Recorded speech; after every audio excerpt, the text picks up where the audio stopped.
Chapter 1. In the pure white space, a woman wearing a complicated dress stood with her eyes closed.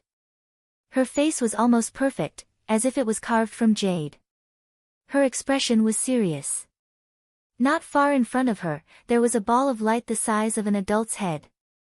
After an unknown amount of time, the woman's eyelids trembled slightly and she slowly opened her eyes. At first, she was a bit confused, as if she couldn't get used to the huge amount of information that suddenly appeared in her mind, but she quickly became clear. The ball of white light had been silently floating not far in front of her. Seeing her like this, its body suddenly flashed and it actually spoke in a human voice. "Hello, host number 1. I am your partner. You can call me the guide or the system." The woman called number 1 nodded and called out, "System." The 2 words saved a lot of trouble. She had already finished absorbing the information in her mind. At this time, she naturally understood what kind of existence was in front of her and what her mission was. "So my mission is to go to each mission world and become the original female lead. I have to suppress all the supporting female characters who want to replace the female lead as the Destiny's daughter so that the female lead can smoothly complete her originally glorious life." The system's light seemed to flash brighter. "That's right. Now, those supporting female characters who came out of nowhere want to replace the female lead as cannon fodder. They don't know that every world's main character has been approved by the world's laws. Forcefully stripping the Destiny's daughter will only disturb the world's laws and cause the world to become unstable. The consequences can't be seen in a short period of time, but as time passes, the various natural disasters in the world will only be minor. Serious disasters can cause the entire world to collapse.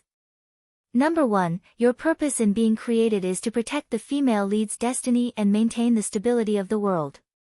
The woman nodded and suddenly asked, "The memories in my mind, are they real?" In the memories, she became a woman called Gu Xingyin. She should have lived a life of honor and wealth, but in the end, everything was taken away by an outsider and she died miserably. Even if she had a strong heart, she couldn't stop the hatred and killing intent in her heart. The system replied, "That was an illusory world. I only brought your consciousness into the body of the world's female lead, Gu Xingyin, and experienced a life with her. You are Gu Xingyin, but you are also not Gu Xingyin." The system said, "Number 1 is just a code name. The host can give himself a name." The woman thought for a moment. "I like the name Gu Xingyin very much. Let's go with that." A white light flashed across the system's body. "Alright, I have transferred all the information into your mind. If there are no more questions, we can begin the mission immediately." Number 1, no, Gu Xingyin nodded. Her smile was a little cold, and she raised her eyebrows. Coupled with her perfect face, she looked even more alluring.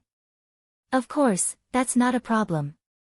It just so happens that I'm also very curious about those people who want to get rid of the female lead." After all, she was still carrying the memories of Gu Xingyin, so she was inevitably affected. She had a kind of rejection and disgust towards those outsiders from the bottom of her heart. The system felt an inexplicable chill. It suddenly wanted to light a candle for those outsiders who were about to face Gu Xingyin. This host didn't seem to be easy to deal with. But then again, after all, she was personally created by that person, prepared to enter the world. 3, 2, 1, Gu Xingyin only felt a wave of dizziness before she lost consciousness. Chapter 2. Princess, the wind is strong here. Your body has just recovered a bit. How about this servant serve you back to rest? A green-clothed servant girl looked earnestly at the girl who was leaning against the railing and looking at the mandarin ducks in the pond. The girl was wearing a snow-white cloak embroidered with silver patterns under the warm spring sun. Her entire body was wrapped tightly from top to bottom. When she heard the voice, she turned her head. Her clothes rubbed against each other, revealing the scarlet palace dress underneath. Following her movements, the large flowers embroidered on the dress seemed to bloom. Gu Xingyin smiled. She wasn't here just to feel the wind, but to wait for the female supporting character of this story to apologize. That's right, The princess that the servant girl spoke of was Gu Xingyin, who had come to complete the first mission. The original female protagonist Jiang Lingzhen's father was the Tianqi dynasty's war god great general. Her mother was the emperor's only sister, Wen City's princess royal. As the only legitimate daughter of the two, Princess Langhua, Jiang Lingzhen, not only had a noble status, but she was also a rare beauty. Moreover, she was engaged to the empress's son, the second prince. According to the plot's development, the second prince, as the emperor's legitimate son, was now the crown prince. Jiang Lingzhen would also become the most noble woman in the Tianqi dynasty. However, the crown prince took a fancy to her stepsister, Jiang Yunshan. Jiang Yunshan was the product of the great general's drunken behavior. Her mother was the great general's servant girl. After discovering that she was pregnant, she kept it a secret until Jiang Yunshan was born. After discovering this, the great general was furious and ordered Jiang Yunshan's mother to commit suicide. The princess royal pitied the innocent child and had someone raise her in the palace, making her an awkward concubine's daughter. The original Jiang Yunshan was weak and timid. After reaching marriageable age, the princess royal decided to marry her off to a small official and lived an ordinary life. However, the transmigrated girl was unwilling to live an ordinary life. She deliberately seduced the crown prince, the second prince, and the two secretly had an affair. In the end, after the crown prince ascended the throne, he was apprehensive of the Jiang family's power. He used the excuse of immorality to depose the original princess Langhua and sent people to assassinate the great general. He also used a groundless crime to send the entire Jiang family to the border. Even the princess royal of Wen City was imprisoned in the princess royal's residence and died of depression. As for the original female lead, she was humiliated again and again by Jiang Yunshan, who was the favored concubine. Unable to bear the humiliation, she committed suicide. When Gu Xingyin first learned about what had happened to the female lead of this world, her mind went blank for a moment.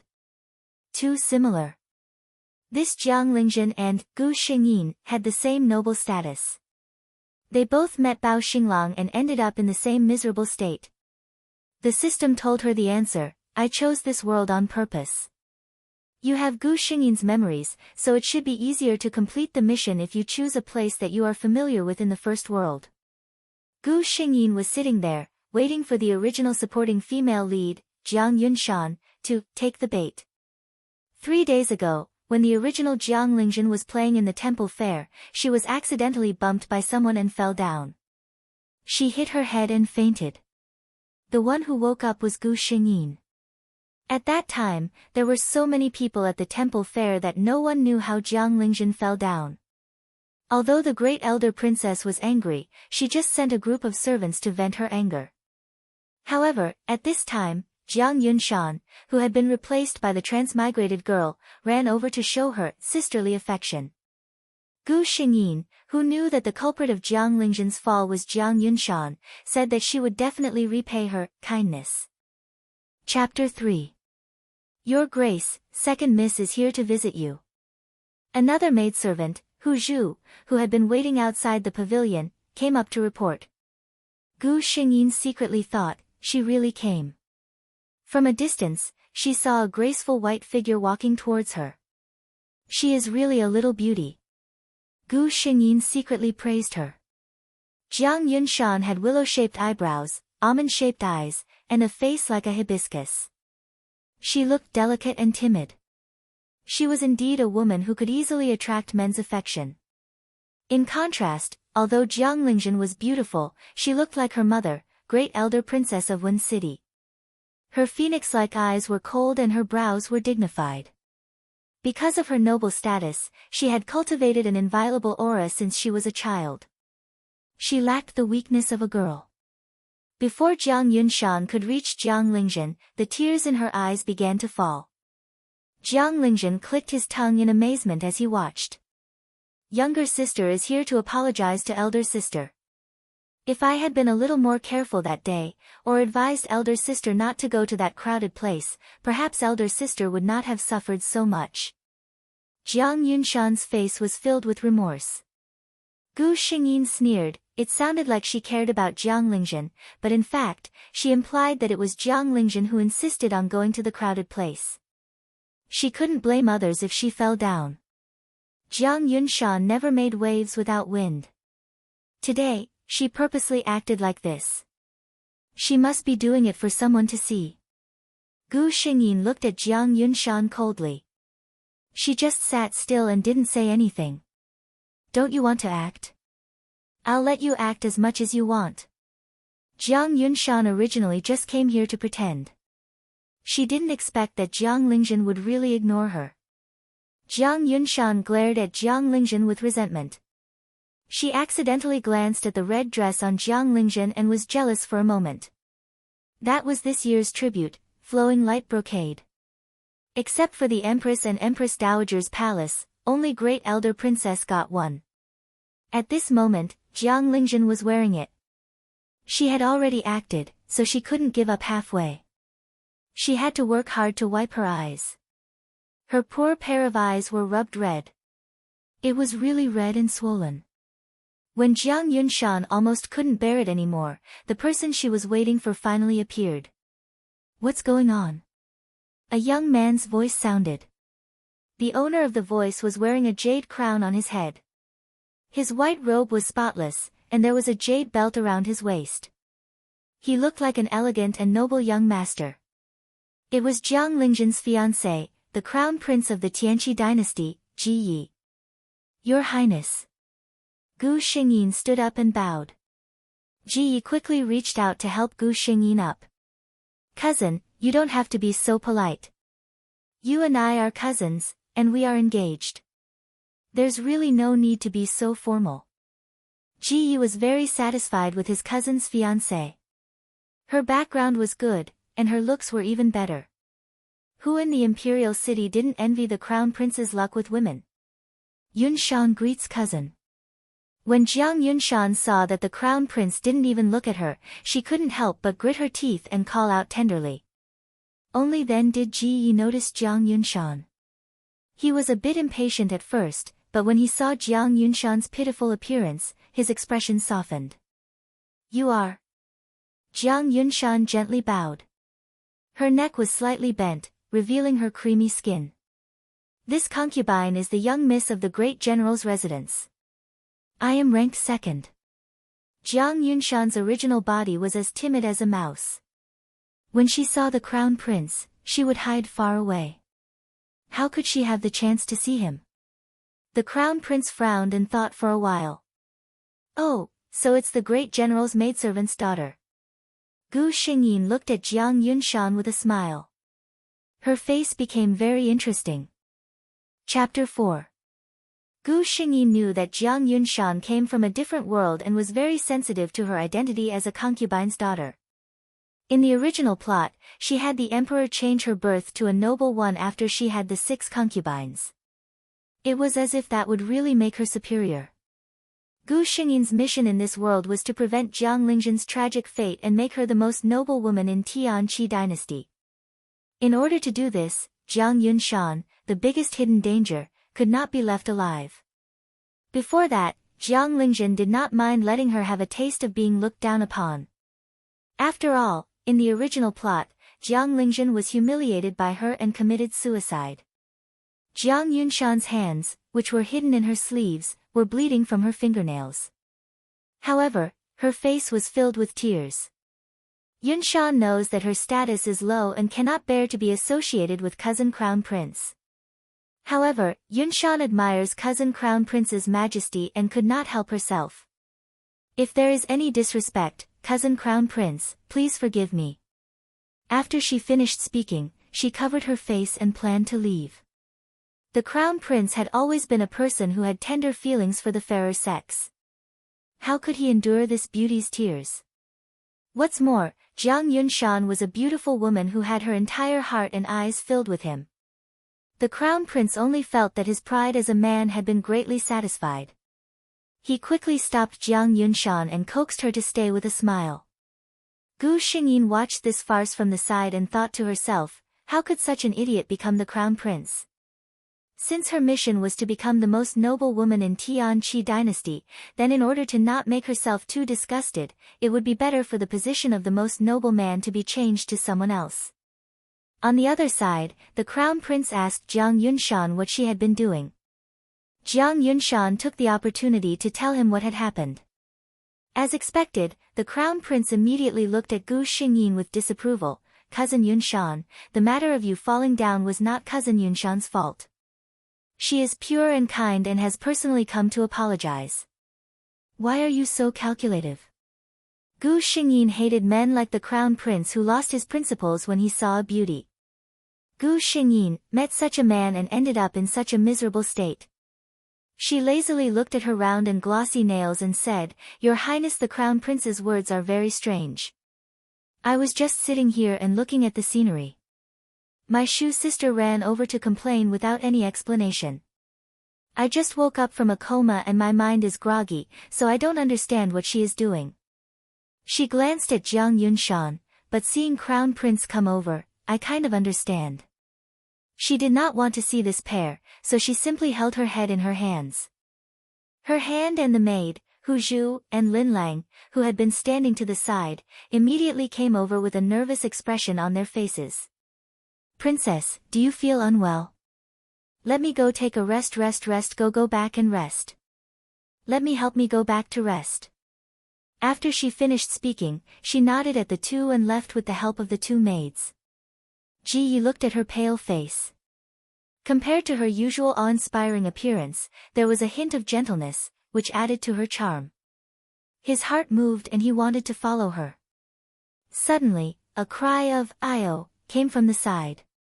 He turned around and saw Nuan Yu and Wen Xiang hugging him. Gu Xingyin heard the movement behind her and her lips curled into a mocking smile. Chapter 5. Your Highness, His Highness the Crown Prince has gone too far today. Back in the bedroom, the outspoken Lin Lang said angrily. Your Highness, you are the Crown Prince's fiancé. How could he side with her? Jiang Lingzhen's maids were all personally selected by Princess Royal of Wen City. Naturally, they did not have a good impression of Jiang Yunshan, who was born after climbing into her master's bed. Second young miss usually looks quiet and quiet. I didn't expect her to be so secretive. Hu Zhu, who was on the side, also said. Gu Xingyin let them speak, but in the end, she said, It's fine if you're here, but don't mention this outside. Hu Zhu and Lin Lang looked at Gu Xingyin's expression to make sure that she was not affected by what had just happened. Only then did they feel relieved and replied with a smile, Don't worry, we know our limits when we're outside. Gu Xingyin lay down, and Hu Zhu considerately put down the curtain outside and left. The room was quiet for a moment. System. Gu Xingyin called out in her heart. What do you want? The system appeared in front of Gu Xingyin. Gu Xingyin asked, My task is to let Jiang Lingzhen continue her original fate and become the most honorable woman in this dynasty. Then, the Jiang family cannot fall. With the current crown prince's personality, the best way to protect the Jiang family is to rely on the Jiang family's power and support a new crown prince. Is this considered disrupting the order of the world? The system's white light flashed for a while before Gu Xingyin heard its answer. This method is workable. In this world, only the female lead is destined, but not the male lead. Host, you only need to complete the task, and the process can be done as you wish. After receiving the system's reply, Gu Xingyin began to feel relieved. She silently thought about which of the other princes of the emperor would be easier to promote to the throne. The third prince was the son of imperial concubine Shu, and he was backed by the Duke Cheng's mansion. Even if he ascended the throne in the future, the Jiang family would not have a good ending. The sixth prince was slow-witted by nature, and he was not good at literature or martial arts. He was not capable of anything. The seventh prince was disabled and had no chance to ascend the throne. The rest of the princes were still too young. Gu Xingyin was a little distressed. He counted them one by one, but none of them met the requirements. Wait a minute. Gu Xingyin's eyes lit up. How could she forget that person? In terms of legitimacy, that person was even more reasonable than the second prince. Gu Xingyin, who had solved the problem in her heart, felt relieved, but her head was still aching. After all, she had just recovered from her injuries, so she quickly fell into a deep sleep. Wen City's grand princess sat on a chair. She looked to be in her early 30s and had maintained herself well. Her phoenix eyes gave off a dignified aura and her bright face was currently covered in frost. There was a person kneeling on the ground, reporting what had happened in the pavilion today. She's usually so honest, but I didn't expect her to make a mistake. She's just like the woman who gave birth to her. She's used to pretending. At night, the Grand Princess told the Grand General about this matter. The Grand Princess and the Grand General had a very good relationship. All these years, there had been no concubines in the residence. The only variable was Jiang Yunshan. As expected, the Grand General was furious when he heard about this. Jiang Lingzhen was his and Wen City's only child. She had always been his treasure, the pearl in his palm. I'm very worried about marrying Zhen to the Crown Prince.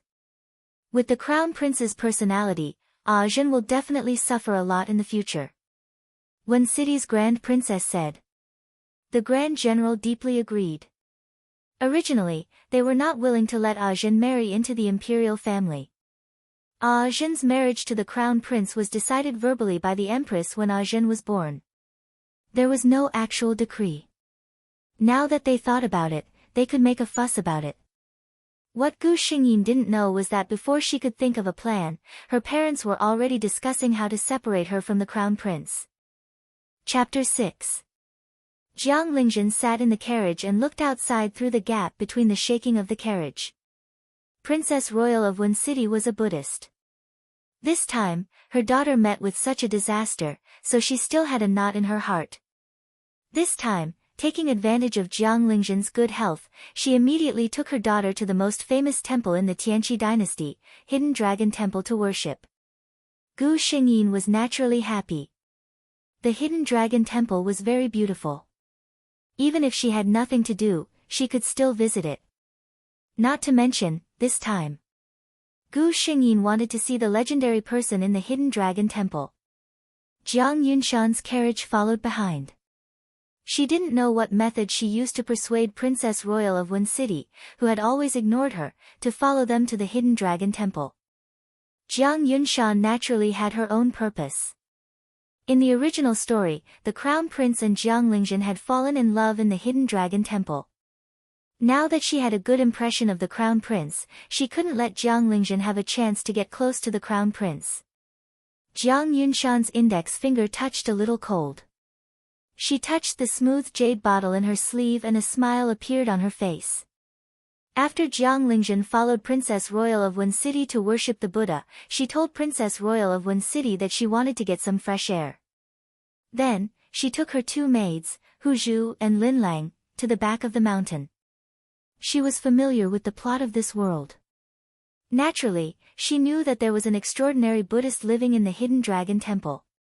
He was the legitimate son of the emperor, the real legitimate eldest prince, Ji Yu. In terms of identity, there was no other prince who could be more valuable than Ji Yu. However, not long after Ji Yu was born, Empress Yuan passed away due to illness.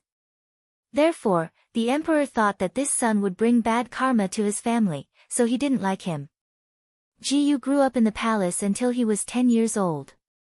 Then, the emperor used the excuse of praying for the good of the world and banished him to the Hidden Dragon Temple.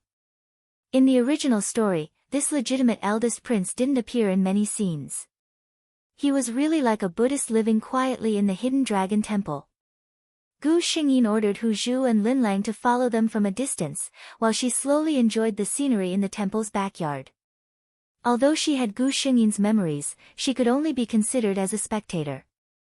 She had never truly experienced what Gu Xingyin had experienced and seen. The scenery behind the Hidden Dragon Temple was so enchanting that Gu Xingyin was momentarily distracted. Hu Zhu and Lin Lang looked at their princess from afar as if she had never left the house before. She stopped here and looked there. They thought that their princess was bored for a long time. It was rare for her to go out, so she was more excited than usual. Gu Xingyin was curious, but she did not forget her task. She slowly walked towards her destination. She remembered that Ji-Yu's small courtyard was in an extremely hidden bamboo forest in the back of the mountain. As she walked inside, the surroundings became quieter. Gu Xingyin could only hear the sound of the wind blowing the bamboo leaves around and the echo of her own footsteps. Lin Lang pulled Hu Zhu's sleeve. "Sister Hu Zhu, why don't we persuade the princess to go back? This place is so quiet." Hu Zhu looked at Gu Xingyin, who was obviously in high spirits, and shook her head slightly. "It's rare for the princess to be so happy. Let's not be a wet blanket. The Hidden Dragon Temple is an important place of Buddhism. There won't be anyone who dares to make trouble here." Gu Xingyin walked in the bamboo forest. She was curious, what kind of person could live in such a place for more than 10 years? Chapter 7. Gu Xingyin finally saw the small courtyard hidden in the bamboo forest. To be precise, it should be called a bamboo house. Gu Xingyin looked around but did not see anyone. She thought that Ji Yu was either in the bamboo house or somewhere else. Although the emperor did not imprison his eldest son, he never allowed him to leave the Hidden Dragon Temple. It could be regarded as a disguised form of confinement.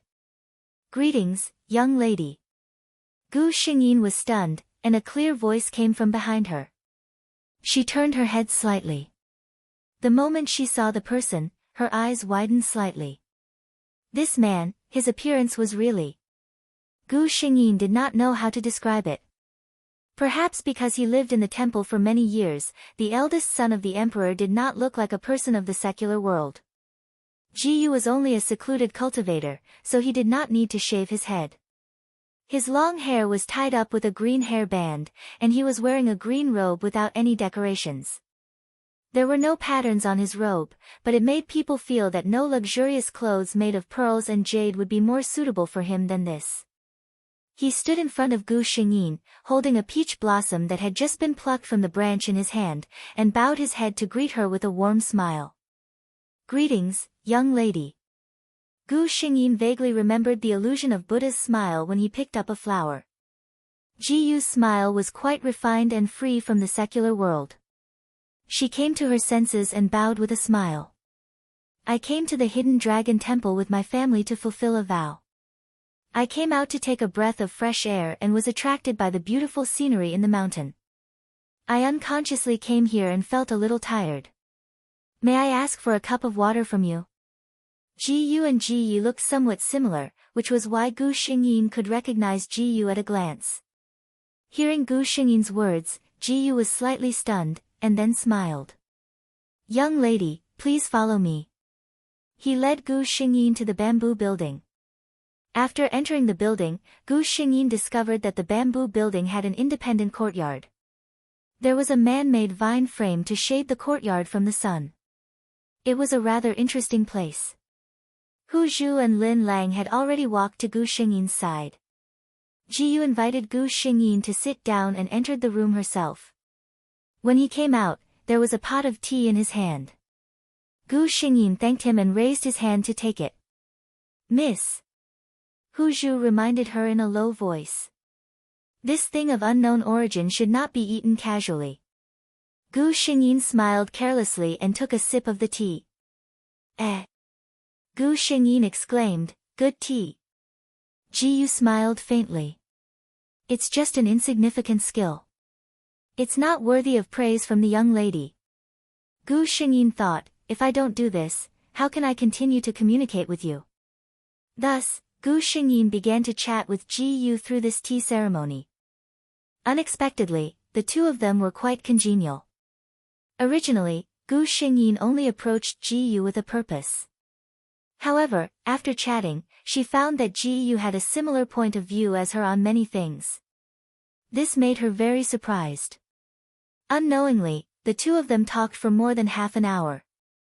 When they were resting, Hu Zhu reminded Gu Xingyin in a low voice that it was time to go back. Gu Xingyin's eyes were sparkling. She looked at Ji Yu with unsatisfied eyes. "It's rare to find a bosom friend in life. It's really a blessing to meet you today."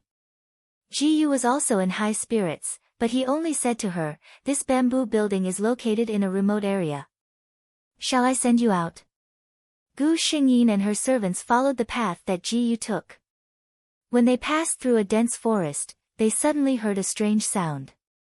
The sound was intermittent, mixed with a hint of coquettishness. Hu Zhu and Lin Lang blushed on the spot. Chapter 8. Gu Xingyin blushed at first. Even though she had not experienced it herself, everyone present knew what it meant. But soon, Gu Xingyin's face turned pale. She could tell that the two voices were strangely familiar. At that moment, she couldn't care less about her shyness and looked in that direction. This glance made her face turn pale. The woman whose dress was half open and whose shoulders were slightly exposed was her stepsister, Jiang Yunshan. And the man who was leaning over her body was the crown prince, Ji Yi, who was verbally betrothed to her. Ji Yu looked at Gu Xingyin. The woman in front of him looked like she had suffered a huge blow. Her expression was miserable and her body was on the verge of collapse. He couldn't help but feel a sense of pity. Ignoring etiquette, he supported her and asked, "Do you know these two people?" She did not know if it was an illusion, but Gu Xingyin felt that there was a faint lotus fragrance on Ji Yu's body. This was not the season for lotus flowers to bloom. Hearing Ji Yu's question, Gu Xingyin only bit her lips and shook her head slightly. Seeing this, Ji Yu did not ask any more questions.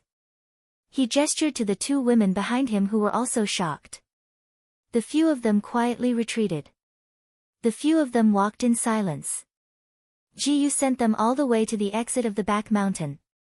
At this time, Gu Xingyin's expression had returned to normal. She bowed to Ji Yu. "Many thanks, sir." Ji Yu saw that although her expression was calm, her eyes were somewhat erratic. He knew that she must be in a daze at this moment. He did not say much. The few of them exchanged a few words and said their goodbyes. Returning to the bamboo house, Ji Yu closed the door. The expression on his face changed. His facial features were extremely good, and he usually had an indifferent expression that stood aloof from worldly affairs, making people feel that he was a banished immortal who enjoyed a picnic in the clouds of the immortal mountain.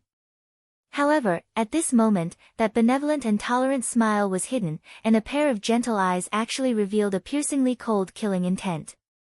"Go and find out who the woman who came today is. Also, who is the woman who had an illicit relationship with my second brother?" His voice was cold and hard, without a trace of emotion. An almost undetectable "yes" came from the corner. Then, as if a cool breeze had brushed past, the bamboo building returned to silence. Ji Yu poured herself a cup of tea and sat on the rattan chair, sipping slowly. He remembered that he had met the woman during the day. In fact, before Gu Xingyin came to the bamboo house, he had already noticed her and was attracted to her eyes. She was not pretending to be innocent and ignorant of the world. Her eyes revealed a genuine curiosity towards everything. He watched as she exclaimed at the sight of a strange-looking grass and was startled by a small bug that suddenly jumped out of the flowers. Then, she observed the bug with great interest. Of course, Ji Yu saw all this from her eyes. Gu Xingyin did not act out of line from the beginning to the end. Even her face maintained the perfect appearance of a noble lady. It was this contrast that piqued Ji Yu's interest.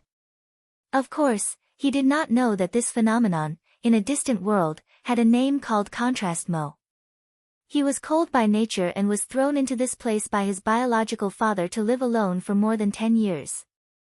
He had long developed a calm temperament. There were very few people or things that could cause ripples in his heart. Gu Xingyin was one of them. However, looking at her reaction today, it seemed to have something to do with his second brother. Ji Yu frowned. Chapter 9. Gu Xingyin and her servants were in a daze. Junju. Hu Zhu looked worriedly at Gu Xingyin. Although outsiders did not know about the engagement between the princess and the crown prince, they, who had served the princess since she was young, knew very well about it. What the crown prince and Jiang Yunshan had done today was like a slap to Jiang Lingjin's face. Gu Xingyin's face was still a bit pale. With the original Jiang Lingzhen's personality, she wouldn't have told her parents about this matter. She would have even ordered her servants not to reveal it. She, Gu Xingyin, wasn't willing to do that. Why should she let that adulterous couple take advantage of her? When City's eldest princess saw that her precious daughter's expression wasn't right. Zhen, what's wrong? Did you encounter something unhappy outside? When City's eldest princess had a pained expression. Jiang Lingzhen saw her mother and her previously suppressed emotions exploded. She threw herself into Wen City's eldest princess' arms and cried. Wen City's eldest princess panicked. She had always been noble and dignified outside, but she loved her only daughter, Jiang Lingzhen, to the bone. She was like a pearl in her palm. Moreover, Zhen had always restrained her emotions. When had she ever cried like this? But no matter how she coaxed, Gu Xingyin only cried and wouldn't say anything. Gu Xingyin naturally wouldn't say anything. The more aggrieved she acted, the angrier Wen City's eldest princess would be. Although this was taking advantage of Wen City's eldest princess's love for her daughter, when she thought about the fate of the original Jiang Lingzhen and the Jiang family, Gu Xingyin could only force herself to harden her heart. The two of you went out with the princess today. What exactly happened? Wen City's eldest princess shot a sharp gaze at Hu Zhu and Lin Lang. Hu Zhu and Lin Lang naturally didn't dare to hide anything. They knelt on the ground in fear and trembled as they recounted what happened between the second prince and the second miss. Bastard! Wen City's eldest princess didn't know if she was scolding the second prince or Jiang Yunshan, simply going too far. Never in her wildest dreams had she imagined that it would happen right under her nose in this tranquil place of Buddhism. The two of them actually did such a despicable thing. Ah Zhen. Princess Wenqing gently pulled up Gu Xingyin who was buried in her arms. Tell me, do you like the second prince or not? Gu Xingyin was stunned for a while. Her confused eyes and red nose made her look very pitiful. She shook her head and said softly, I don't know either. The original Jiang Lingzhen liked the second prince, but that was only after the wedding. Now, Jiang Lingzhen's feelings for the second prince were still vague. If it was Gu Xingyin, it would be even more impossible for her to have a good impression of such a scumbag. Seeing her like this, Wen City's eldest princess felt relieved. His daughter clearly hadn't fallen in love with him yet. The reason why she was so aggrieved today was probably because she felt that the second prince's actions had greatly hurt her reputation. She breathed a sigh of relief. This was much easier to handle. If Zhen really fell in love with the second prince, she would have to spend a lot of effort to persuade her daughter. Anyway, the second prince was definitely not a good match. She straightened up and ordered the maid to bring hot water. Then she turned to Gu Xingyin who was still in a daze and said, Ah Zhen, look at me. Gu Xingyin looked at her with some confusion. You are the daughter of great elder princess, the only legitimate daughter of the general, and the Infanta Lang Hua who was personally conferred by the emperor. Princess Wen City's eldest princess looked at her proudly and said, You can proudly raise your head at any time. People like the second prince and Jiang Yunshan are not worth your tears. Chapter 10. At the same time, a report was placed in front of Ji Yu. Ji Yu took the lead and picked up Gu Xingyin's report. So her name is Jiang Lingzhen, Aunt Wen City's daughter. Jiang Lingzhen. Ji Yu muttered this name several times. Ever since he was exiled to the Hidden Dragon Temple, everyone in the imperial clan avoided him. Wen City's eldest princess was one of the few people who cared about him. Towards this senior, Ji Yu was still somewhat grateful in her heart. Ji Yu saw a line of words in front of him. She was engaged to the second prince when she was young. Ji Yu couldn't help but think of the girl who laughed and chatted with him in the bamboo forest. It was a pity to marry someone like Ji Yi. However, since he had made up his mind, this engagement was destined to be impossible. Ji Yu reached out and picked up another report. It was about Jiang Yunshan. The bastard born of this servant seduced her own sister's fiancé's woman. Ji Yu's palm tightened and Jiang Yunshan's report seemed to be crushed by an invisible force. Since you want to climb into my good second brother's bed so much, I'll have to help you. Ji-yu smiled meaningfully. He clapped his hands in the dark and a black shadow appeared from the corner and knelt in front of Ji-yu. Do something for me. When City's eldest princess came back from the hidden dragon temple and went straight to the general's room. There's such a thing. The general was shocked and angry. He didn't have any impression of his daughter Jiang Yunshan. When he and Wen City were in love, Jiang Yunshan's mother climbed into his bed while he was drunk. After that, although Wen City's eldest princess said she didn't care, he always felt that he owed his wife and couldn't bring himself to like Jiang Yunshan. Unfilial daughter. I want to punish you. The general was furious. Wait a moment. Wen City's eldest princess stopped the furious general. Punishing Jiang Yunshan is a small matter. The most important thing now is how to cancel the engagement between Zhen and the crown prince. Zhen is about to reach marriageable age. If the empress decrees a marriage at that time, I don't want Zhen to marry a man who slept with his fiancée's stepsister. You're right. The general calmed down. The couple began to think about how to bring up this matter with the royal family. Who would have thought that the royal family would send an edict before they could even come up with a plan? Long live the emperor. When City's grand princess and the grand general bowed to the emperor. Rise. Shengde emperor, who was sitting on the dragon throne, felt a bit awkward. Looking at his sister Wen Cheng's face, he felt that he couldn't say what he wanted to say. The empress and I have had the same dream every night recently. The emperor pondered for a while and decided to get straight to the point. Princess Royal of Wen City and the general looked at each other. What did dreaming have to do with them?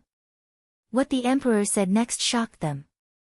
One day, the sun will set from the east and descend upon the eastern palace. The eastern palace was the residence of the crown prince. The general said, Congratulations, your majesty. This is an auspicious call. However, the emperor's next words gave the general and his wife a fright. Another moon has come from the west mountain and hangs in the Qing manor. When City's eldest princess' heart skipped a beat. What did the emperor mean? The arrival of the sun and moon was an auspicious sign. If the crown prince of the eastern palace was the sun, then who was the moon in his residence? After thinking it over, the most suitable candidate was Zhen. The eldest princess broke out in a cold sweat at her own thoughts. The people of this era believed in gods and Buddhas and revered this kind of thing. If Zhen's body carried this omen, then no matter what, her marriage with the crown prince couldn't be cancelled. Chapter 11. When City's eldest princess looked at her husband and found that the general's eyes were also filled with shock. This matter came too suddenly and caught the husband and wife unprepared. Princess Royal of Wen City took a deep breath and forced a smile. Could it be that your majesty has been too tired recently and is hallucinating? This was practically a blatant questioning of the current era. No matter what, Princess Royal of Wen City could not watch her daughter fall into the fire pit that was the East Palace. The emperor immediately glared at his younger sister. I'm not old enough to see things clearly. Besides, the empress has had the same dream these days. Could it be that the empress is also hallucinating because of overwork? It was only because she was his only blood-related sister that the emperor let her off so easily. If it were anyone else, it would be a crime of disrespect to question the emperor. Princess Royal of Wen City and the general looked at the emperor's confident expression and felt a chill in their hearts. Princess Royal of Wen City forced a smile when she saw the emperor looking at them. She did not lose her composure and said, "What do you plan to do, your majesty?" It was the emperor's turn to hesitate. He looked at his younger sister with a rare apologetic look on his face. Princess Royal and her husband saw his expression and panicked. Could it be that there was a change in this matter? It was rare for the emperor to be so embarrassed. He looked at his sister and said, "Wen City, there's something I haven't told you. No matter what, as a princess of the royal family, you have to know that any decision I make is for the good of the royal family." Princess Royal of Wen City panicked. "Brother, what's the matter?" In a moment of desperation, she even called him by the title he used many years ago. The place where Chiyue lived in our dreams was not the secluded bamboo yard where your daughter Jin lived. It was a yard called Begonia Yard. I've made a decision.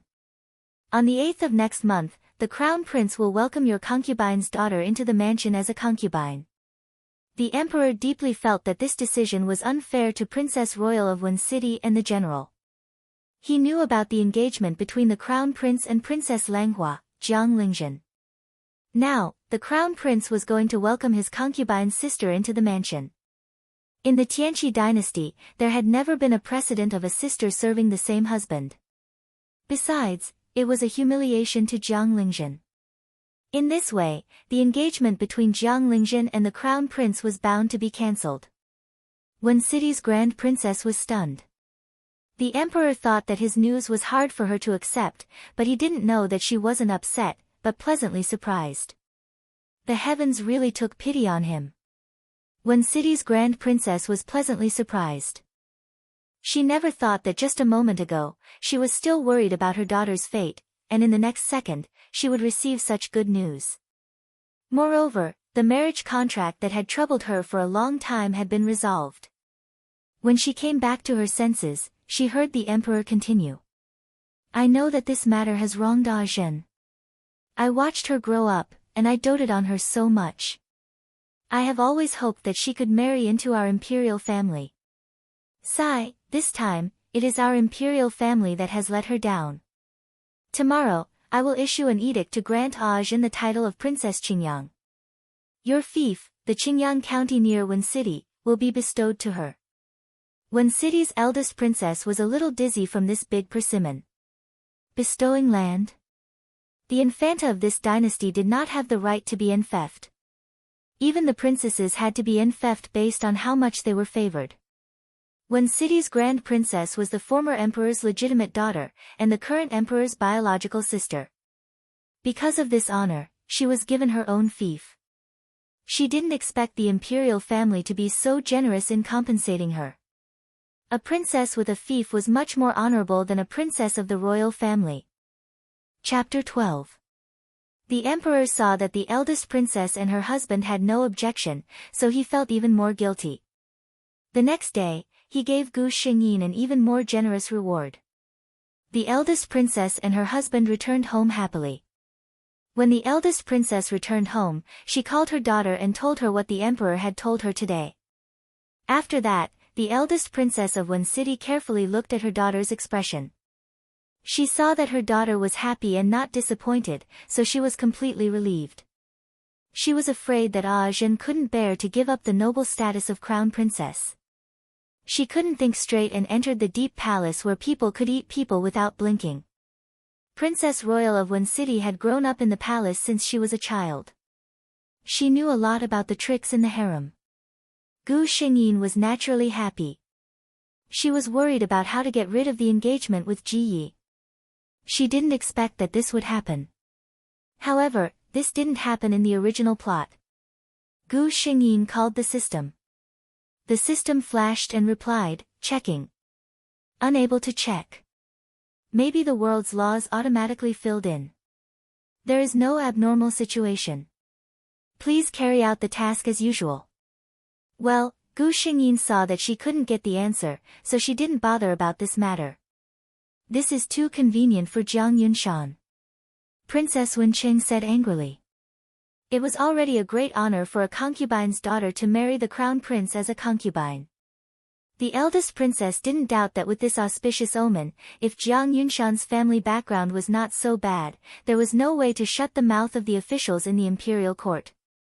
Otherwise, the imperial family would have directly promoted her to the crown princess. Gu Xingyin blinked. Convenient? That was not necessarily true. After all, Ji Yi and Jiang Yunshan were the main culprits of the Jiang family's destruction. In this life, since she had taken Jiang Lingjun's body, she naturally had to repay them well. On the other side, Ji Yu took the report from her subordinate and smiled gently. I have lived in the Hidden Dragon Temple for a long time. I don't know if those old friends still remember me. The next day, 2 imperial edicts from the palace shocked the entire imperial city. Both of the edicts were related to the general's mansion. One of them was Princess Lang Hua of the great general's residence. She was granted the title of Princess Qingyang by the emperor's personal decree and was granted the fief of Qingyang County. Jiang Lingzhen, Princess Lang Hua and now Princess Qingyang, became the first princess to have her own fief since the founding of the Tianqi dynasty. The second decree was even more confusing. The general's concubine's daughter was going to be the crown prince's concubine? What was the status of the crown prince? The future master of the Apocalypse dynasty. Secondary concubines were different from other concubines. They had status and could be listed on the Imperial Jade Archive. Generally speaking, the crown prince's concubines were the legitimate daughters of the top aristocratic families. How could a concubine like Jiang Yunshan become the crown prince's concubine? Many people had this doubt in their hearts. Jiang Yunshan had been too low-key in the past. In the imperial city, many people only knew that the Grand General had an extremely favored legitimate daughter, Princess Lang Hua. As for the concubine's daughter, Jiang Yunshan, who was she? He had never even heard of it. In Jiang Yunshan's small courtyard, Jiang Yunshan raised her chin proudly as she listened to the continuous congratulations and compliments from the servants. She glanced in the direction of the east courtyard, where Jiang Lingzhen lived in the secluded yellow bamboo courtyard. She sneered in her heart, so what if she's the legitimate daughter? So what if she's a princess? In the end, she's still not the legitimate daughter.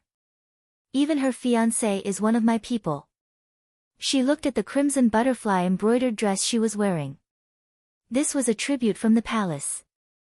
If it was the Jiang Yunshan of the past, she wouldn't even dare to think about it. No rush, take it slow. Jiang Lingzhen, I will take what you have little by little. I will let you have a taste of what it's like to have nothing. Chapter 13. System, have you finished sorting out the accounts of the innocent women Crown Prince Ji Yi has harmed over the years, as well as his dealings with the aristocratic families? Gu Xingyin asked. System, according to the host's request, all the information has been prepared. The system was indeed a huge cheat. Gu Xingyin flipped through the information in her mind. These things were tightly controlled by the Crown Prince's faction. If she were to use manpower to search for them, who knows how long it would take to gather them. But the system only needed to scan them. To Gu Xingyin, there were no secrets in this world. That's good. These things were enough to make the Crown Prince unable to make a comeback. Ruining women was enough to incite the anger of the people. And the emperor, who was still in his prime, would not tolerate a crown prince who colluded and harmed the interests of the dynasty. However, these things would have to wait for the right opportunity to be used. Gu Xingyin felt relieved. As long as Ji Yi fell, Jiang Yunshan would not have a good life. Her task would be half complete. As for the other half, Gu Xingyin could not help but think of the person in the bamboo forest. Her nose seemed to smell the faint fragrance of lotus flowers. Princess, are we really going to do this? Hu Zhu asked nervously. Lin Lang was excited. Gu Xingyin smiled at her, it's not like we're doing anything shameful. Don't worry, I'll talk to mother. She had changed out of her usual elegant and beautiful palace attire and into a close-fitting Hu robe. That's right, Gu Xingyin had made an appointment with a few of his close friends to go hunting today. The Tianqi dynasty was founded on martial arts. Not to mention the commoners, most of the aristocratic women were proficient in horseback archery. Hunting on horseback was also a common activity.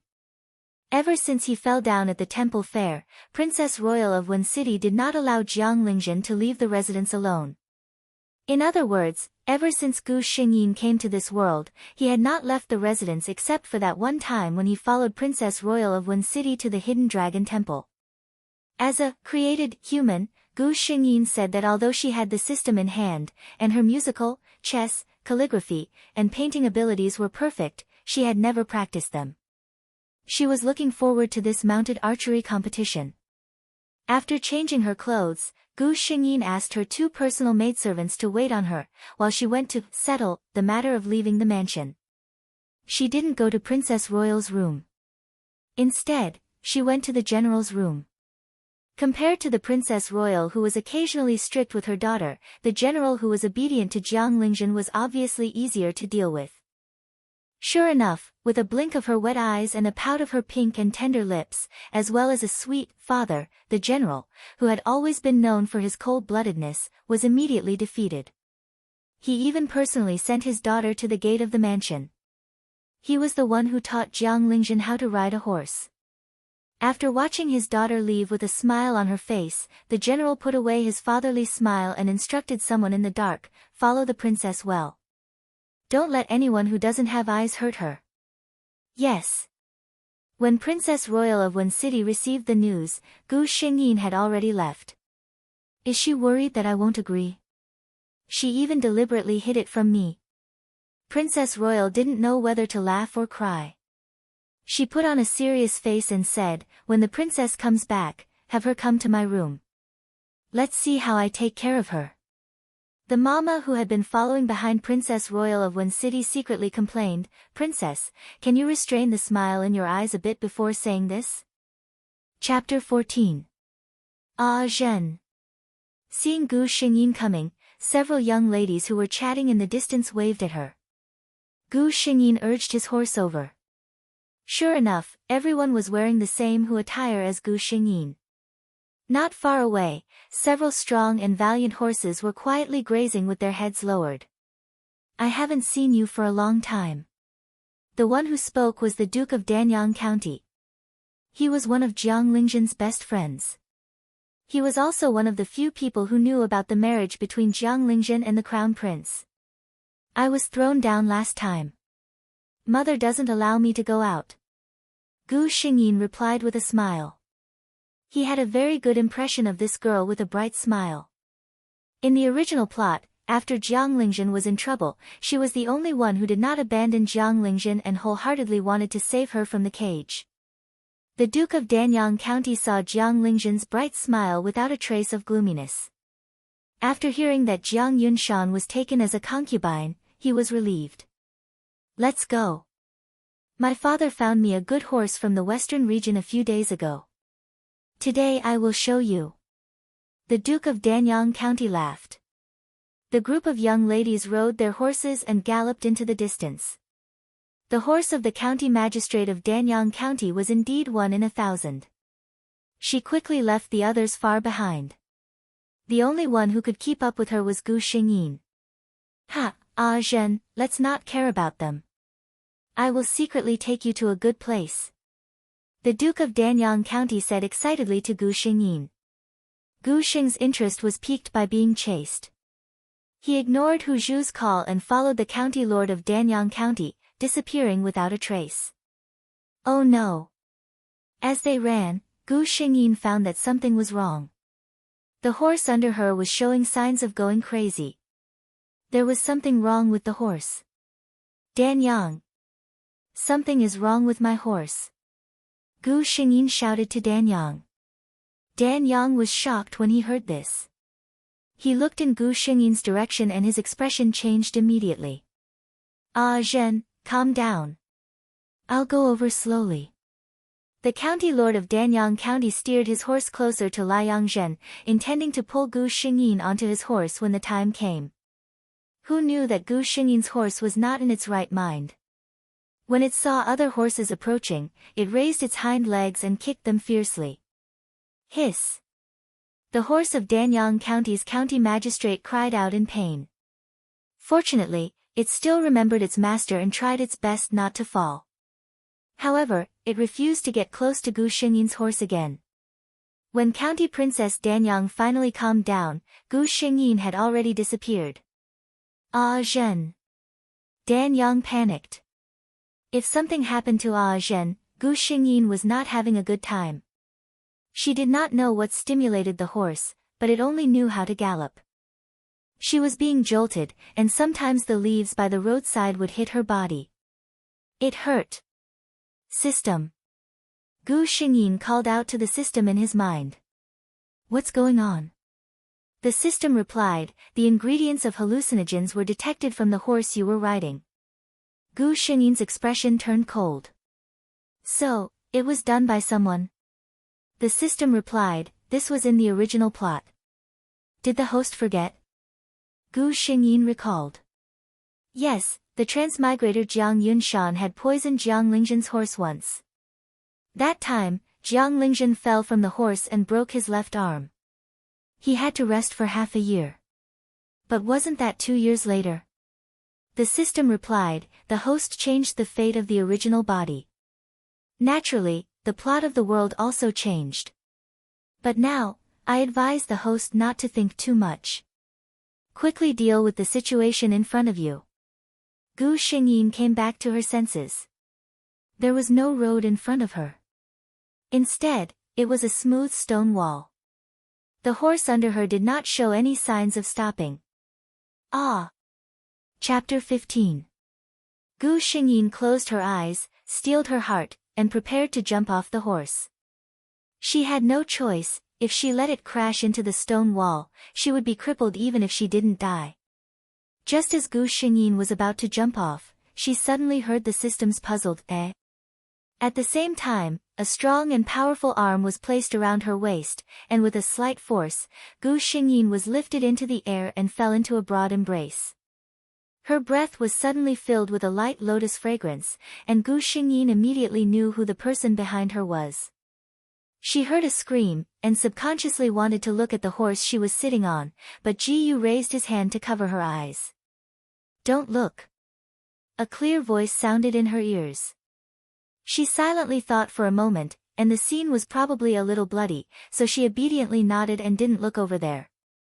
Ji Yu looked coldly at the horse that was bleeding and lying in a pool of blood, and it was unknown whether it was dead or alive. He hugged Gu Xingyin and turned to walk back. Gu Xingyin put down the hand that was covering her eyes, and then she remembered, shouldn't this person be in the hidden dragon temple? Why did he come out? Ji Yu considerately carried Gu Xingyin down the horse. Thank you. Gu Xingyin sincerely thanked Ji Yu. If it wasn't for him, even with the system, she would have suffered. You're welcome, I just happened to pass by. She didn't know if it was an illusion, but Gu Xingyin felt that when Ji Yu spoke, his eyes were looking at the system in front of her. The system retorted, impossible.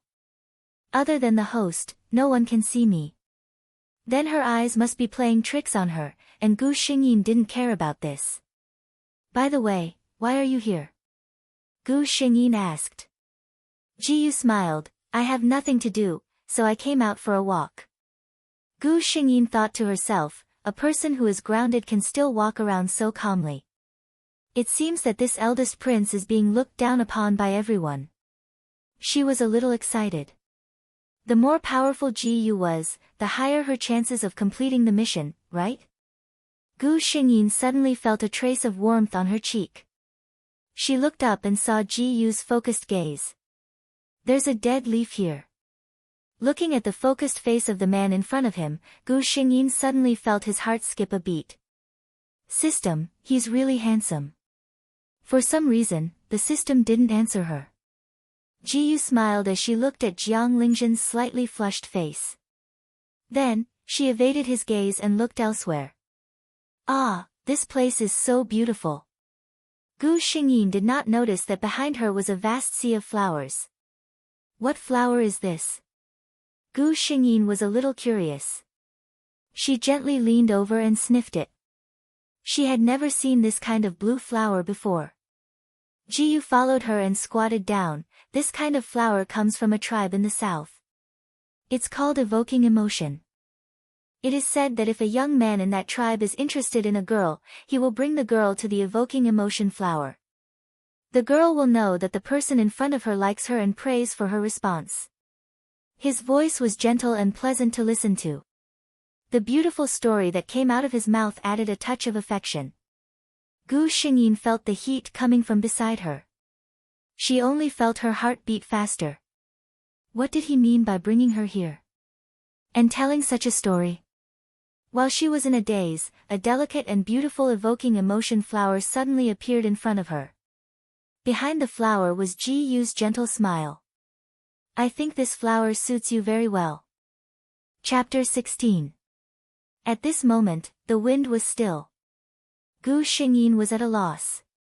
She called the system in her heart, System, what should I do now? However, the system seemed to have crashed and did not respond to her. Ji Yu looked at Gu Xingyin's flustered face and his expression darkened. He knew that Jiang Lingzhen was not enlightened at this time, but he did not want to wait any longer. When he was about to get closer, his face suddenly changed. Someone was coming. Ji Yu knew that it was not suitable to expose his identity in front of everyone at this time, so he had to whisper to Gu Xingyin, I suddenly have something to do and have to leave immediately. The matter of me coming here today is a little secret between the two of us, okay? He deliberately lowered his voice when he said the last sentence. Gu Xingyin's face flushed red again when he heard the last syllable. Seeing that she nodded obediently, Ji Yu smiled in satisfaction. He thought for a moment, then pinned the love-summoning flower in his hand on Gu Xingyin's hair bun and left in a flash. After Ji Yu left, Gu Xingyin heaved a sigh of relief. Congratulations, host, you have been confessed. The system's voice sounded again. Gu Xingyin felt wronged. I called you so many times just now, but you didn't respond to me. The system was silent for a moment, then said, there was a loophole in the program just now and it is repairing itself. Then what should I do? Gu Xingyin asked. The system thought for a moment. The host's original plan was to support Ji Yu to become the emperor and you to become the empress. In this case, he likes you, so shouldn't it be the most suitable? Gu Xingyin thought for a moment and it seemed to make sense. However, she felt that something was wrong. Ah Zhen. Before Gu Xingyin could figure it out, the call of the county magistrate of Danyang County interrupted her thoughts. Gu Xingyin stood up. The county magistrate of Danyang County got down from the horse and hugged Gu Xingyin immediately. I was scared to death when I saw your horse become like that. Fortunately, you're fine. County Princess Danyang was so scared that she cried. Gu Xingyin comforted her best friend in her arms. Okay, I'm fine now, aren't I? Behind Danyang was a group of armored soldiers. It seemed that Danyang did not see him and went back to get reinforcements in a hurry. He didn't dare to let Gu Xingyin ride a horse anymore. On the way back, Gu Xingyin was forced to sit in a carriage by the county magistrate of Danyang County. I'm just a temporary bodyguard from nearby. By now, Aunt Wencheng and the general must have received the news. County Princess Danyang said to Gu Xingyin. Her father, Commandery Princely, was the son of the former emperor's concubine, so it was normal for her to call Princess Royal of Wen City her aunt. Just as they were talking, there was a commotion outside the carriage. What's going on? The county lord of Danyang County lifted the curtain. County Princess, it's the general. The guard outside the carriage replied. Hearing that it was her father, Gu Xingyin hurriedly lifted the curtain and went out. Ah Zhen. Seeing that his daughter was fine, the general quickly got down from the horse and hugged her. When he received the news that his daughter's horse went crazy and went missing, he was stunned. After comforting his wife, he immediately brought the soldiers here. Let's go home first. The general sent someone to inform the county magistrate of Danyang County and personally escorted his daughter back to the residence. My Ah Zhen. Princess Royal of Wen City, who received the news, was waiting outside the door. Seeing that Gu Xingyin was unharmed, her tears fell down. Gu Xingyin was at a loss for a moment. She had never felt such kinship before. She could only clumsily hug Princess Royal of Wen City and slowly coax her.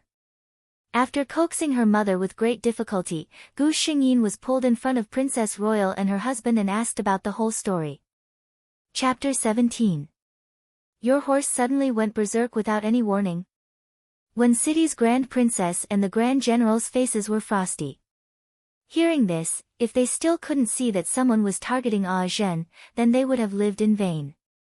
Investigate. I want to see which black-hearted person wants to harm my Ah Zhen. The eldest princess clenched her teeth and said in a voice filled with hate. Ah Zhen, how did you escape? The general asked.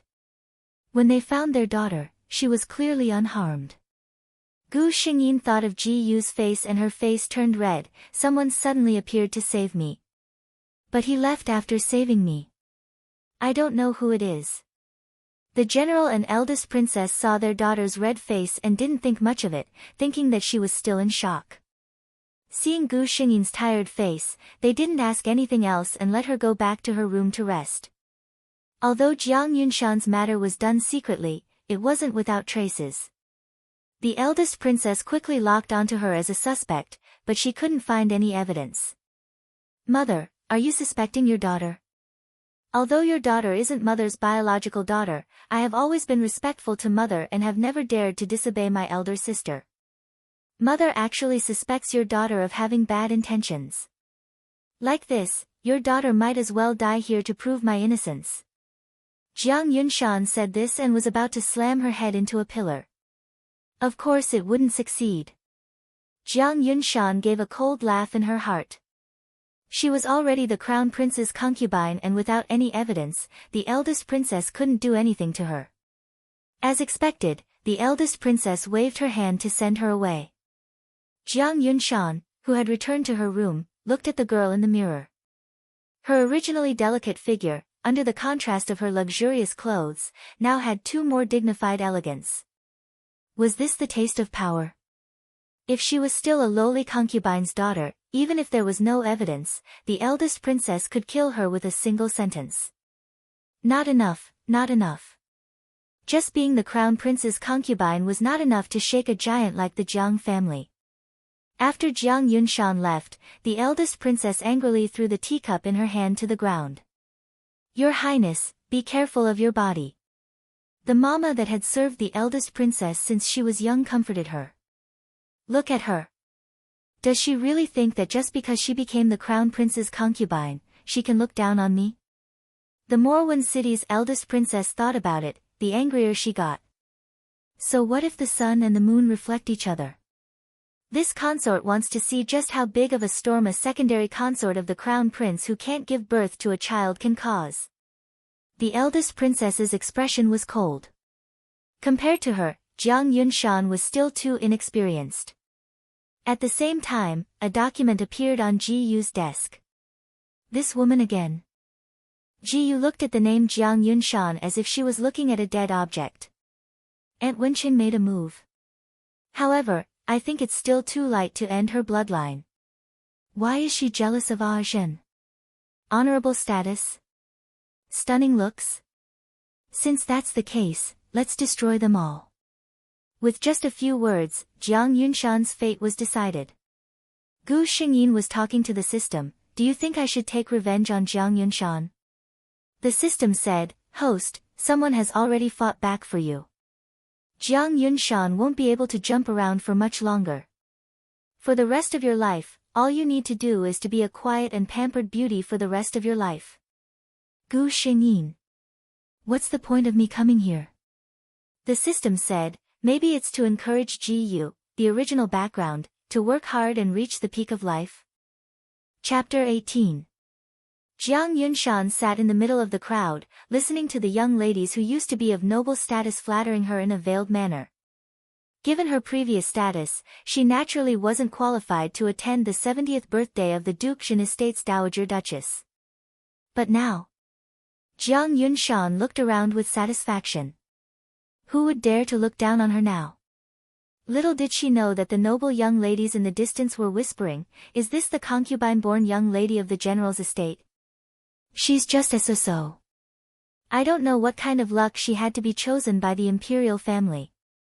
That's right. She's really become a phoenix now. Her Royal Highness Princess Royal is here with Princess Qingyang.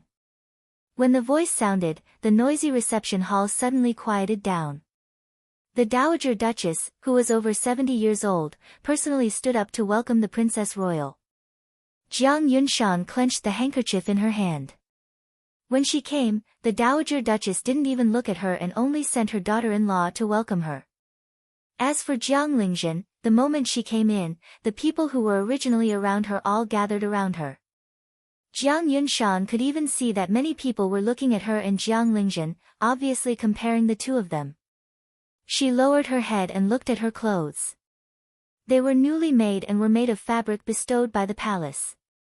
Among the guests, they were considered to be of high quality, but they still couldn't be compared to the tribute on Jiang Lingjun.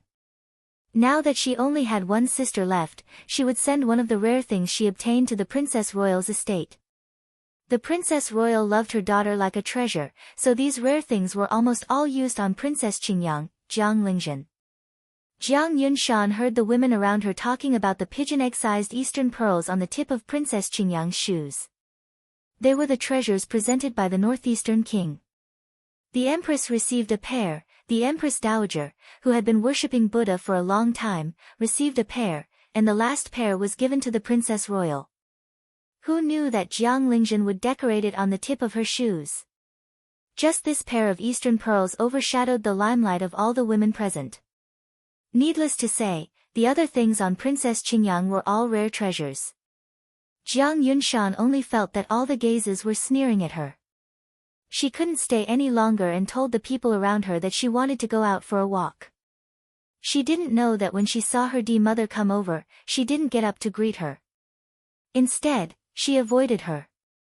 Many people saw this and secretly sneered at her for being a concubine's daughter who didn't know etiquette. When the crown prince came over, he immediately saw Gu Xingyin among the women. He had always thought that Jiang Lingjun would be his future wife. Although he felt that she was too old-fashioned and polite in front of him, overall, he was quite satisfied with this fiancée. Who would have thought that her father, the emperor, would send out a decree and betroth Jiang Yunshan to her as her concubine? The moment he heard the decree, he thought in his heart, if cousin Ah Zhen did not marry him, who would she marry? Who would be his crown princess in the future? He could have as many women like Jiang Yunshan as he wanted. However, there were only a few women as beautiful as Jiang Lingjun in the entire Tianqi dynasty. Moreover, Jiang Lingjun was the only woman who had such a noble status and inviolable temperament. Ji Yi looked at Gu Xingyin, who was like the moon surrounded by stars in the crowd, and his eyes burned with passion. Who else was qualified to have such a beauty other than him, the future emperor? His state of mind was also quietly observed by others. Chapter 19.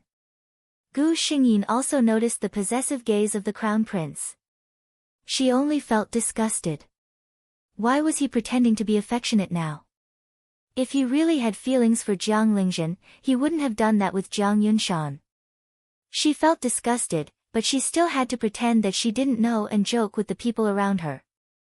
Fortunately, the crown prince couldn't stay in the flower hall where the women were and quickly left. When they were about to leave the house of Duke, Gu Xingyin suddenly received a message from the system. You mean? Gu Xingyin widened her eyes in disbelief. These two people were too bold, right? The system just told her that the crown prince Ji Yi was in the rockery at the back of the house of Duke, with a servant girl. He really was a pervert. Gu Xingyin thought of the evaluation of the crown prince in the plot. She wondered what Jiang Yunshan would do if she saw the man she was about to marry like this. Gu Xingyin stood up and said to the ladies beside her, I heard that there are a few rare peonies in the back garden of the house of Duke. Why don't we go and see? Of course, no one would refuse. The eldest daughter of the house of Duke, Li Ruoxuan, even smiled and led everyone to the back garden. The peonies were indeed worthy of their reputation. Everyone was amazed. When they were about to leave, one of the ladies suddenly stopped and said, I think I heard something. Everyone heard and stopped in their tracks. Sure enough, they heard a woman sobbing in the distance. Li Ruoxuan, as the head of the house, saw that there were so many people on her side and dozens of servants following behind her. She was very brave and decided to go and see what was going on. It was rare for these young ladies to have this kind of exploration experience, so all of them were in high spirits. But the closer they got, the more they felt that something was wrong. Although her voice sounded like she was sobbing, it was mixed with an indescribable charm. Her voice was so sweet that it could make one's face and ears turn red.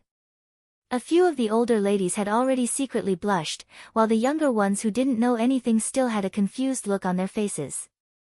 The experienced maids' faces changed. Ladies, the things in front are not suitable for you to see. Let us go and see what is going on. A few of the older maids looked at each other and looked in the direction of the voice. Ah! An ear-piercing scream was heard, followed by a man's cursing voice, "You blind old thing, come and spoil my good fortune." Everyone saw an old granny being kicked to the ground. Hearing the man's voice, it was actually Crown Prince Ji Yi. What happened? There were special patrolling guards in the backyard of Duke Xingguo's mansion. When they heard the scream, they rushed over and saw an old nanny lying on the ground. They didn't understand what had happened and all rushed over. By the time the womenfolk reacted, it was already too late to stop it. His Highness the Crown Prince's clothes were disheveled, and his maidservant, whose face was full of lust, was exposed to everyone. In less than a quarter of an hour, the news of the Crown Prince's love affair had spread throughout the entire Duke Manor. Gu Xingyin watched with interest as Jiang Yunshan's face turned ashen. She wondered if Jiang Yunshan had ever thought that she would have such a day when she seduced the Crown Prince. The order from the palace came very quickly. It meant that no one was allowed to spread the news. But there were so many guests at Duke Xingguo's mansion that day. Who could stop the gossip? Everyone was interested in the secret of the imperial family. In less than 2 days, the entire Shangjing city was talking about the unspeakable things between the Crown Prince and the maidservant of Duke Xingguo's mansion. Chapter 20. Pa!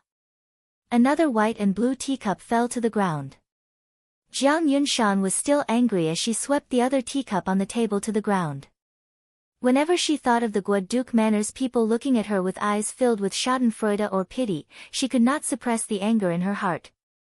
Reporting to the second miss, "The princess is here to visit." The maid outside the door carefully replied. "I won't see her." Jiang Yunshan was in a fit of anger, so how could she be in the mood to see anyone, especially Jiang Lingzhen, who she always wanted to surpass? Let me see. What happened to the Crown Prince's concubine?" Gu Xingyin came in and saw the mess in the room. That's right, she was here to deliberately provoke Jiang Yunshan. Jiang Yunshan saw Gu Xingyin come in and her expression changed. "How did you come in?" "Lu Yi. Didn't I say no one is allowed to come in?" she said to her maid behind Jiang Lingzhen. Gu Xingyin waved her hand to have Lu Yi leave. Lu Yi was a little hesitant. Gu Xingyin's face turned cold. "What? Do my words not carry any weight in the great general's residence?" Lu Yi hesitated for a moment. If she went out now, she would at most be reprimanded by the second miss. If she disobeyed the orders of the princess. Lu Yi shuddered. The eldest princess would definitely not let her go. Lu Yi humbly left and even considerately closed the door. Jiang Yunshan angrily glared at her maid. She turned around to see Gu Xingyin looking at her with a smile. "What did elder sister come here for?" She revealed a smile. Now was not the time to fall out with Jiang Lingzhen. Gu Xingyin suddenly walked in front of Jiang Yunshan and said in a malicious voice, "I just came to see. When you found out that your future husband was cheating with a maid, how did you feel?" "Oh, that's right." Gu Xingyin looked at Jiang Yunshan and added, "No matter what you think, you can only keep it in your heart and vent your anger on a few servants. After all, you are only a concubine and have no right to make trouble." Jiang Yunshan was a little dumbfounded. She had never expected to hear such words from Jiang Lingzhen. After a while, she sneered and said, "I thought you were really as pure and harmless as you looked on the outside, with no regard for worldly affairs. It turns out that you're just good at pretending." Gu Xingyin didn't take this accusation to heart. She looked around and found a seat that wasn't affected and sat down elegantly. "I can't compare to you. You know what? Looking at your face when you heard the news in the Dukshan manor, how happy was I? When you heard the news, did you feel as disgusted as if you had eaten a fly? When I saw you and the Crown Prince in the back mountain of the Hidden Dragon Temple, I had the same feeling. This is truly the heavenly Tao's reincarnation cycle. Who will the heavens spare?" Gu Xingyin looked with satisfaction at Jiang Yunshan's face turning pale because of her words. You know, Jiang Yunshan never thought that what she thought was a secret was no longer a secret. "I know a lot of things." Gu Xingyin suddenly stood up and approached Jiang Yunshan.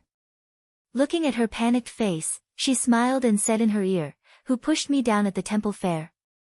A few days ago, my horse was drugged by someone with hallucinogenic drugs. I'm very clear about all these things. Jiang Yunshan, don't you want to play? I, Jiang Lingjun, will play with you." After saying this, Gu Xingyin didn't care about Jiang Yunshan's expression and walked out. Chapter 21. Host, why did you purposely scare her? The system was puzzled. Gu Xingyin's face was bright. Did I scare her? What I said was the truth.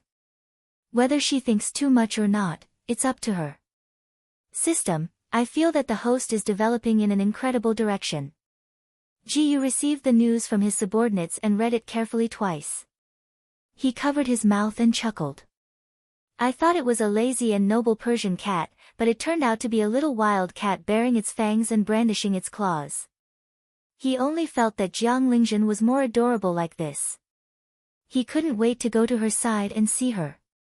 Gu Xingyin sat on a chair and listened to Hu Zhu's report. She said that during this period of time, second young mistress had been very suspicious. The food in the manor was tested for poison in advance before she was allowed to eat it. The courtyard was tightly guarded. She smiled.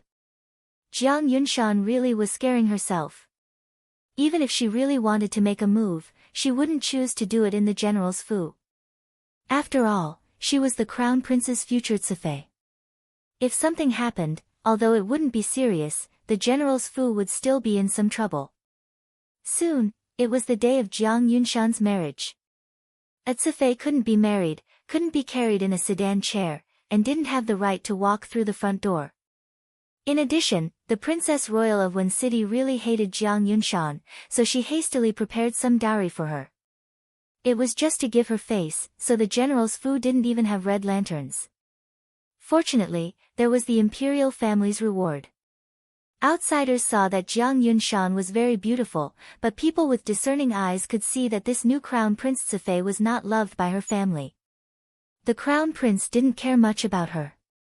If he really cared, he wouldn't have fooled around with a servant girl a few days before the wedding. Jiang Yunshan would quickly find that marrying the crown prince wasn't as good as she imagined. Returning home after 3 days, Jiang Yunshan returned to the general's fu alone. It was very ostentatious. After all, she was the only mistress of the crown prince's harem. Gu Xingyin looked at her well-dressed face and chuckled in his heart. He wondered what was left behind after the layers of makeup were removed from her smile. She had the system in her hands and naturally knew that the crown prince had taken a fancy to Jiang Yunshan's servant girl, Lu Xiu, the day after the wedding night. Princess Royal of Wen City didn't attend because she was sick. Only the general received Jiang Yunshan hastily. Jiang Yunshan didn't seem to be willing to stay in the great general's residence. After lunch, she hurried back to the crown prince's residence. In the following days, Gu Xingyin had a very leisurely and comfortable life. Every day, he would listen to the messages sent by the system, admire the flowers and birds, and wait for the right time. This opportunity came very quickly. The empress punished a newly favored low-rank concubine in the palace. Unexpectedly, that concubine was pregnant and caused her to lose her child. That woman was also smart. Taking advantage of the emperor's pity for her, she didn't say anything bad about the empress. She only lamented that she didn't have the fortune to be able to give birth to the imperial family and so on. The imperial family had few people to begin with, so the emperor was displeased with the empress. At this moment, it was as if a gust of wind had suddenly blown through the entire imperial city. Rumors of the crown prince harming commoners had spread throughout the city overnight. There were all kinds of versions, and the detailed addresses and names all matched up. Originally, the emperor thought that someone was maliciously slandering the crown prince and only ordered the commoners not to spread it. Who knew that all kinds of rumors would spread, and there were even people who claimed to be the victims' family members. Only then did he take it seriously and order the secret guards to investigate. This investigation made the emperor's heart slightly cold. Chapter 22. Bang! Crown Prince knelt on the ground, and a memorial was thrown to him. Look at it yourself. How did the people in the imperial court impeach you? You are unethical, cruel and heartless. You can't bear the burden of the country. The emperor was furious. Crown Prince panicked. He had heard a lot of rumors recently. He thought he did those things secretly. How did it spread out? He couldn't admit it. Crown Prince kowtowed to the emperor. Father, I'm innocent. Someone must have framed me. I hope you can investigate it thoroughly. Innocent? The emperor sneered and threw another document to Crown Prince. Look at it yourself. Crown Prince picked it up and looked at it. His hands began to tremble. The time and place were clearly recorded on it. It was exactly what he thought he did secretly. It turned out that his father had already investigated it thoroughly. Yenxing, you let me down. The matter ended when the emperor suppressed all the memorials to impeach Crown Prince and grounded him for a month. However, although the storm in the imperial court was suppressed, the rumors among the people couldn't be stopped. For a while, Crown Prince's voice among the people dropped to the lowest point in history. Go and find out who released the news. Ji Yu stood there. Her whole person was like a bamboo, beautiful and tall. Master, I can't find out. The person kneeling in front of Ji Yu lowered his head. Ji Yu pondered. This secret guard was left to her by the late empress. Over the years, their strength had improved under her management. They were not worse than the emperor's personal secret guard. How could there be something they couldn't find out? The news seemed to appear out of thin air. I can't find any clues. Okay, I know. Ji Yu waved her hand to let the person leave. What a coincidence. Gu Xingyin opened her eyes wide. Ji Yu looked at Gu Xingyin's surprised face and thought it was not a coincidence. I came for you. He was wearing a brocade robe and a jade belt today. He looked like a young master from an aristocratic family. He looked more human than before. It was the Qixi festival. Everywhere was brightly lit, reflecting the shadows of the pedestrians on the street. Where are Hu Zhu and Lin Lang? Gu Xingyin belatedly realized that the maidservants and guards who had been following her had disappeared. I asked someone to send them away. Let's have some fun tonight. Ji Yu leaned close to Gu Xingyin's ear and whispered. Her hot breath dyed the skin around her ear with a layer of gorgeous color. Seeing this, Ji Yu's eyes darkened. She reached out and held Gu Xingyin's hand. Follow me closely. Don't get separated. The streets were filled with well-dressed women. Gu Xingyin followed Ji Yu all the way and finally stopped at a deserted lakeside. Not far ahead, there were two bright lanterns hanging. When the light shone on the place where the two of them were standing, it was already somewhat weak. In the distance, there was a clamor of people, but this place was quiet and peaceful. Ji Yu did not let go of Gu Xingyin's hand. He tilted his head to look at Gu Xingyin's lowered profile. Looking at the first snow from the city wall, looking at the beauty under the lamp. Gu Xingyin's face, under the hazy and amorous light, showed a kind of amazing beauty. Ah Zhen. Ji Yu felt that his throat was a little dry. I gave you the passion-summoning flower. Do you like it? Gu Xingyin was a little nervous. It was not that she did not have feelings for Ji Yu, but it was destined to be a relationship without a future. Ji Yu would die and pass away, but she was equivalent to having eternal life. What was more desperate than not having it, was losing it after having it. In a hurry, Gu Xingyin suddenly said a sentence. Huh? How do you know my name? Chapter 23. Ji Yu secretly sighed, knowing that Gu Xingyin was avoiding his question. He looked at the girl in front of him who was obviously a little flustered but tried to pretend to be calm, like a little beast with its fur standing on end. His heart softened, and he could not harden his heart to force her. He reached out his hand and gently rubbed Gu Xingyin's head. Not only do I know that you are called Ah Zhen, I also know that your mother is Princess Royal of Wen City, and your father is the war god general. Seeing Gu Xingyin's eyes widening, Ji Yu chuckled. Speaking of which, I am your real cousin. Gu Xingyin said to the system, why did he reveal his identity? The crown prince is now imprisoned by the emperor. If he is found outside, the consequences should be very serious, right? The system, maybe, he is sure that you will not tell anyone. Ji Yu looked at Gu Xingyin, his expression changed from confusion to shock. You are.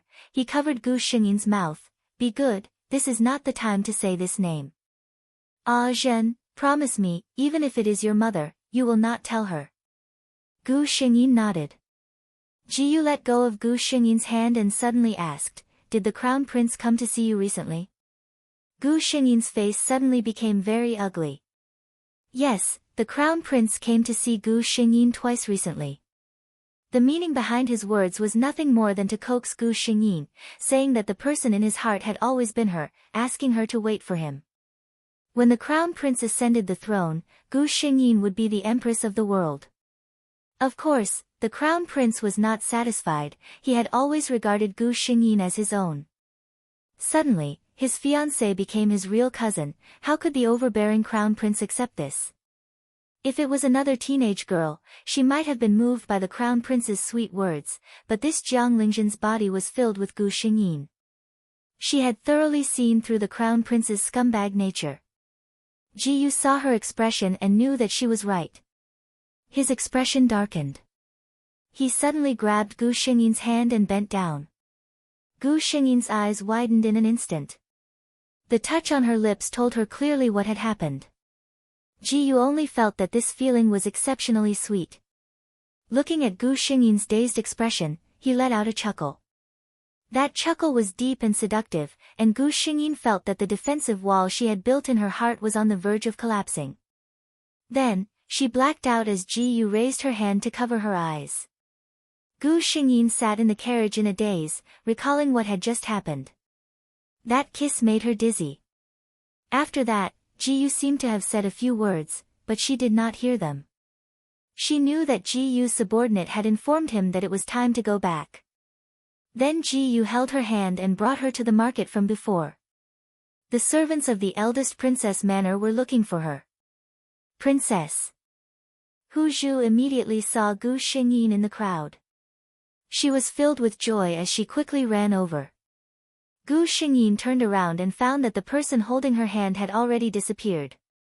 There were only the words he had said before he left that rang in her ears, Zhen, you have to wait for me. I promise that in less than a year, I will personally visit Aunt and ask for your hand in marriage in a grand manner. System, what should I do? I might have really fallen in. Gu Xingyin said in a helpless voice, but there was a trace of a smile on her lips. The system was silent for a bit. Host, the system does not prohibit the host from having any extra feelings with the people of the 3,000 worlds. There was one thing that it did not say. No matter how deep and sweet the feelings were, it could not compare to the endless passage of time. Chapter 24. Jiang Yunshan, who had become the crown prince's concubine, had been very active recently. She had already held several banquets. Since they had already shed all pretense of cordiality, Gu Xingyin did not need to wrong herself. She did not attend every time because she was sick. In the circle of aristocratic families, everyone knew that the relationship between the crown prince's concubine and his sister Princess Qingyang was not good. Along with this, the relationship between the crown prince's concubine and the great general's palace was also very deep. The crown prince had expressed his dissatisfaction more than once. Why did he agree to marry Jiang Yunshan? Other than his royal father's decree, the most important thing was that Jiang Yunshan was born in the great general's palace. Behind her stood the eldest princess and the great general. If Jiang Yunshan was not loved by the two, then this move was completely wrong. Jiang Yunshan's days in the crown prince's palace were not as glorious as people thought. The crown prince was very troubled. His mother was old and her influence on his royal father was not as good as before. He had heard that his royal father had recently taken in several young and beautiful concubines. It had been a long time since he had gone to his mother's palace. Gu Xingyin did not care about these two people's worries. She ate and played every day. Occasionally she would deal with the young men who admired her and appease a certain jealous lover. Ah Zhen's charm is still the same as before. Surrounded by wolves, I toss and turn, unable to sleep. Gu Xingyin looked at the letter in her hand. She was a bit speechless. That kind of immortal-like man could actually say these kinds of words. On the other hand, she felt a little sweet in her heart. That kind of immortal-like man was saying these kinds of words for her. Until the system reminded her that something had happened to Jiang Yunshan. She was poisoned. The system said. The exact news quickly spread to the palace. When Jiang Yunshan was inviting the ladies and young misses to admire the flowers, she suddenly felt an itch on her face. When she went back, there were countless red bumps on her face. When she saw people again, her head was covered with a thick veil and only her eyes could be seen. It was said that the Crown Prince's palace's doctors came in and out and the concubine's room was changed every 2 or 3 days. Jiang Yunshan's veil had never been taken off. Concubine, it's time to apply medicine. Lu Yi carefully said from outside the door. Come in. After a long time, Jiang Yunshan's voice came from the room. Lu Yi gently pushed the door open and came in. She placed the tray on the table and didn't dare to raise her head to look at the person sitting on the couch. Then, she quietly left. Creak, Jiang Yunshan waited until the door closed for a long time before she reached out to remove the veil on her head. Her hands were trembling, but she still took off the mask. The smooth surface of the mirror showed the face of an evil spirit. Those red lumps had already turned into pus and black blood was oozing out. There was a strange smell in the air, and there was not a single unscathed spot on his face. Even she herself wanted to vomit when she looked at her face. However, those useless people from the Imperial Hospital couldn't even find out the reason. The Crown Prince. Ah, her good husband, ever since he came to see her, he never stepped into this room again. She originally thought that he would be her lover, but it turned out that he was just greedy for her beauty. Looking at the disgusting face in the mirror, Jiang Yunshan quickly applied medicine and put on a new veil, only revealing a pair of venomous eyes. Jiang Lingjun, it must be her. She knew what she had done previously. This time, her face must have been her revenge. Jiang Yunshan fiercely gritted her teeth. Jiang Lingjun, since you're this evil, don't blame me for being ruthless. I'm already close to hell, how can you be alone in this world? Chapter 25. Jiang Yunshan entered the palace. She gritted her teeth and swore that her face had been poisoned by someone. She begged the Empress to find the person with evil intentions behind the scenes. At the time, the Emperor had been present. He placed some importance on Jiang Yunshan, this daughter-in-law who entered his dreams with the sun and moon. Also, the Crown Prince Fu was heavily guarded. Today, someone could silently poison the Ce Fei in the Crown Prince's palace. Maybe in the future, that person could also poison her in the Imperial Palace. Investigate. It had to be investigated. Ji Yu naturally received this news. The smile on his face was very meaningful. Investigate? Perfect, I have prepared some interesting things for you as gifts. The result of the secret guard's investigation in the Crown Prince Fu was that they did not know what caused the poison on Jiang Yunshan's face, but they found some things in other places of the Crown Prince's inner courtyard. For example, a strange flower from the western regions, Mixiang Tua. This kind of thing was very rare in the Tianqi dynasty. After the imperial doctor of the Imperial Hospital analyzed its composition, they came to a conclusion. This thing had the effect of causing hallucinations. If it was added to a person's diet, not only would it cause illusions, it could even affect a person's dreams. The emperor's expression immediately became ugly. Emperors were very suspicious. He immediately thought of the dream he had with the empress. The sun and moon were like a dream. This should have been a great auspicious omen, but in the recent days, not only did he not see where the auspicious omen was, the Crown Prince's Fu kept on having accidents. Jiang Yunshan, the Crown Prince's Nutsufei, was not any different from normal people. He suspected that someone had done something to his palace. The hidden dragon hall where the emperor lived was completely investigated. As expected, in an inconspicuous corner of the hall, the Mixiang Tua was found in an ornamental pouch. The emperor was enraged. How could someone so casually add something to his palace? Today, it was just a Mixiang Tua. What if someone wanted his life in the future? Who had done this? Who would benefit the most from his strange dream? The emperor's expression was dark. He did not summon the crown prince. Instead, he immediately gave the order to investigate the inner palace. The inner palace was the empress' jurisdiction. The emperor gave the order to investigate the inner palace but did not inform the empress. There was naturally something fishy about this. The empress hurriedly dressed and came to Hidden Dragon Hall. "Your Majesty, may I know why you've made such a big fuss?" The empress was over 40 years old, and her complexion was well maintained. Although she couldn't be compared to those teenage girls, she had the charm of a mature woman. Moreover, the years of being in a high position gave her a noble temperament that ordinary people could not compare to. The emperor looked at the woman he had doted on for many years and did not say anything. The so-called dream of the sun and moon this time happened to be a dream that he and the empress had at the same time. It was still unknown how much water there was in it and what role the empress played. "Yesterday, I dreamt that my ancestors warned me that there was an evil spirit in the palace, so I wanted to investigate it thoroughly," the emperor said. He noticed that there was a trace of unnaturalness in the empress' eyes, and his suspicions grew. This thorough investigation in the palace lasted for several days, although the emperor strictly ordered that it be kept secret. Some of the aristocratic families in the imperial city, such as the great general's residence, received the news. No one knew what had happened, but for a moment, the entire imperial city became much quieter. After 10 days, the dust finally settled on the investigation of the palace. However, the results of the investigation made the emperor furious. He directly went to the empress' palace. "My good empress, I didn't know that you had done so many things in 20 years. The emperor gritted his teeth as he looked at the empress. He threw a pile of things at her feet. Chapter 26. The empress' hands were steady.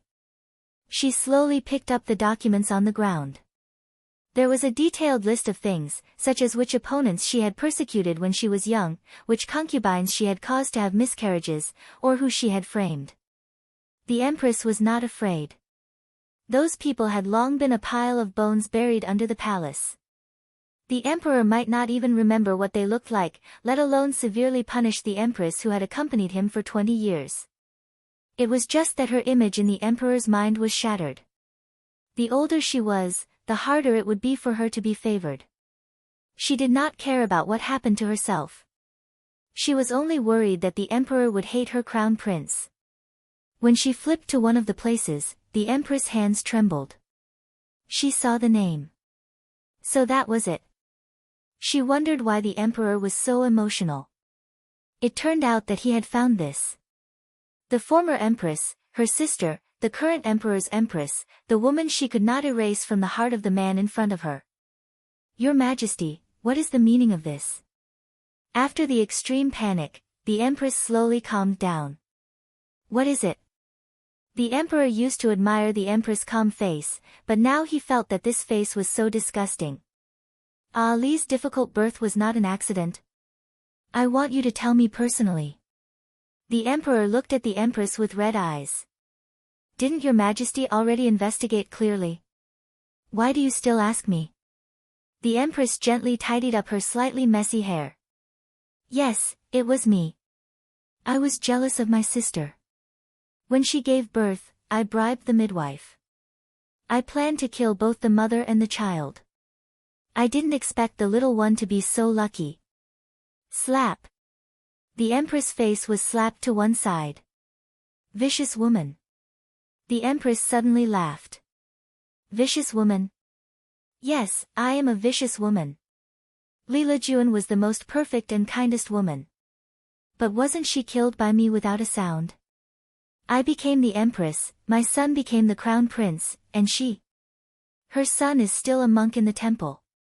The emperor trembled with anger. He looked at the woman who had accompanied him for more than 20 years and felt that he had never known her. Come, the Empress has a sudden illness. It is inconvenient for her to see guests. The Phoenix Palace is closed. The Emperor left the Empress Palace without looking back. During this period of time, the imperial city always had a feeling that a storm was coming. The Empress was seriously ill and refused to see any guests. The Crown Prince was under house arrest. Many people sensed that the Tianqi dynasty was about to change. Especially at this time, the Emperor suddenly issued an edict to welcome back the first prince who had been praying for the royal family in the Hidden Dragon Temple. In all these years, the first prince had been an invisible person in the imperial city. Many people had almost forgotten that he used to be the most revered prince, but he had spent 10-some years in a poor temple. Has His Majesty finally figured it out? The general asked his wife. They all knew that the late empress was a hurdle that the emperor could not get over. The young husband and wife were at the peak of their love.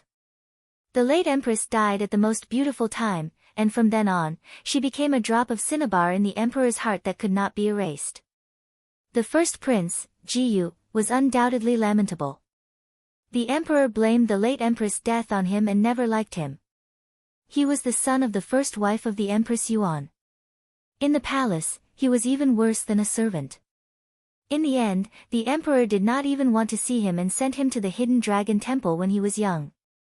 At that time, the general and a group of important officials had tried to dissuade the emperor, but the emperor was determined and there was no room for negotiation. That child has finally made it. These years, it has been hard on him. Wen City's eldest princess was also quite emotional. Chapter 27. Why are you here? Gu Xingyin widened her eyes at the man who suddenly appeared in front of her. At this time, shouldn't he be in the palace? Jiyu gently smiled. You can go to the palace at any time, but you can't see Zhen at any time. Gu Xingyin felt that this person's ability to speak sweet nothings was getting better and better. As soon as the first prince returned to the palace, the emperor held a grand banquet and invited all the aristocratic families and officials to attend. The grandeur of the banquet made people speechless. Anyone with a discerning eye knew that the emperor was building momentum for the first prince who had just returned to the palace. Gu Xingyin attended with her parents. Jiyu came out with the emperor and everyone's eyes were on him. This was the first prince who had lived in the temple for more than 10 years. Many people were surprised. They thought that they would see a timid first prince who didn't have the slightest demeanor of an imperial family, but they didn't expect Jiyu to be such a person. Could it be that the imperial family's genes were so powerful that the first prince was born with such a dragon and phoenix appearance? Gu Xingyin looked at Jiyu from afar, who was sitting below the emperor. He was wearing a dark purple robe today, which outlined his slender figure at a glance. His ink-black hair was tied up by a jade crown, revealing all of his exquisite facial features. His eyebrows and eyes were so picturesque. As if he sensed her gaze, Jiyu suddenly turned his head and met Gu Xingyin's eyes. He slowly revealed a smile to her. Gu Xingyin blinked at him. Hiss. She heard a gasp. Heavens, His Highness the First Prince is so handsome. A young lady next to Jiyu was obviously fascinated by his smile. She lowered her head and whispered to her female companion. Gu Xingyin was secretly proud. Such a handsome person was reserved by her, Gu Xingyin. At the end of the banquet was the main event. The emperor personally held Jiyu's hand and personally bestowed him the title, Prince Yu. As soon as this was said, the officials were in an uproar. The word imperial had always been exclusive to the emperor. Now that it was given to the first prince by the emperor's meaning was obvious. Moreover, neither the empress nor the crown prince attended the banquet, which indirectly indicated the emperor's attitude. The way many people looked at Jiyu had changed. Many ministers who had women of the right age in their families had set their sights on Jiyu. After the palace banquet ended, Gu Xingyin didn't have time to speak with Jiyu and returned home with her parents. Everyone could see Prince Yu's glory and favor. The emperor had even built a new palace for him. Once a prince reached adulthood and was crowned king, it was customary for him to leave the palace and build his own residence. Only one person could always live in the palace, and that was the crown prince. The emperor even proposed to take a concubine for him, but was stopped by Gu. Why? The emperor asked curiously. Gu's face reddened. This son already has a woman in his heart. The emperor was surprised. Oh. Which family's young miss was she? If your statuses are suitable, I can grant you a marriage. If your statuses aren't suitable, I'm afraid she will be wronged. Gu hesitated for a moment. It's the young miss who sat next to my aunt in Win City that day. The emperor thought for a moment and suddenly smiled. I know, you're talking about your aunt in Win City's only daughter, Princess Qingyang. I watched Ajin grow up from a young age, and he has a good character. If you like, I can grant you a marriage. Gu shook his head. Father Emperor, she still doesn't know me. This kind of marriage is too sudden. I hope she will also have a good impression of me. The emperor looked at the blush on Gu's face, which resembled his mother's, and suddenly thought of himself and Lu in the past. The emperor laughed. All right, you young people like to be in love with each other. How about this, I will give a decree to let you learn the art of war from the great general and let you see Ajin more often. My son is so outstanding, he will definitely be able to win the heart of a beauty. He was just testing the waters. After all, the great general had a large number of troops. If Gu had already colluded with him, but Gu's words just now dispelled the last trace of hesitation in his heart. Thinking about it, Gu was just a young man who admired Ajin. That day, when he saw Ajin's stunning appearance, he was moved. Gu lowered his head and hid the cold light in his eyes. Many thanks, Father Emperor. Chapter 28. As a result, the great general's manor had a new visitor, which was the newly promoted His Highness Prince Yu. The great general was a bit vexed recently. This His Highness Prince Yu was truly a genius. Whether it was arranging troops or strange formations, he could understand them all with just a hint. This made the great general, who always cherished talents, very satisfied. However, no matter how satisfied he was with Prince Yu, the great general could not have a good impression of him. Gu, this brat, he did not even try to hide the way he looked at Ajin. No father would have a good impression of a man who tried to steal his precious daughter. What made the great general even more depressed was that his wife, who should have been on the same side as him, actually looked quite satisfied with Prince Yu. Today will end here. Does your highness want to stay in the manor to eat lunch? The great general said stiffly. The great general's hospitality, it would be impolite for me to refuse. Gu accepted with a smile. The great general was choked by Gu's straightforwardness. To be honest, although Gu ran to the great general's manor every day, there was almost no chance for the two of them to be alone. Although the customs of the Tianqi dynasty were more open, unmarried men and women still needed to avoid each other. After Gu left, the eldest princess of Wen City specially pulled Gu Xingyin into a room. What do you think of Prince Yu? Gu Xingyin did not speak, but her face quietly turned red. The eldest princess of Wen City saw her daughter like this and already knew the answer. She secretly sighed, I think His Highness Prince Yu is a good person, much better than the crown prince. But looking at Imperial Brother's current state, I'm afraid there will be a change in the crown prince. Prince Yu's future is limitless. I don't want you to go to that place, you need to think carefully. Gu Xingyin looked at the eldest princess of Wen City's expression and her heart was moved. This woman, towards Jiang Lingjun, she really doted on her like she was the apple of her eye. She could not help but reach out and hug the eldest princess of Wen City. Just like when she was young, she leaned her head on her mother's leg. Ever since Jiang Lingjun grew up, she rarely acted like this. The eldest princess' nose turned sour. How could she still remember the crown prince and Prince Yu? Looking at her daughter, her heart melted into a puddle of water. Another month passed, and tribes came to the northwest border to invade. The emperor appointed the great general as the commander, and Prince Yu as the deputy commander, leading an army of 200,000 to the west. The direction of the court was already clear. The crown prince and the empress were still under house arrest. The emperor sending Prince Yu out this time was clearly to pave the way for him. When he returned to the capital with a great victory, when Prince Yu's reputation reached its peak, that would be the time when the emperor deposed the crown prince. The day before the battle, Gu Xingyin and Ji Yu met. Ah Zhen. Ji Yu looked at Gu Xingyin with shining eyes. Wait for me. When the army returns, I will go to the general's residence to ask for your hand in marriage. Gu Xingyin just looked at him with a smile. Ji Yu suddenly sighed and walked forward to pull Gu Xingyin into her arms. Zhen, I can see that you have feelings for me. I, Ji Yu, like you. One day, I hope to hear the same words from your mouth. He said in a low voice beside Gu Xingyin's ear.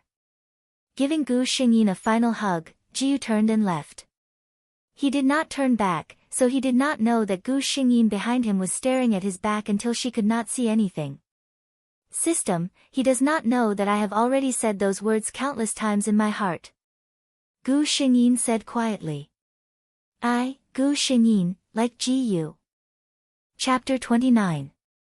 This battle lasted longer than expected, but the result did not change much. A year later, the 200,000 soldiers returned to the court. In this year, Prince Yu's name, Ji Yu, was widely known, especially when he led a group of soldiers deep into the enemy's camp and took the head of the enemy's leader. This was also spread by the citizens of the Tianqi dynasty. Today was the day that the army returned to the court. Countless people flooded the streets and stopped on both sides of the road, wanting to admire His Highness Prince Yu's style. Gu Xingyin was also part of this group. She and the eldest princess of Wen City were together, protected by a few servants. They stood in the crowd, waiting for the victorious hero. Very quickly, the army appeared at the city gates. The great general was riding a tall horse at the front, followed closely by Ji Yu, who was dressed in silver-white armor. After a year of military service, his elegant and jade-like face had a hint of murderous aura. Just a casual glance could cause people to blush. Gu Xingyin's position was very good. Not only could she see the great general and Ji Yu clearly, but she could also be seen by them at a glance. She also gave Ji Yu a big gift, evidence of the crown prince's collusion over the years. The assassins might have already appeared on the emperor's case. At this time, Ji Yu's reputation was at its peak, and the emperor already had a change of heart. With this strong medicine, there was no room for negotiation. Ji Yu looked up and saw Gu Xingyin. He urged his horse over and was about to say something to Gu Xingyin when his expression suddenly changed. Suddenly, a few silhouettes emerged from the crowd with weapons in their hands and rushed towards Ji Yu. It was clear that their target was Ji Yu. Gu Xingyin was immediately protected by the great general's guards. Seeing this, Ji Yu relaxed slightly and focused on dealing with the assassins in front of him. These people had clearly been carefully trained, and their moves were tricky and ruthless, causing Ji Yu to be at a disadvantage for a while. What was even worse was that the soldiers who were originally following behind Ji Yu were also being held back. When the commoners saw the scene of the assassination, they were all scared silly. They completely ignored the Grand General's orders and began to scatter in all directions. For a moment, the situation was somewhat out of control. With a moment of carelessness, Ji Yu's arm was slashed by an assassin, and the horse under him cried out, falling into a pool of blood. Ji Yu rolled on the ground and landed not far from where Gu Xingyin was. Go and help His Highness Prince Yu. The eldest princess of Wen City made a prompt decision. The assassin's target was clearly Ji Yu, and they were not in danger. The Grand Princess of Wen City regretted her decision countless times. She almost lost the most important person in her life. The great general's guards were all elites. With their help, the pressure of Ji Yu was greatly reduced. Finally, all the assassins were killed. Ji Yu heaved a sigh of relief and prepared to walk over. Gu Xingyin stood there looking at him with a smile, preparing to tell him that she had prepared a big surprise for him. Ji Yu's expression suddenly became frightened, and he rushed towards Gu Xingyin without any regard for anything else. Gu Xingyin was confused, but the system's warning sounded in her mind, "Host, be careful, but it was already too late. A sharp pain came from her chest, and she looked down. It was a small dagger, and the owner of the dagger was a completely unfamiliar face. In a daze, Gu Xingyin felt that she had fallen into a warm embrace. Chapter 30. Ji Yu's hands had never trembled like this before. In that moment, he felt that his world was about to collapse. The woman in his arms was slightly pale from the loss of blood, but she still tried to maintain her smile. Gu Xingyin felt a bit dizzy. She looked at Ji Yu with some effort and suddenly remembered that she still had something to say to him. Did I tell you that I? Xin Yue. Ji Yu suddenly raised his hand to stop Gu Xingyin from speaking. Don't say it first. He buried his head in Gu Xingyin's neck, not letting anyone see his face. When you're better, tell me personally. Gu Xingyin was a bit dizzy at this time.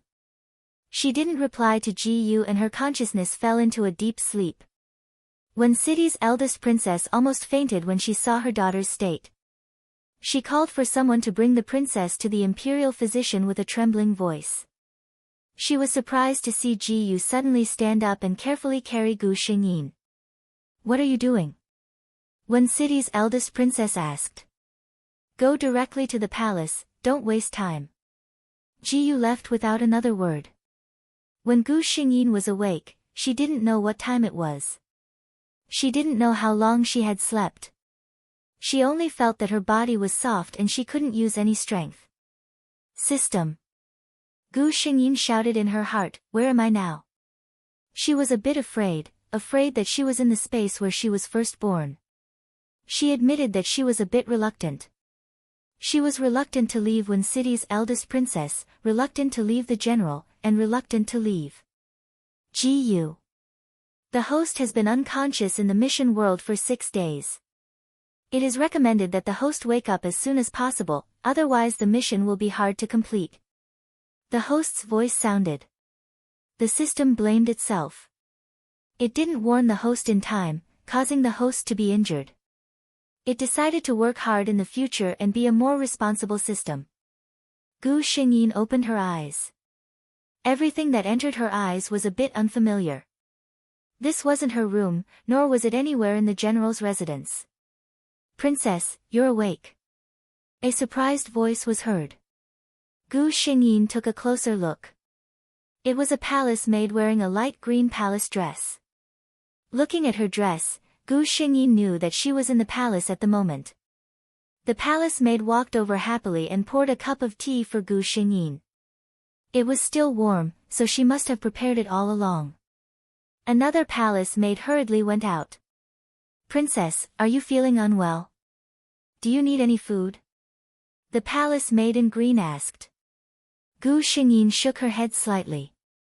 At this moment, she felt extremely tired. Soon, a figure lifted the curtain and entered. Smelling the familiar lotus fragrance, Gu Xingyin knew that it was Ji Yu. Ah Zhen. Ji Yu's eyes were very bright. God knew how much he wanted to stay by his beloved's side and watch her wake up, but he couldn't. He couldn't let others, especially his imperial father, know how much he cared about her. That person was a standard emperor. He definitely wouldn't allow a woman to have such a deep influence on his successor. The two of them didn't spend much time talking to each other. Wen City's eldest princess and the general arrived very quickly. After hearing from the doctor that her daughter was fine and only needed to rest, Wen City's eldest princess brought Gu Xingyin back to the general's residence without any explanation. Gu Xingyin winked at Ji Yu. After returning to the residence, Gu Xingyin was fed all kinds of supplements every day. She took the time to ask the system about the current situation. The system's answer was very detailed.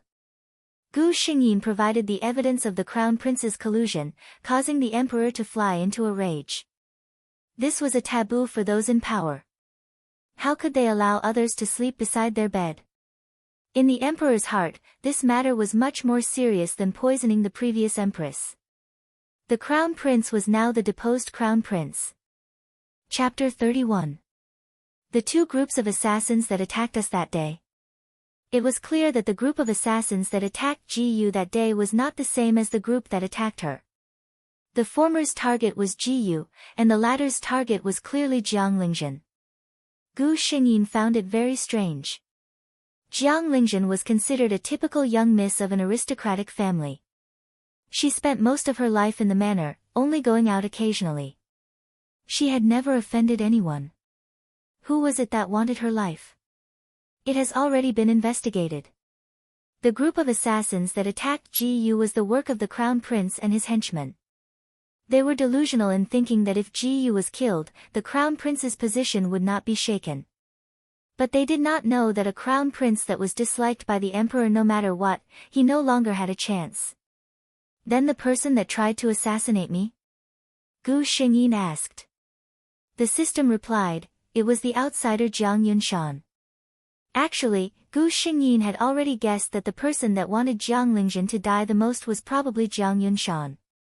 She didn't understand why Jiang Yunshan wanted to kill Jiang Lingzhen when there wasn't any deep hatred between the two of them. The jealousy of humans was indeed terrifying. This outsider, she will not give up until she reaches the Yellow River. A few major events had happened in the imperial city recently. First, His Highness Prince Yu returned to court and encountered an assassination attempt. The emperor was furious. After a thorough investigation, the empress was imprisoned in Fengqi Palace. The crown prince was stripped of his title as a mediocre prince and was ordered by the emperor to guard the imperial mausoleum. The crown prince's side concubine Jiang Yunshan, who had been envied by everyone, silently disappeared from everyone's sight.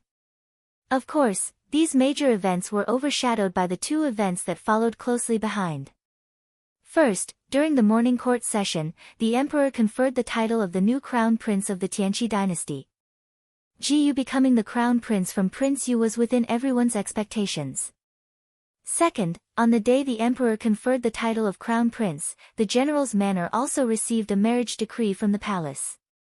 Princess Qingyang, Jiang Lingzhen, became the crown princess of the new crown prince of the Tianqi dynasty. This brat, he actually directly asked the emperor for a marriage decree. The general was very unhappy. I think His Highness the Crown Prince is sincere to our Azhen. You didn't see His Highness the Crown Prince's expression when Azhen was attacked. Even I, as his mother, felt scared when I saw it. Wen City's eldest princess still felt a little flustered when she thought about it. Ji Yu's expression at that time was actually a little crazy. If Azhen hadn't woken up at that time, who knew what he would have done? Regardless of what the eldest princess and the great general thought, Gu Xingyin and Ji Yu, who were involved, were undoubtedly happy. The crown prince and crown princess wedding was discussed by the common people in the imperial city for a long time. Even after a long time, whenever a family held a wedding and someone said how grand the occasion was, there would always be others who would refute, grand? What was this? You haven't seen the wedding of His Majesty and Her Majesty back then. That was truly an unparalleled prosperity. Gu Xingyin completed her mission and became the noblest woman in the dynasty. The story of Tianqi dynasty's Shengde Emperor and Empress Xiao Zhao was still talked about enthusiastically even after 1,000 years. Shengde Emperor was the only emperor who didn't take in any concubines in the harem. He only guarded the empress his entire life. Even when Empress Xiao Zhao passed away for less than a day, he followed her. Born in the same quilt, died in the same cave. These two people truly achieved this point. System, I finally know why humans only need to live a lifetime. Gu Xingyin returned to the pure white space. A tear fell from the corner of her eye. With such a person accompanying her, what was the point of asking for an afterlife? Her right hand seemed to still have the warmth of that person.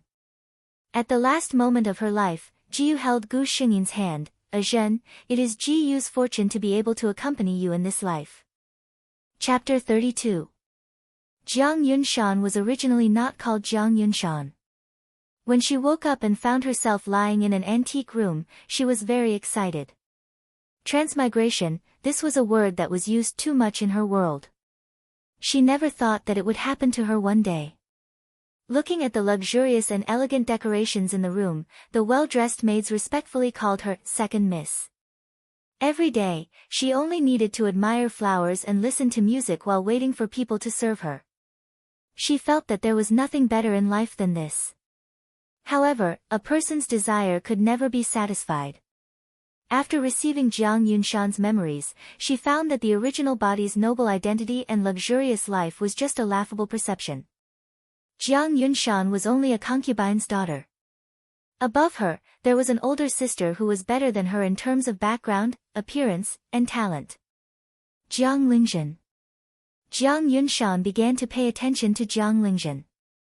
After seeing Jiang Lingzhen's life, she knew that her high-quality life was just a joke in other people's eyes. What Jiang Lingzhen was wearing was a tribute from the palace. What Jiang Lingzhen ate every day was personally made by the eldest princess who spent a lot of money to invite the best chef from Jiangnan. Jiang Lingzhen liked bamboo. The general's mansion's backyard specially opened up a bamboo forest so that she could occasionally sit there when she was free. Jiang Lingzhen's childhood sweetheart was the current crown prince. The more information she received, the more unbalanced Jiang Yunshan's heart became. Based on what? She was the one who transmigrated. She should be the true proud daughter of heaven. Jiang Lingzhen was just a native. Based on what could she be compared to dust? This unwillingness, after seeing Jiang Lingzhen in person, reached its peak. In Jiang Yunshan's memories, Jiang Lingzhen's impression was not very deep. After all, the original body was as timid as a mouse. How could she dare to get close to such a dazzling older sister?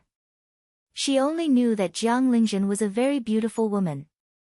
But no matter how she imagined, she could not imagine that Jiang Lingzhen would look like this. A national beauty, nothing more than this. Jiang Yunshan knew that there was a demon living in her heart. Its name was jealousy. The darkness in her heart continued to grow. She wanted to steal everything from Jiang Lingzhen and step on this woman under her feet. Therefore, she planned to push Jiang Lingzhen down at the temple fair. Unfortunately, Jiang Lingzhen only had a scratch on her skin, which was not a big problem. Later on, she began to deliberately seduce the crown prince. When she saw the crown prince, she knew that such a man would not reject beauty that was sent to his doorstep. As expected, the crown prince took the bait without any hesitation after using a few tricks. However, things were completely different from what he had expected. Why did Jiang Lingzhen not care at all? She had become the crown prince's concubine, but what about her? She became the only princess in the dynasty with a fief. She was still no match for her. Thus, she became crazier and crazier. But how could that woman, Jiang Lingzhen, be so lucky? The horse was killed, but she was not hurt at all. And her face, Jiang Yunshan thought. Jiang Lingzhen had come to take revenge on her. Other than her, who else would be so vicious as to poison her? She felt that Jiang Lingzhen was vicious, but he never reflected on his mistakes. The crown prince's position was in jeopardy, and she, as the crown prince's concubine, had become a joke. Jiang Yunshan thought, then let's go to hell together. She finally received the news she wanted. Princess Qingyang, Jiang Lingzhen, was assassinated and unconscious. It was unknown whether she was dead or alive. Unfortunately, before she received the news of her death, the emperor's white silk was sent to her residence. Jiang Lingzhen, I will wait for you in hell. She closed her eyes with a smile. Chapter 33. Hua City International Airport was bustling with people.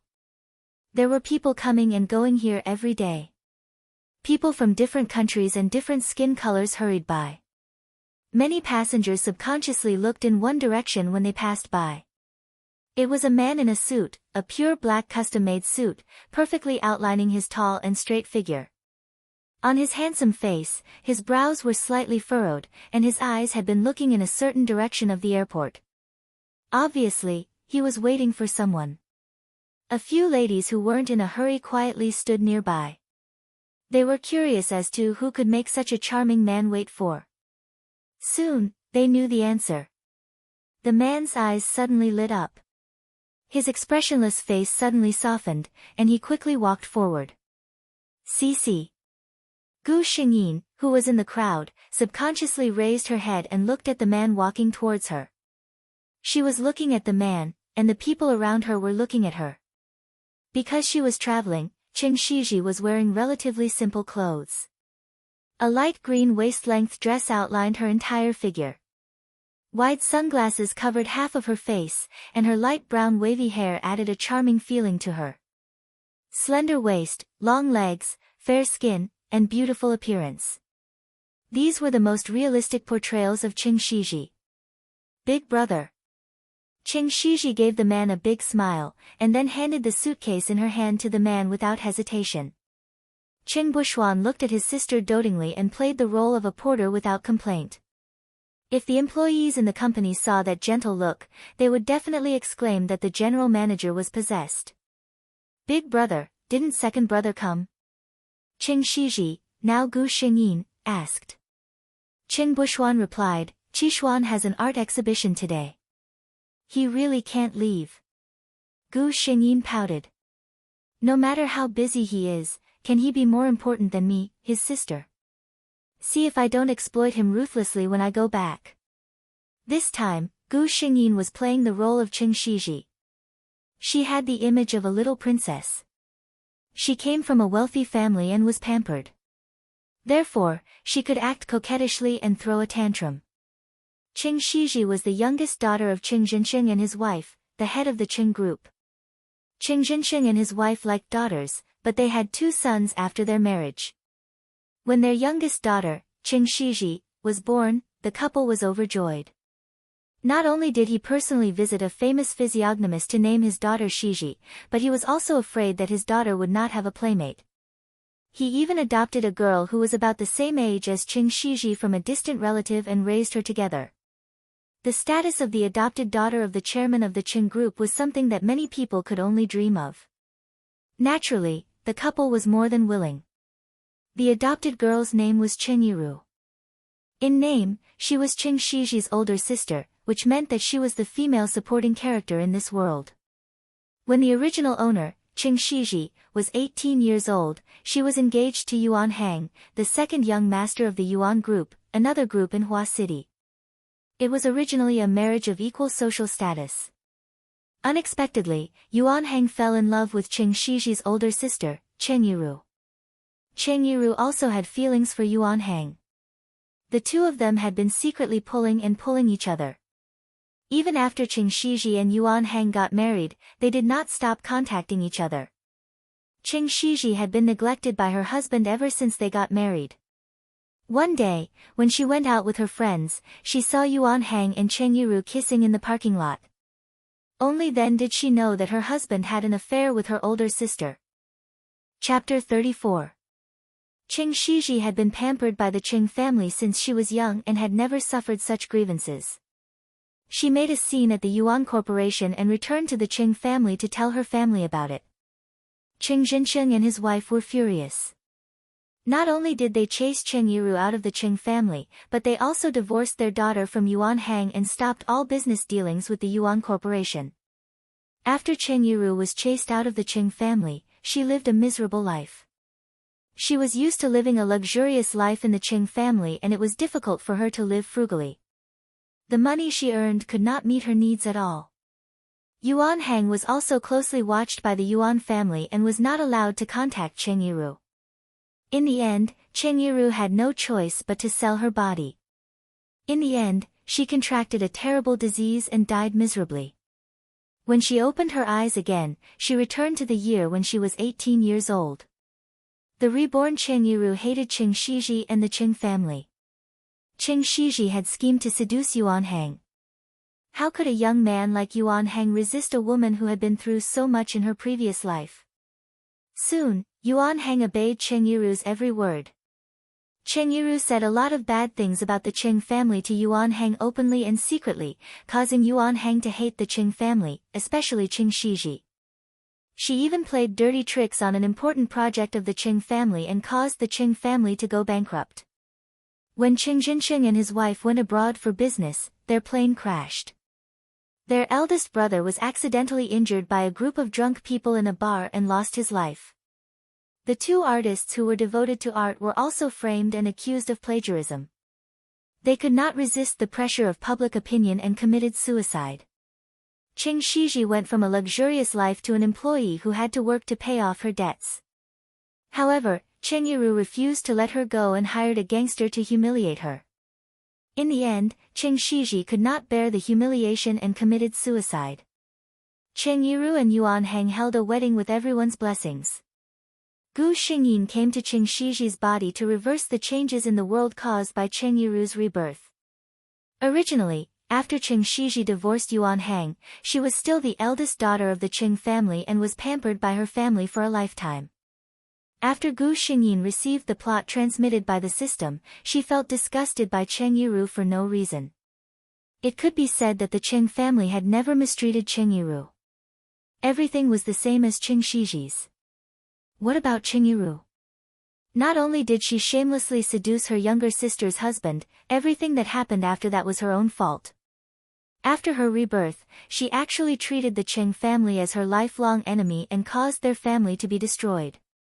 Gu Xingyin's mission was to protect the Qing family, expose Chen Yiru's disguise, and kick away Yuan Heng, the scumbag who had let Qing Shiji down. Qing Bushuan drove his sister back to the Qing family's main residence. Miss is back. The butler, who had been guarding the door, saw Qing Bushuan's car at a glance. As soon as Gu Xingyin got off the car, she was embraced by a noble lady. My precious Cece, I haven't seen you for a year and you've become even more beautiful. The lady looked at Gu Xingyin carefully and added, you seem to have lost some weight. You won't be leaving this time, right? Mom will make soup for you every day. I must take good care of you until you're white and plump. Gu Xingyin didn't know whether to laugh or cry as she looked at the lady, who was Qing Shiji's mother, Bai Fia. Qing Shiji's mother, Bai Fia, was almost 50 years old, but she had taken good care of herself. She was graceful and beautiful. Mom, are you going to raise me like a little pig? Gu Xingyin's face was bitter, which made everyone tease her. Dad. Gu Xingyin looked at the man standing beside Qing Shiji's mother. It was her father, Qing Jinsheng. Gu Xingyin, who knew the plot, knew that Qing Jinsheng loved his daughter as much as his wife. It was just that men were more introverted and not good at expressing their feelings. She walked forward and gave her father a gentle hug. Dad, I missed you so much. Chapter 35. The original Qing Shiji had been studying abroad. At the age of 17, she had already obtained a double bachelor's degree. Second brother went to an art exhibition. What about sister? Gu Xingyin asked. Hearing Chen Yiru's name, Qing Shiji's mother frowned. I don't know what's wrong with Yiru recently. She's so mysterious every day. Sometimes, she doesn't even go home at night. After all, Qing Shiji's mother had raised her for more than 10 years. Qing Shiji's mother also had true feelings for Chen Yiru. Gu Xingyin thought to herself, Chen Yiru is busy, exchanging feelings, with Yuan Heng. Of course, she doesn't have time to go home. That's right, Chen Yiru had already been reborn. She was 1 year older than Qing Shiji. She was just 18 years old. She had just been reborn last month. Cece. At this time, a voice came from behind. Before Gu Xingyin could turn around, a big hug surrounded her. It was second brother Qing Qishuan. Unlike the introverted and calm eldest brother Qing Bushuan, second brother Qing Qishuan's personality was worthy of the words, passionate like fire. Perhaps artists like them could only have a steady flow of inspiration if they always maintained such a passionate state of mind. Gu Xingyin looked at the family with a smile and secretly swore in her heart. In this life, she would never let that woman, Chen Yiru, destroy such a perfect family. Dad, Mom, I'm back. Chen Yiru walked in and saw other people in the living room. Big brother, second brother. Chen Yiru's eyes swept across and saw another person sitting on the sofa. Little sister, you're back. Chen Yiru tried to control the hatred in her heart and shouted with a smile. Gu Xingyin slowly turned around, and their eyes met. Qing Shiji looked at Chen Yiru. She was wearing a tight shirt. She was only 18 years old, but she already had the capital to be proud of. The shirt was a little tight, and she wore a pair of denim shorts that perfectly showed off her long legs. Although her appearance was not as perfect as Qing Shiji's, it was enough to attract men. Qing Yiru was also looking at Qing Shiji. Her impression of Qing Shiji was still stuck in the memories of her previous life. At that time, Qing Shiji was already a married woman. She was mature and beautiful, like a full and seductive peach that could easily make people go crazy. The 17-year-old her was a little different from what he remembered. Her skin was sparkling and translucent like snow. It was obvious that she had been pampered since she was young and had not been able to give birth. Qing Yiru herself had also grown up in luxury, but she had never been able to maintain Qing Shiji's delicate skin. Come to think of it, some things were really innate. The current Qing Shiji still had a hint of immaturity in her eyes, but her exquisite facial features were already fully displayed. Especially the arrogance in her eyes, one could tell at a glance that this was a little princess who had been doted on by thousands of people. Qing Yiru hated Qing Shiji's arrogance the most. She was always like this and never needed to consider anything. The Qing family protected her too well and considered everything for her. She just needed to be a little princess in the lighthouse forever. I told the family about my return a month ago. Sister, you didn't even know. Gu Xingyin pouted unhappily and complained half-truthfully. Qing Yiru sneered in her heart. She had been back for a month and didn't even have time to sort out her memories from her previous life. How could she remember when she, Qing Shiji, would come back? Qing Shiji was like this. It was just a small matter of returning to the country, but she couldn't wait for the whole family to pick her up. Chapter 36. Brother, I don't want to see it. Gu Xingyin hugged Qing Buxuan's hand and acted coquettishly. You're a major shareholder of the Qing Group. Of course, the people under you have to get to know you. Qing Buxuan was not ambiguous at all. Qing Jinqing and his wife loved their daughter as much as their life. They left Qing Shiji 20% of the shares of the huge Qing Group. Qing Shiji was not interested in business, and Qing Jinqing and his wife did not intend to let their daughter be a strong woman.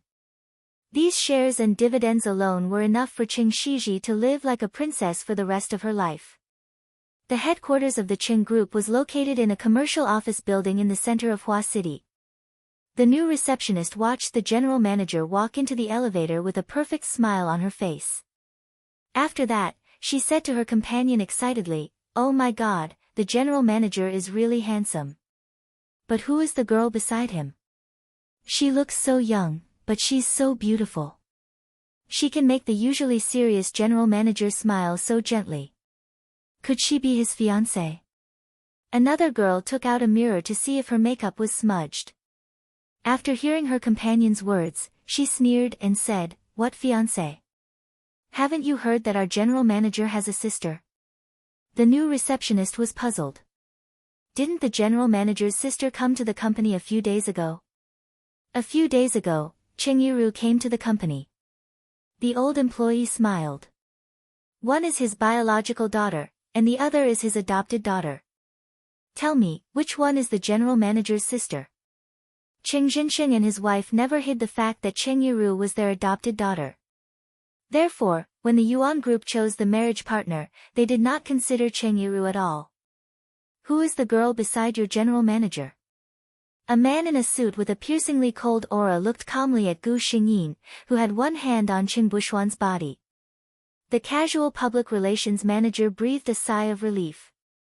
He was arranged by the company to receive the young master of the Yuan group. The other party's aura was so terrifying that even he, who was used to seeing storms, felt a little breathless.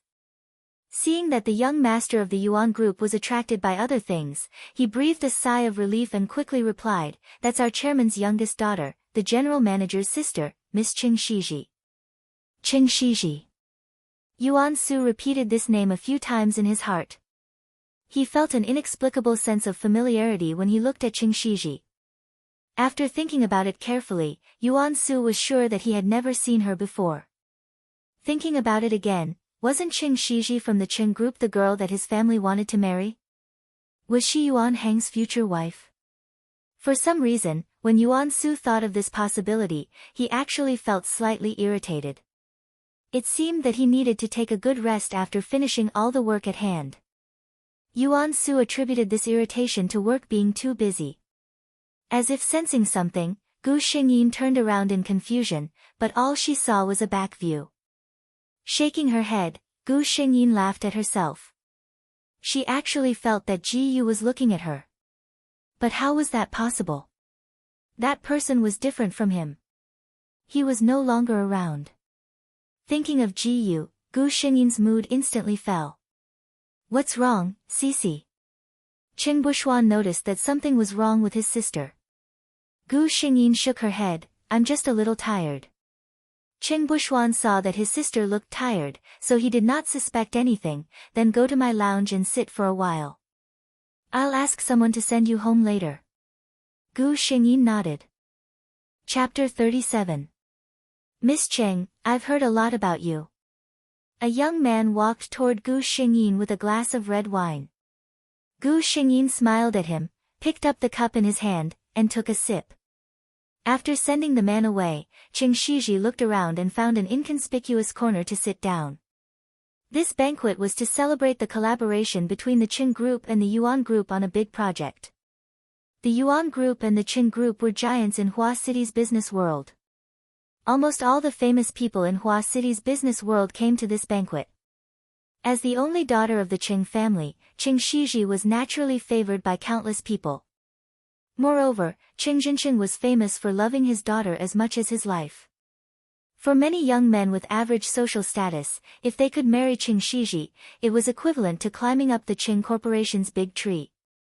Gu Xingyin was very annoyed by this kind of flattery. In the previous world, she gave her heart to Ji Yu. As a person who was created, Gu Xingyin's view of relationships was quite simple. Her heart was very small and could only accommodate one person. At this moment, she was sitting in a hidden corner and coldly watching Cheng Yiru socialize with the guests like a fish in water. As the adopted daughter of the Qing Corporation, although Cheng Yiru's popularity was not as good as Qing Shiji's, she was still the existence that most people flattered. Cheng Yiru enjoyed this feeling very much. She remembered the last days of her previous life. Because she had contracted a serious disease, she could not receive guests. Without a source of income to support her living in a high-end neighborhood, she had to move to a dilapidated low-rent apartment. Every day, there were all kinds of curses in various dialects outside the door. Children's cries, the sound of car horns downstairs, and all kinds of dirty and messy environment. It was simply a nightmare. What about now? She was still the beautiful young lady of the Qing family. Her previous life was like a nightmare. She swore that in this life, she would not let herself fall into that kind of situation again. Miss Cheng. A low voice interrupted Gu Xingyin's thoughts. Gu Xingyin raised her head. It was a strange man. She frowned slightly. This man's aura was too aggressive and made people unconsciously nervous. However, Gu Xingyin only frowned. She was the empress in her previous life. What kind of people had she not seen? This man was not enough to make her lose her composure. Yuan Su was a little surprised. When he was young, he had trained with his uncle who was in the army for a period of time. His aura had been honed from real bloodshed. Ordinary people would not be able to withstand it. He did not expect that this delicate little girl in front of him would not be affected at all. Yuan Su raised his eyebrows. It seemed that this Miss Cheng was not as innocent and harmless as she seemed on the surface. Hello, I'm Yuan Su. Yuan Su extended his hand. It turned out that he was Yuan Hang's brother, the young master of the Yuan Corporation. Gu Xingyin understood. Nice to meet you, Mr. Yuan. Gu Xingyin reached out and shook Yuan Su's hand. So slippery. This was Yuan Su's first thought. The warm touch in his hand made his heart flutter, as if he was holding a warm jade. No wonder the ancients said that jade was soft and fragrant. It turned out that such a woman really existed. The two of them did not talk much. They only exchanged a few words occasionally and just sat there quietly. The atmosphere was not awkward at all. Compared to the liveliness in the hall, there was a sense of tranquility. I should go out and give my speech. Yuan Su was a little reluctant to leave when he got up. Gu Xingyin got up to send him off out of politeness. However, she did not expect that her overly long skirt would restrict her movements. She twisted her leg and fell diagonally to the ground. Be careful. Gu Xingyin fell into a broad embrace. At the same time, a familiar lotus fragrance wafted into her nose. Chapter 38. Miss Cheng. Gu Xingyin was dazed by the familiar scent until Yuan Su called out to her. She came back to her senses and quickly steadied herself before thanking Yuan Su. Does Mr. Yuan like lotus-scented perfume? Gu Xingyin asked for some reason. Yuan Su laughed. No, I never use perfume. He nodded at Gu Xingyin, indicating that he wanted to leave first. The people in the hall had already begun to call out his name. Gu Xingyin was left alone in a daze. System. Gu Xingyin's voice carried a trace of anticipation. Do you think it's possible that Ji could be reincarnated like me? The system was silent for a moment before saying, in theory, this possibility doesn't exist. But the scent on his body is exactly the same as Ji Yu's. Gu Xingyin was a little excited. In the previous world, Ji Yu's body also carried the scent of lotuses all year round. When I was with him, I was very sure that he had never used anything with the scent of lotuses. The system did not say anything. He had no way to explain this phenomenon. Gu Xingyin suddenly seemed to have come alive. Ever since she came to this world, her condition was a little strange. It was as if her entire person did not have any vitality. Although she completed the task as usual, it always made people feel that she could not find any reason to persevere. Gu Xingyin was not the system's first host. Before the system, there were several hosts. They were all like Gu Xingyin, falling in love with someone in a certain world. However, after a world passed, their lover died forever, but they themselves were still shuttling back and forth between worlds. After a long time, no matter how strong the host's willpower was, it would be difficult for them to endure. Hopeless immortality was crueler than anything else. Two of the system's first three hosts requested to self-destruct. However, Gu Xingyin was different from them. Gu Xingyin was personally created by that person. In terms of status, even 10 systems couldn't compare to one Gu Xingyin. It was just that she didn't know it herself. Gu Xingyin felt that his body was full of fighting spirit again. She stared at Yuan Su, who was speaking confidently on the stage, thinking about how to verify whether he was the reincarnation of Ji Yu. Oh, right. Gu Xingyin suddenly remembered. On Ji Yu's left shoulder, there was a lotus-shaped imprint. In the previous world, when they were in love, she had teased him that he might be the reincarnation of some lotus fairy. Otherwise, why would he not only have the lotus fragrance on his body, but also the lotus mark? At that time, Jiu only thought that she was joking. Other than Gu Xingyin, no one else could smell the lotus fragrance on his body. Then, what about Yuan Su? Does it have the same imprint? Gu Xingyin looked at Yuan Su with burning eyes, thinking about how to take off this man's clothes to verify. After Yuan Su, Qing Buxuan, as the heir of the Cheng's group, naturally expressed his thoughts.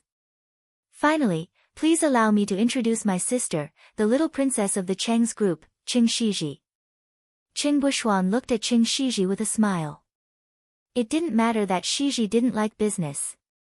As her elder brother, he had enough ability to protect her for the rest of her life. However, she still had to cherish her connections and slowly build them up. In the future, they would all be her own wealth. Gu Xingyin stood up gracefully under everyone's gaze. Chapter 39. Cheng Yiru watched as Qing Shiji stood on the stage and attracted everyone's attention. The people who had surrounded her just now were all focused on Qing Shiji. It had been like this since she was young. As long as Qing Shiji was around, no one could see her. She dug her nails into her palms. Suddenly, she felt warm. Cheng Yiru looked up and saw Yuan Hang draping a shawl over her body. She looked at the handsome man and her heart warmed. This man, whether it was in her previous life or this life, only had eyes for her. For a moment, Cheng Yiru's heart wavered. Perhaps, it would be good to let go of the grudges from her previous life and focus on being with Yuan Hang. But when she saw the naked Qing Shiji on the stage, she suppressed this thought in her heart. No, how could she feel at ease if she didn't see Qing Shiji fall into the dust and the Qing family fall? She thought of her arrangements and smiled. Yuan Su stood in the crowd and frowned when he saw Yuan Hang and Cheng Yiru being intimate as if no one else was around. Both brothers knew that their family wanted Yuan Hang and Madame Cheng to be connected by marriage. And because of his refusal to cooperate, the family had already decided to let the second son, Yuan Hang, marry the Cheng family. There could only be one person who could marry the Cheng family, and that was Qing Shiji. After all, Cheng Yiru was just an adopted daughter. For a solid marriage, a daughter without the direct bloodline of the Cheng family was obviously not enough. But Yuan Hang and Cheng Yiru were clearly in love with each other. Yuan Su looked at Qing Shiji standing on the stage elegantly like a noble white swan. He couldn't help but feel that his younger brother, who already had feelings for her sister, was not worthy of her. Such a woman should have a lover who loved her wholeheartedly. She deserved to be pampered and doted on the best. Yuan Su shook his head. He felt a little strange that he was thinking about this. He felt that his emotions were a little abnormal these 2 days. Gu Xingyin walked down the stage. She felt a little thirsty and a waiter happened to pass by. She picked up a glass of champagne and took a sip. Gu Xingyin subconsciously searched for Yuan Su's figure, but he found that the man had disappeared. Could it be that he had already left? She suddenly felt a little bored, so she simply found her previous seat and sat down, waiting for the banquet to end so that she could go home with her brother. Why was it so hot? Gu Xingyin sat for a while and felt the temperature in the air rise. No. It was impossible for such a top-notch hotel to make such a mistake. Gu Xingyin quickly realized that the problem was not with the hotel, but with herself. Unknowingly, he had been drugged. She carefully recalled what had happened before. The only possibility was that when she had just stepped off the stage, she had taken a glass of wine from a passing waiter. Which was the glass of champagne in front of him? Damn it! Gu Xingyin cursed herself for being careless. She felt the heat in her body getting stronger and stronger. She hurried to the bathroom. He couldn't lose his composure in this hall. Not far away, Cheng Yiru smiled and chatted with the people around her. From the corner of her eye, she saw Qing Shiji walking unsteadily towards the bathroom. Her lips curled into an ambiguous smile.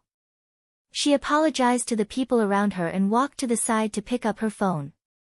Hello. You can come over now. Chapter 40. Gu Xingyin stood in front of the sink and splashed the cold water on her face. It was useless. Feeling the heat in her body getting hotter and hotter, she took out her mobile phone and wanted to call her elder brother and ask him to come and take her home quickly. The surging tide in her body made her hands a little unsteady. She pressed several buttons before unlocking the screen of the mobile phone and found her elder brother's column in the contact list. Gu Xingyin was just about to dial when the mobile phone in her hand was snatched away by a hand. Gu Xingyin looked up and saw the face of a strange man. She panicked for no reason and forced a straight face and said, "What are you doing? Give me back my mobile phone quickly." The man looked at Gu Xingyin's face with some greed. He received a call from his employer saying that the person was in the bathroom on the 29th floor of the hotel. He was responsible for taking the person away and then, even if he didn't succeed, as long as the woman in front of him appeared in front of everyone with her clothes disheveled, the task would be completed. Not only could he enjoy the luck with women, but he could also get a considerable amount of money. Gu Xingyin saw that the expression in the man's eyes was getting more and more wrong. Alarm bells rang in her heart. Unfortunately, the soundproofing here was excellent. Even if she shouted loudly, the people outside couldn't hear her. She had to say harshly, "No matter who ordered you to do this, that person must not have told you who I am. I am the eldest daughter of the Qing group. You should know what kind of existence the Qing group is. If something happens to me here today, no matter where you run, my father and brother will not let you go. The man paused. The employer did not tell him who the girl was. The Qing group. If what she said was true, Gu Xingyin saw that he hesitated and was happy. She continued to say, if you leave now, I can promise that today's matter didn't happen. I can pay you double how much the person behind you paid you. At this time, her breathing was unstable. Her body had no strength under the effect of the drug. She had to lean on the sink behind her to not fall down. The man was obviously hesitating. Gu Xingyin called the system in her heart, if this man doesn't compromise, you have the ability to help me get away smoothly, right?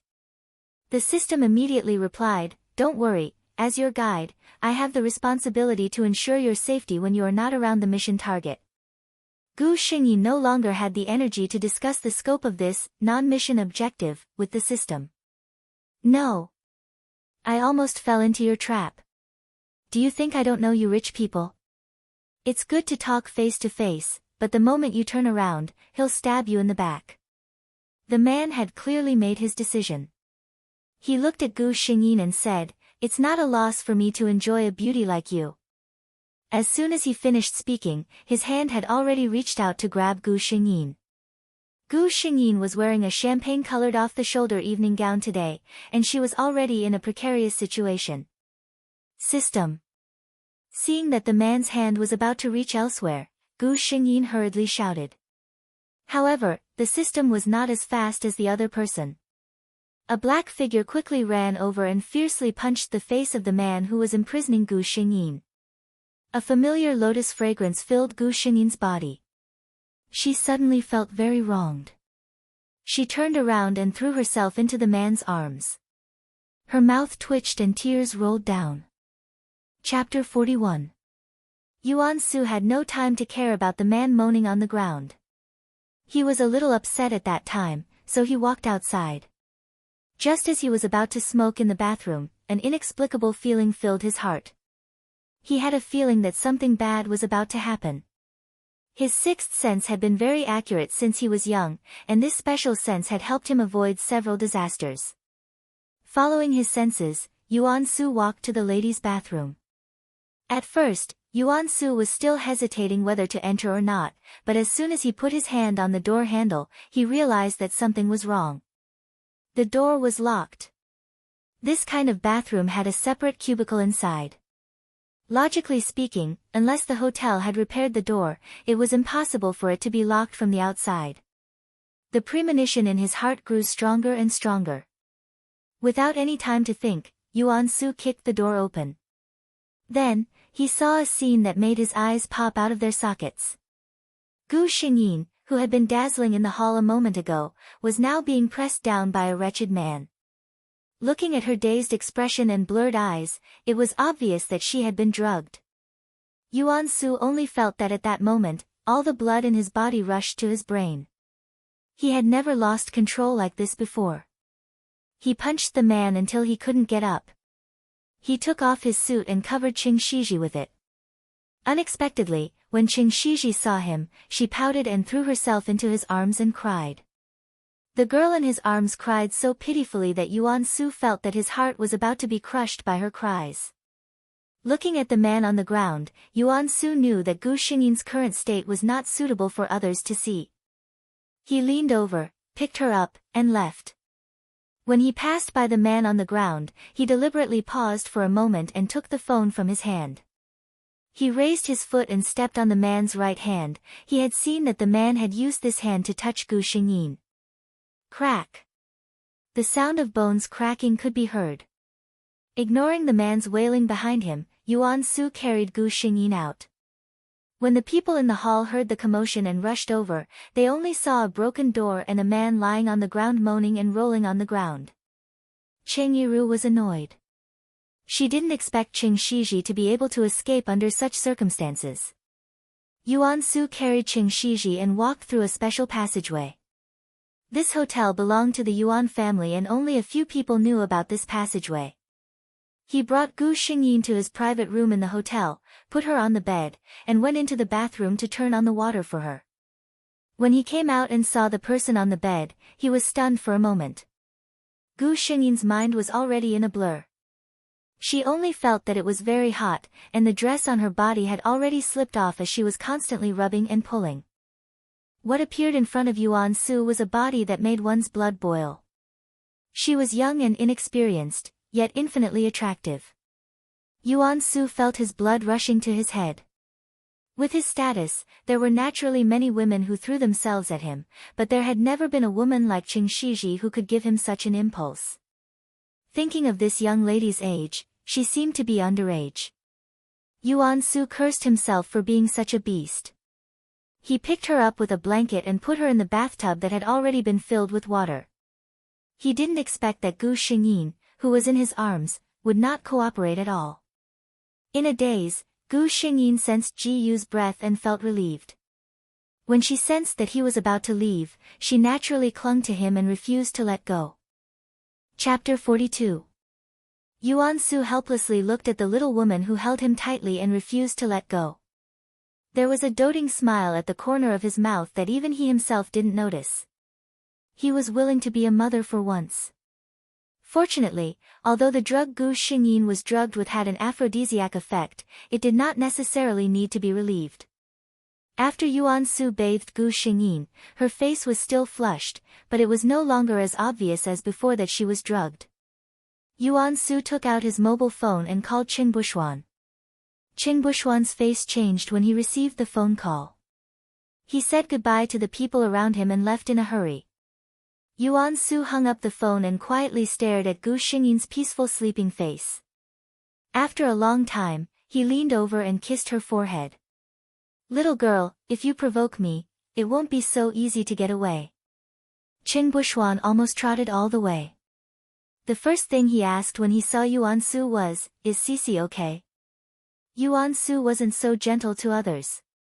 His voice was deep, "She's fine now. If I'm late, she'll be in trouble." Qing Bushuan didn't care about his tone. He leaned over and saw that his sister was sleeping soundly. He could tell at a glance that Gu Xingyin wasn't wearing the clothes that she wore when she went out. His face changed. Cici's clothes?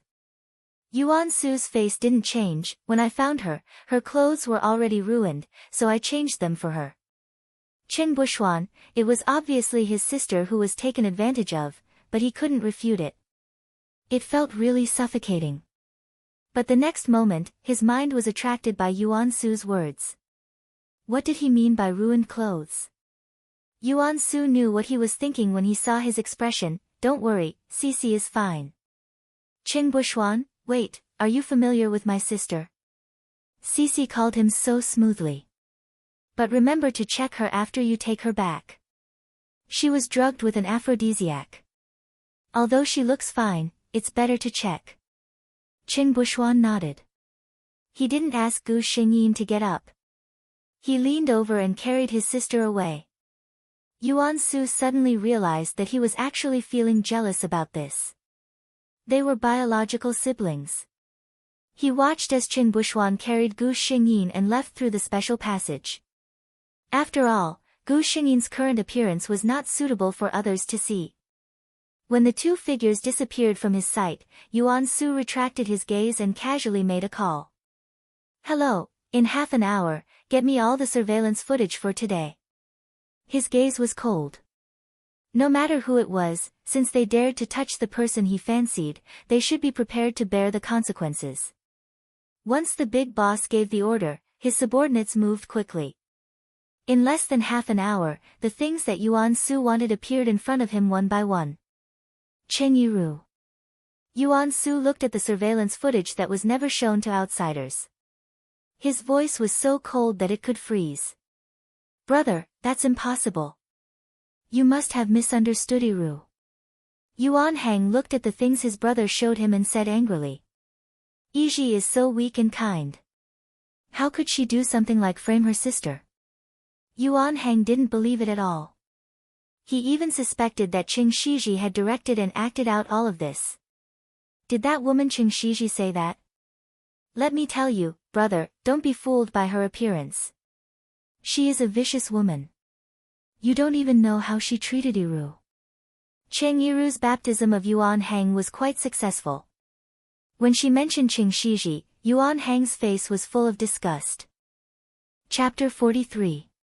When Gu Xingyin woke up, she found herself back in her room. System. She called out to the system. What happened after I fainted? The system played a scene in Gu Xingyin's mind. It started when Gu Xingyin was in a daze and ended when Qing Bushuan carried her away. Oh my god. Gu Xingyin wanted to cover her face. It was bad enough that she clung to Yuan Su and refused to let go. She even asked Yuan Su to give her a bath. She felt embarrassed watching the replay. She could imagine how Yuan Su felt at that time. Gu Xingyin decided that she had fainted at that time, so she didn't know anything. However, I still don't know if Yuan Su is Gu. Gu Xingyin was a little distressed. Baby Cici, you're awake. Mrs. Cheng pushed the door open and was very happy to see Gu Xingyin awake. Bushuan said that you drank too much. He was afraid that you would feel uncomfortable, so he asked Dr. Jiang to come over. This child, such a small matter made Dr. Jiang come all the way here on such a hot day. Mrs. Cheng complained, but her eyes clearly showed that she was very satisfied with her eldest son's behavior. Dr. Jiang was the private doctor of the Cheng family. Gu Xingyin understood that Qing Bushuan probably didn't tell Mrs. Cheng that she had been drugged. I'm fine. Gu Xingyin quickly got up from the bed and deliberately turned around to show that she was in good condition. Mrs. Cheng smiled and said, It's good that you're fine. It just so happens that the two sons of the Yuan family are here to visit your father. You should take some time to get along with Yuan Hang. The relationship between Qing Shiji and Yuan Hang was tacitly acknowledged by both families. Mrs. Cheng never thought of hiding it from Qing Shiji. In their opinion, Yuan Hang was handsome and polite to the elders. He was a good candidate for a husband. However, it was best that Cici liked him. If Cici was really unwilling, they wouldn't force their precious daughter to marry a man she didn't like. Gu Xingyin's eyes lit up. Yuan Su was here too. Mrs. Cheng saw that her daughter's eyes lit up when she heard her words and thought that her daughter was looking forward to meeting Yuan Hang. She was very pleased. It seemed that they had chosen the right person. Gu Xingyin came to the front hall and saw Yuan Su and Yuan Hang sitting there. Her second brother Qing Qishuan and Qing Yiru were also beside them. Cici, you're awake. Qing Qishuan saw his sister walking downstairs and quickly got up to Gu Xingyin. He reached out and touched her forehead. He was relieved when he felt that there was no fever. Gu Xingyin greeted the two of them. Yuan Su was indifferent to everyone, but Yuan Hang was the opposite. He was somewhat indifferent to Gu Xingyin. Qing Qishuan frowned when he saw this. Qing Shiji, I have something to tell you. Gu Xingyin was looking at a newly bloomed potted plant on the balcony when she heard Yuan Hang. Second young master Yuan, if you have something to say, just say it. Gu Xingyin said indifferently without turning her head. Yuan Hang's tone was not good. Gu Xingyin was not a person who would repay evil with good. My eldest brother said that Iru drugged you. Iru is so kind, how could she do such a thing? Did you say something bad about Iru in front of my eldest brother? Yuan Hang asked. Gu Xingyin straightened up. It was the first time she looked at Yuan Hang seriously since she came to this mission world. He was gentle and could be considered an elite man. He didn't look like there was something wrong with his brain. Why are you looking at me like that? Yuan Hang was a little uncomfortable under Gu Xingyin's gaze. Chapter 44. I'm wondering where second young master Yuan gets the confidence to say these words. Gu Xingyin said slowly, in terms of relationship, I just returned from abroad and only met your eldest brother once at a banquet. Why would first young master Yuan believe the one-sided words of a stranger like me? Moreover, our engagement was tacitly agreed by both families.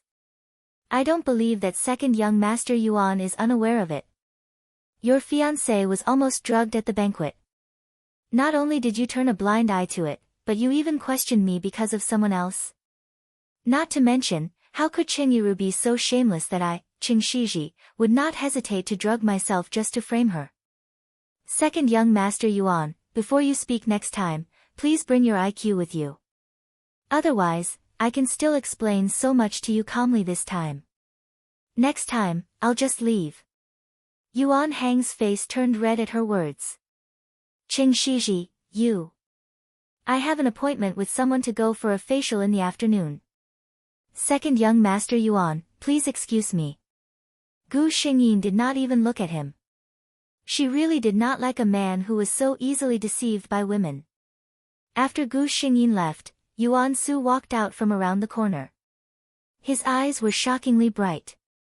He, Yuan Su, had never seen such a sharp-tongued woman. She was really a damn bewitching woman. She's right. Yuan Hang, you've really been bewitched by that woman, Qingyiru. Yuan Su said coldly to his younger brother. Also, since you already have someone in your heart, I'll personally communicate with father. You're not suitable for a marriage alliance with the Qing family, Yuan Su said. Eldest brother. Yuan Hang was a little stunned. Yuan Su's face darkened. What? You're not planning to have an ambiguous relationship with that woman, Qingyiru, and marry Qing Shiji at the same time, are you? Yuan Hang's face turned red. He really did think so. Anyway, it was just a marriage alliance between families. That woman, Qing Shiji, was just marrying her. Yuan Su only felt a surge of anger filling his chest. How come he had never realized before that his own younger brother was actually such a scumbag? Miss Cheng, we meet again. Yuan Su smiled gently at Gu Xingyin. Gu Xingyin was speechless. In the past 10 days, the two of them had, coincidentally met, 6 times. Hua City was so big, and Gu Xingyin didn't believe that this man wasn't involved in this. What a coincidence, Mr. Yuan. Gu Xingyin was also smiling. Gu Xingyin's attitude towards Yuan Su had been good ever since she found out that Yuan Su was most likely Ji Yu's reincarnation. It's fate that brought us together. Why don't we have a meal together? Yuan Su further extended his invitation. Gu Xingyin naturally wouldn't refuse. The location was chosen by Yuan Su. It was a famous Chinese restaurant in the city, famous for its exquisite dishes and authentic taste. When they went out, Gu Xingyin coincidentally saw Yuan Hang and Qingyiru walking in hand. Yuan Su glanced at Gu Xingyin's expression. When he saw that her expression didn't change, he was relieved. Although he heard her conversation with Yuan Hang that time and roughly guessed that she didn't have any romantic feelings for Yuan Hang, he was still a little worried. Therefore, he thought of ways to let Gu Xingyin see the intimate scene between her younger brother and Qingyiru. Based on her observation over the past few days, Gu Xingyin was an extremely prideful person.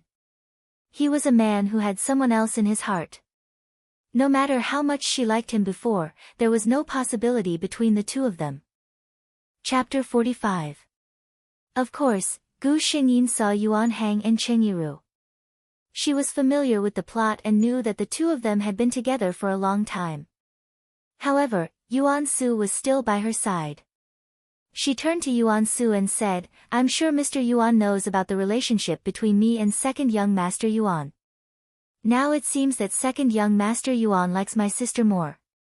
Yuan Su immediately understood what she meant. He was secretly happy, but he just nodded. Cici, don't worry. The Yuan family will give the Qing family an explanation. He paused for a moment and said, your brother and I are very good friends. You always call me Mr. Yuan. Why don't you call me Big Brother Yuan? Gu Xingyin said. Big Brother Yuan. Yuan Su only felt that her voice made him feel comfortable all over. Yuan Su moved quickly. Of course, the parents of the Yuan family were not happy that their son gave up the little princess of the Qing family and married an adopted daughter. However, they were persuaded by their eldest son. Yuan Hang has someone else in his heart. After marriage, he can't treat Cici wholeheartedly. If something happens in the future, the two families will not be united but enemies. Moreover, Yuan Hang is not the only one who wants to marry into the Qing family. Yuan Su's mother was surprised. Haven't you always been unwilling? Yuan Su smiled. That was in the past. Now I think Cece is very good. Seeing this, his parents did not say much. Originally, they wanted their eldest son to marry into the Qing family. However, at that time, Yuan Su firmly refused to marry a woman whose background was unknown. The couple had no choice but to change to their youngest son. Now that Yuan Hang had someone in his heart and their eldest son was interested in the Qing family's daughter, they had no objections if the Qing family was willing. However, that Qing Yiru absolutely could not enter their Yuan family. Yuan Su's parents were used to seeing storms. Qing Yiru knew that Yuan Hang was engaged to her sister, but she still had an ambiguous relationship with him. The Yuan family could not afford such a woman. This was the world's parents. Obviously, this kind of thing could not be done by Qing Yiru alone, but they completely pushed the responsibility to her. During this time, Gu Xingyin was preparing for a big event. Qing Shiji's father, Qing Zhensheng, turned 50 at the end of the month. In the original plot, Qing Shiji spent a lot of money to buy a white jade guanyin from a jade carving master. Qing Zhensheng ordered people to keep it well on the spot and put it in the hall of his house. Qing Shiji was in the limelight at this birthday banquet. Gu Xingyin didn't plan to change the gift this time. She just put more thought into the selection of materials and the use of materials. She personally checked the workmanship and carvings, making sure that they were the best. Father Chang's birthday was coming soon.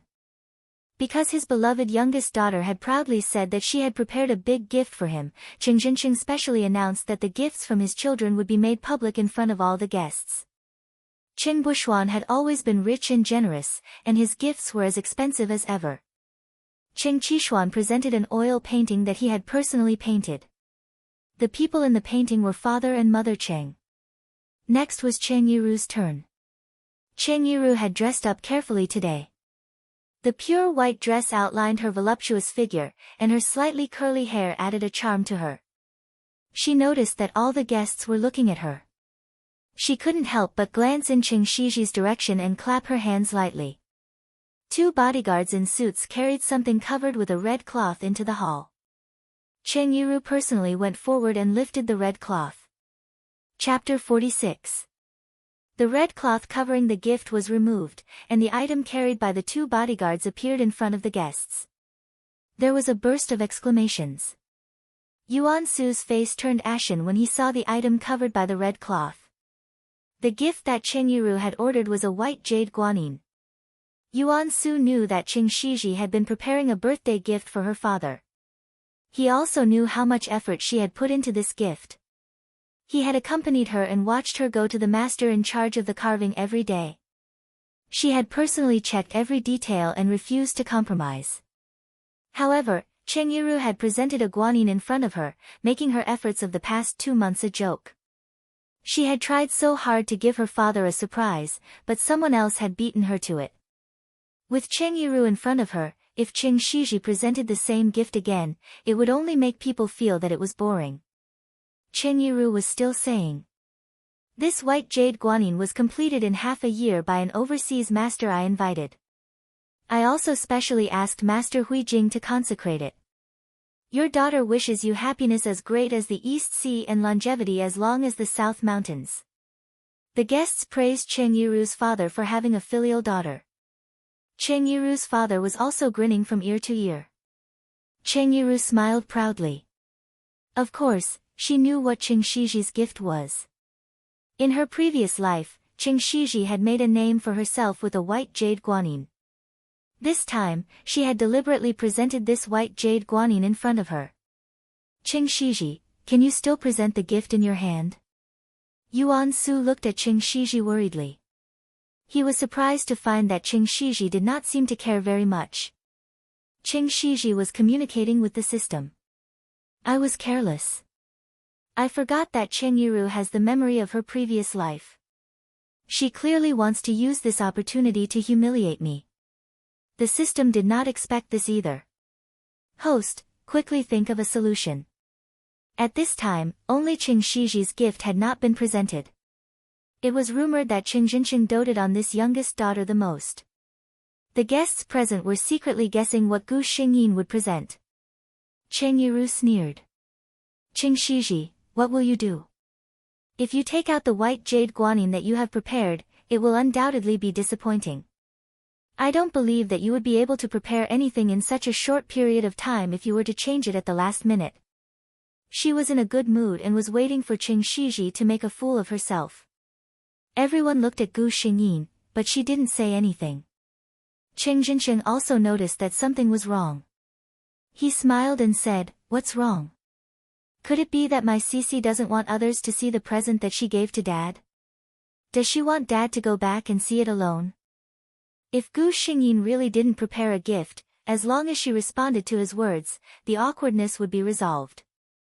Chen Yiru gritted her teeth so hard that she almost broke her teeth. Before Gu Xingyin could say anything, Chen Yiru smiled and said, "Little sister, you can't be so selfish. We're all waiting to see what you've secretly prepared for Dad." Chen Yiru's mother looked at Chen Yiru unhappily. Chen Yiru knew that her words were abrupt, but she couldn't tolerate it. Why was it that even if she, Qing Shiji, had made a mistake, so many people would rush to help her out? Today, she wanted to embarrass her in front of everyone in Quanhua City. Gu Xingyin glanced at Chen Yiru. She didn't know why, but Chen Yiru felt that her gaze made her a little scared. She always felt that something was out of her control. Gu Xingyin said, "Since sister wants to see it so much, then I'll embarrass myself in front of everyone." Chapter 47. As Gu Xingyin spoke, people brought things up one after another. Yuan Su took a closer look. These were clearly not the white jade guanyin that had been prepared earlier. Soon, a table was set up in front of Gu Xingyin, and a piece of fine rice paper was spread out on it. It was actually the 4 treasures of the study. What did she want to do? Chen Yiru frowned. In her previous life, she had never heard of Qing Shiji having any achievements in the study of Chinese literature. She was just trying to gain favor with the crowd. She comforted herself and suppressed the bad premonition that rose in her heart. Clearly, many people were interested in Gu Xingyin and wanted to see what she was up to. The Qing family members were also curious. They never knew that their youngest daughter had such a trick up her sleeve. Gu Xingyin didn't care what other people thought. Since she was created, she was proficient in all kinds of skills, whether it was the zither, chess, calligraphy, painting, poetry, wine, or tea. Because she was particularly interested in ink painting, Ji Yu had specially invited the famous painting master of the Tianqi dynasty, Elder Baishan, to personally enter the palace to teach her. Later on, Elder Baishan had personally admitted that in terms of attainment in painting, the Empress was on par with her. Raising her hand to brush the rice paper, Gu Xingyin was somewhat dissatisfied. Although she had already had the best brush, ink, paper, and inkstones sent over, in terms of quality, it was still much worse than what she had used in her previous world. However, it was barely satisfactory. She closed her eyes and calmed her heart. When she opened her eyes again, Gu Xingyin raised her brush and began to write on the rice paper. Originally, the guests were just watching for fun and didn't have much expectation. How high could a young girl in her teens be expected to be? Even if Gu Xingyin's painting was only of an amateur level, as long as Qing Jinqing said he liked it, they would still praise it. But soon, their disapproval was replaced by amazement. If they hadn't seen it with their own eyes, who would have thought that it was the work of a 17-year-old girl? Among the guests, there was no lack of people who had a deep understanding of Chinese literature. As the painting was completed, their gazes changed from amazement to infatuation. As Gu Xingyin finished the last stroke, someone finally couldn't help but shout, "Good." Many people were still immersed in the artistic conception of the painting. They were displeased when they were suddenly interrupted. When they turned their heads and saw the person who spoke, they immediately swallowed their complaints. "So it's Mr. Da." Someone recognized the old man who spoke. "The strokes are gentle but vigorous. The artistic conception is profound and profound. The characters are vivid and lifelike without exaggeration. Good, good, good. Old Mr. De said, good, 3 times in a row before looking at Gu Xingyin. May I know who little friend Cheng's master is? Old Mr. De's eyes shone. Gu Xingyin took out the speech she had prepared beforehand. When I was studying abroad, I met an old gentleman named Bai Shan. I learned Chinese painting from him for many years. Elder Bai Shan was Gu Xingyin's teacher. However, it was not in a foreign country, but in another world. Sure enough, old Mr. De thought for a long time but still couldn't figure out who this elder Bai Shan was. It seemed that he was an expert who lived in seclusion abroad. Old Mr. De sighed in his heart. To be able to teach a student like Qing Shiji, that old gentleman could be called a master of his generation. Old Mr. De, this painting. Someone couldn't help but ask. Gu Xingyin's painting was a birthday painting. The content of the painting was an old immortal with a kind smile holding a peach in his hand. They could only be considered as laymen. When they looked at the painting, they felt that it was very good, but they couldn't tell why. Chapter 48. Mr. De glared at the person who asked the question with disdain. I'm the one who said it. What would an ordinary person like you know? The person looked embarrassed and touched his nose. Gu Xingyin was a little curious. She knew the person who spoke. He was considered a reputable figure in Hua City. How could he be so mercilessly despised by old Mr. De without any dissatisfaction? Old Mr. De glanced at that person and said, let me tell you this. Even if I personally made this birthday painting, it wouldn't be better than this little friend Cheng's. Hiss. Old Mr. De's words caused many people to gasp in shock. Who was Mr. De? He was one of the leading figures in Chinese painting. He had represented China in many international cultural exchange competitions. Many a young man would have been proud of a word of praise from old Mr. But now, Mr. De admitted that Qing Shiji, who was only 17 years old, was as good as him in painting. Ha ha ha. Qing Jinqing finally came back to his senses from the news that his daughter had somehow become a master of Chinese arts. He immediately held the painting up as if it was a treasure and looked at it endlessly. Gu Xingyin blinked and acted cute. Dad, you like it? Qing Jinqing smiled happily. I like it. Of course I like it. How could I not like it when my precious Cece painted it? He said that he would hang the painting in his study and look at it every day. Qing Jinqing proudly looked around and saw many good friends and business partners complimenting him. Many of them even jealously praised him for having a few good children. His eldest son had amazing talent in business and the Qing group had a successor in his hands. His second son was not interested in business and was now a famous painter. His wife had planned to not interfere with his only daughter's interests and hobbies. They would even pamper her for the rest of her life. They did not expect her to have such amazing talent in Chinese painting. Qing Jinqing felt that he had never had such a happy birthday. At this time, no one paid attention to Cheng Yiru, who had offered a valuable white jade guanyin. Everyone was expressing their appreciation and admiration for Qing Shiji. Cheng Yiru gritted her teeth so hard that they hurt. She had never expected Qing Shiji to have such a trick up her sleeve. She had wanted to embarrass her, but she had ended up helping her instead. After taking one last look at the bustling hall, Cheng Yiru turned around and left. Qing Shiji, the future is long. Let's wait and see. Yuan Su looked at Gu Xingyin, who was surrounded by people, and the desire in his heart grew stronger and stronger. Every time he felt that he had understood her well enough, this little woman would always bring him another round of surprises.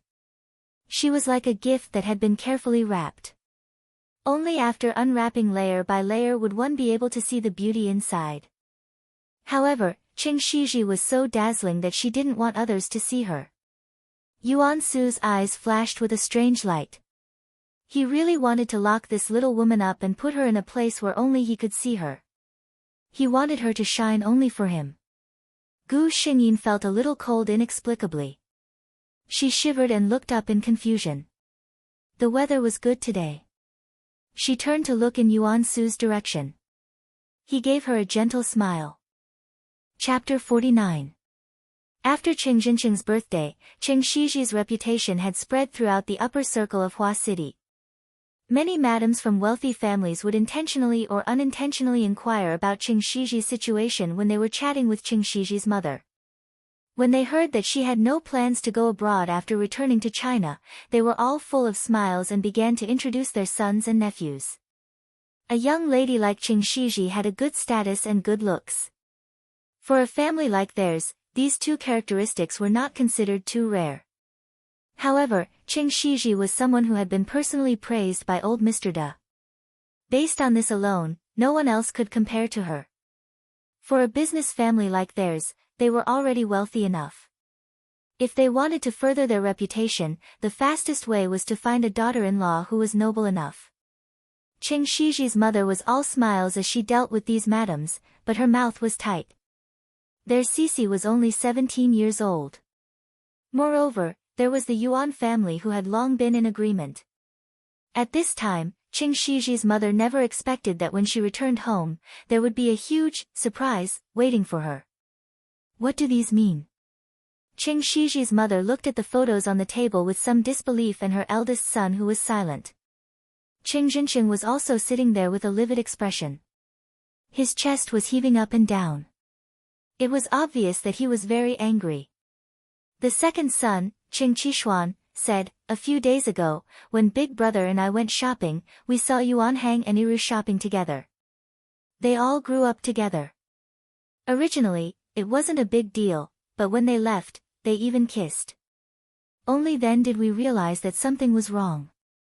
These 2 days, Big Brother and I found a private investigator in private to investigate. If we didn't investigate, we wouldn't have known that Cheng Yiru and Yuan Hang had been together for a long time." The more Cheng Qishuan spoke, the angrier he became. In the end, he even called Cheng Yiru by her full name. According to the date on the photo, as early as when Cheng Shiji was still abroad, Cheng Yiru and Yuan Hang were already secretly in love. Pa! Cheng Jinqing slapped the table directly and said to his eldest son, "Call Cheng Yiru back immediately." Cheng Bushuan called Cheng Yiru. Cheng Jinqing frowned. Don't let Cici know about this. How could his daughter, who he pampered so much, be dirted by this kind of thing? No need, I already know. Gu Xingyin pushed the door open and came in. She hugged Mr. Cheng, who was still fuming. Dad, I'm all grown up now. I can make my own judgment. Mr. Cheng looked at Cheng Shiji carefully and found that there was no trace of anger or sadness on his daughter's face. He was surprised and asked, "Cici, are you okay?" Gu Xingyin wrinkled her nose. What's wrong with me? Yuan Hang and I aren't officially engaged. We're just strangers who have a good relationship. I don't like him. She paused for a moment before continuing, moreover, I already knew about the matter between him and my sister. As soon as she said this, the other 4 people in the room were shocked. Mrs. Cheng immediately imagined a scene where her daughter found out that her fiancé was having an affair with her sister. She secretly felt sad and refused to tell her family, so she could only bear it alone. My poor Cici, it's really hard on you. Mrs. Cheng seemed like she would take out her handkerchief to wipe her tears in the next second. Gu Xingyin, ? What did she say just now? How did she poke at her mother's sore spot?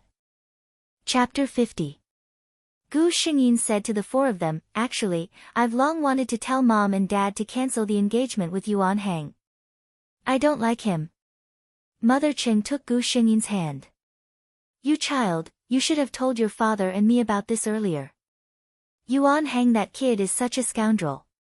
This marriage between you and him is impossible no matter what. Gu Xingyin breathed a sigh of relief. She had finally thrown this big burden away. At this time, Cheng Yiru came back. She sensed that the atmosphere in the room was a little strange. Her family, who were usually kind to her, had strange expressions on their faces. Brother, why did you call me back in such a hurry? Cheng Yiru forced a smile. Father Cheng and Mother Cheng didn't say anything. Cheng Qishuan pointed to a pile of photos on the table. Take a look for yourself. Cheng Yiru walked forward and took a look. With just one look, her face turned pale. It was full of intimate photos of her and Yuan Hang. Iru, ask yourself, how have your father and I treated you all these years? Even our biological daughter can't be better than this, right? What about you? How long have you been with Yuan Hang? Don't tell me that you don't know that we have an agreement with the Yuan family that he will be your sister's husband in the future. Mother Qing stared at Qing Yiru. Qing Yiru was a little caught off guard. She didn't expect this to be exposed so quickly. Qing Yiru was a little speechless. What could she say? Are you saying that everything in this photo is fake? Since the Qing family dared to take it out, they must have verified its authenticity. I know that Yuan Hang and I have let my sister down in this matter, but when it comes to love, we really can't help it. Qing Yiru's face was pale, and tears fell down. She looked extremely pitiful. Then I want to ask sister, if we didn't find out about this today, how long did you plan to lose control with him? Even if Yuan Hang and I get married in the future, what if you accidentally lose control? Gu Xingyin asked coldly. She wasn't talking nonsense. In the original plot, Qing Yiru and Yuan Hang's relationship was really unclear after Qing Shiji and Yuan Hang got married. Qing Yiru looked at Qing Shiji with tears in her eyes. Cici, why do you think so? When the time comes, I will leave him. It was easy for a beauty to arouse the pity of others. Unfortunately, the people standing here were the Qing family who loved Qing Shiji. When the time comes, you will leave him. I'm afraid that when Cici gets married, you will have an illegitimate child. In the face of someone who wanted to hurt her daughter, Mrs. Qing didn't even care about her usual demeanor and went straight to the point. Iru's, Qing Shiji to Qing Shiji, Chang's. Tomorrow, I to you. Qing Shiji, to Shiji's to leave and to Iru's Shiji's. Qing to Qing, she to Qing Chang's to Qing to be, SMR. Qing turned his face away and refused to look at her. If Qing Yiru was fine, he would naturally be a kind father. In the future, he would find her a good family and marry her grandly. However, she shouldn't have coveted something that didn't belong to her and hurt Cici. Qing Yiru walked out of the room with a pale face. Gu Xingyin didn't plead for Qing Yiru. She wasn't a saint. How could she forgive Qing Yiru under such circumstances? Chapter 51. I'll talk to your mom. You can go back to your rooms. Qing Yiru's father looked tired. After all, they had raised their daughter for 18 years. Qing Yiru's father and mother had truly fallen in love with each other. Naturally, they would be sad at this moment. Gu Xingyin walked forward and hugged her parents. Qing Yiru was a scourge to the Qing family. She couldn't let her stay in the Qing family. Qing Yiru carried her bag and left the Qing family. However, she didn't go home. Instead, she stayed in a small apartment that Yuan Hang bought for her. Yuan Hang was comforting Qing Yiru in a flurry. Qing Yiru was crying like a weeping beauty. She didn't look pitiful at all. After asking for a long time, Yuan Hang finally found out what had happened from Qing Yiru's mouth. Of course, what Yuan Hang heard was that the Qing family found out about their relationship. Qing Yiru was loyal and unyielding to their feelings for each other. In the end, the Qing family flew into a rage out of humiliation and chased Qing Yiru out. The Qing family is too much. Yiru, you can stay here for the time being. Don't worry, I'll definitely seek justice for you. Yuan Hang slowly coaxed Qing Yiru. I believe you. Qing Yiru snuggled into Yuan Hang's arms sweetly. Big brother Yuan, why did you bring me out so mysteriously? Gu Xingyin sat in the front passenger seat and turned her head to look at Yuan Su. Today, Yuan Su took off his suit and changed into casual clothes. It made people realize that he was only a young man in his 20s. I'll bring you to a good place. Yuan Su smiled mysteriously. After about half an hour, just as Gu Xingyin was about to fall asleep, she heard Yuan Su say, "We're here." Gu Xingyin got out of the car. Her eyes were instantly attracted by the beautiful scenery in front of her. Large patches of unknown flowers bloomed around her. It made her feel as if she was in another world. This is a private hot spring villa. It belongs to a foreign friend of mine. We never receive outsiders. Seeing the admiration in Gu Xingyin's eyes, Yuan Su was very happy. Welcome, lovely girl. As soon as Gu Xingyin entered the door, she was embraced by a warm embrace. Yuan Su pulled him away with a dark face. Richard, don't mess around. The handsome foreign man winked at Qing Shiji mischievously. Hey! Su said he was going to bring a lovely girl, and I guessed it must be you. You're as pretty as a Barbie doll. What's your name? Yuan Su pulled Gu Xingyin's hand and walked inside, ignoring the guy named Richard. Hey! Hey! Su, you can't just ignore the bridge after crossing the river. I did it especially for you. Yuan Su slammed the sliding door shut behind him, leaving Richard's hopping voice behind him. Ignore him. He's always been noisy, Yuan Su said to Gu Xingyin. The hot spring here is superb. You can slowly enjoy it. The things you need are clean and sterilized. You can use them without worry. I'll be next door. You can call me if you need anything. Yuan Su told Gu Xingyin. Seeing Gu Xingyin nodding her head, Yuan Su walked out with a little regret. Hey, Su, such a beautiful girl is soaking in the hot spring. You actually came here to hang out with a strong man like me. You really don't know how to be romantic. Richard gave Yuan Su a look of disdain, but then he said very proudly, did I make great progress in Chinese? Yuan Su naturally ignored the last sentence. He glanced at Richard and said, Cici is not an adult yet. Do I look like a beast? Wow! Richard looked at Yuan Su in horror. I didn't expect you to be such a person. You actually laid your hands on an underage child. God, this world is so scary. Yuan Su ignored his friend's habitual convulsions. She will be my future wife, my only partner. Richard's expression turned serious. Are you serious, Su? Yuan Su smiled and said, of course. Richard snapped his fingers. Then I wish you both happiness. That's for sure. Yuan Su smiled confidently. Chapter 52. Gu Xingyin hadn't had such a comfortable bath for a long time. She went out in a bathrobe. Yuan Su was setting lunch. He saw her and said with a smile, just in time. I was just about to call you. You must try Richard's cooking. His pasta is the best. Richard immediately winked at Gu Xingyin proudly. Gu Xingyin rolled a little with a fork and put it into her mouth. How is it? Is it delicious? Richard looked at Gu Xingyin with bright eyes. It's delicious. Gu Xingyin gave Richard a thumbs up. Richard immediately smiled, I really like you, Cici. After lunch, Richard went somewhere. Before leaving, he winked at Yuan Su, hinting that Yuan Su should seize the opportunity. Gu Xingyin and Yuan Su lay under a flower tree and basked in the sun.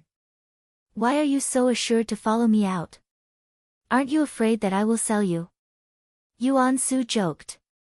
Gu Xingyin smiled at him, I know you won't. Yuan Su felt strange, you trust me so much? Gu Xingyin nodded, I trust you. Yuan Su suddenly stopped talking. There was an inexplicable feeling in his heart. It was a little sour, a little bitter, a little bloated, but it was very comfortable. He knew that this was called being moved. The little girl he liked trusted him so wholeheartedly. In fact, he really misunderstood Gu Xingyin. There were two reasons why Gu Xingyin trusted him so much.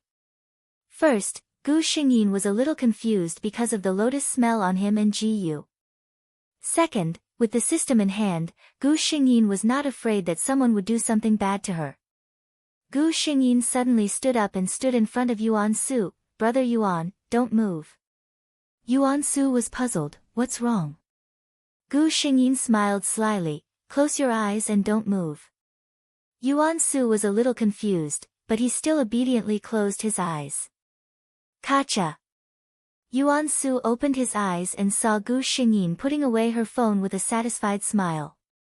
There's a flower on your face, Sleeping Beauty. Gu Xingyin teased with a smile, planning to run away before Yuan-su could react. However, the hem of the bathrobe was too long, and she accidentally stepped on it. Aya! Gu Xingyin grabbed onto something beside her out of habit, but she couldn't stop herself from falling to the ground. The floor was covered with a thick carpet. Gu Xingyin did not feel any pain, but something seemed to be wrong. Gu Xingyin stared blankly at the white bathrobe in her hands. Her eyes followed the direction of Gu Xingyin's gaze. This looks like someone's bathrobe. Gu Xingyin secretly swallowed her saliva and looked in the direction of the man. The first thing she saw was a man's body full of strength. Firm 8-pack abs lined up neatly on the man's lower abdomen. They were not exaggerated muscles like those in the gym. The muscles on Yuan-su's body were not exaggerated, but no one doubted the strength contained in those smooth lines. Further up, Gu Xingyin's eyes were still. On the man's left shoulder, near his shoulder socket, a lotus flower was quietly blooming there. Gu Xingyin suddenly felt her eyes warm. She felt that her heart, which had been wandering for so long, finally had a place to settle down.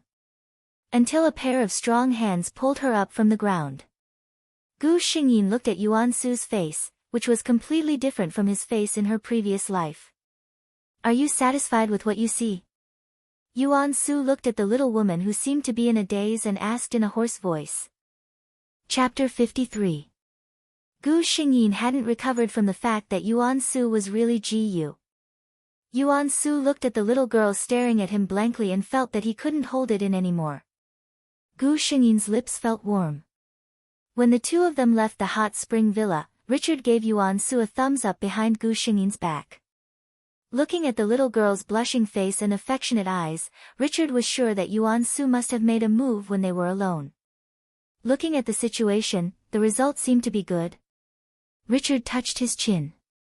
Yuan-su ignored his old friend's gaze.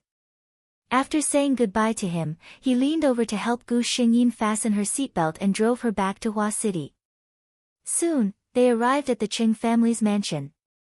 Gu Xingyin was about to get out of the car, but Yuan-su stopped her. Did you forget something?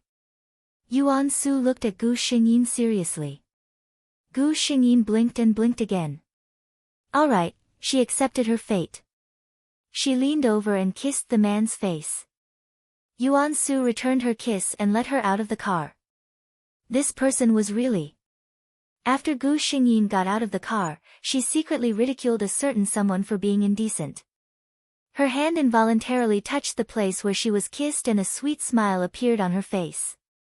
Before Gu Xingyin could figure out how to report to her parents about her relationship with Yuan-su, the Yuan family came.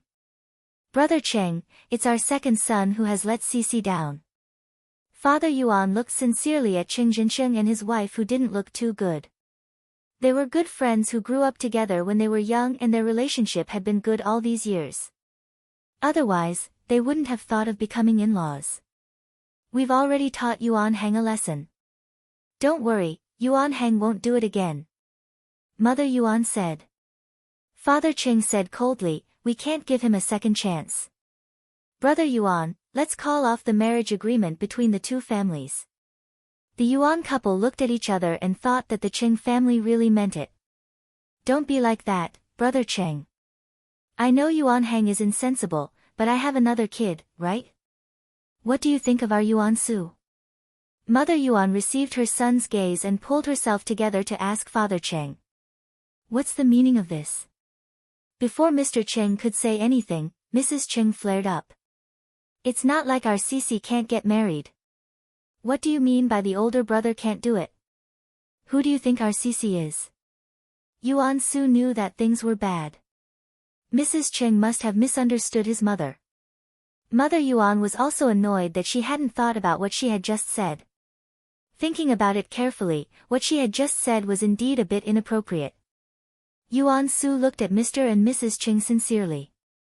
I like Cece, not because she's the daughter of the Qing family, but also because I feel guilty and want to make it up to her. Uncle and Auntie should know what kind of person I, Yuan Su, am. If I didn't like Cece, I wouldn't have come here with my parents today. I hope Uncle and Auntie can give me a chance to take care of Cece. Mr. and Mrs. Cheng looked at each other. Since when did Yuan Su have such deep feelings for their daughter? Mrs. Cheng hesitated. You and our Cece, Yuan Su's expression didn't change. I fell in love with Cece at first sight. I'm willing to take care of her for the rest of my life. Mrs. Cheng was a little moved. Yuan Su's character and ability were indisputable. She hadn't heard of any scandals about him.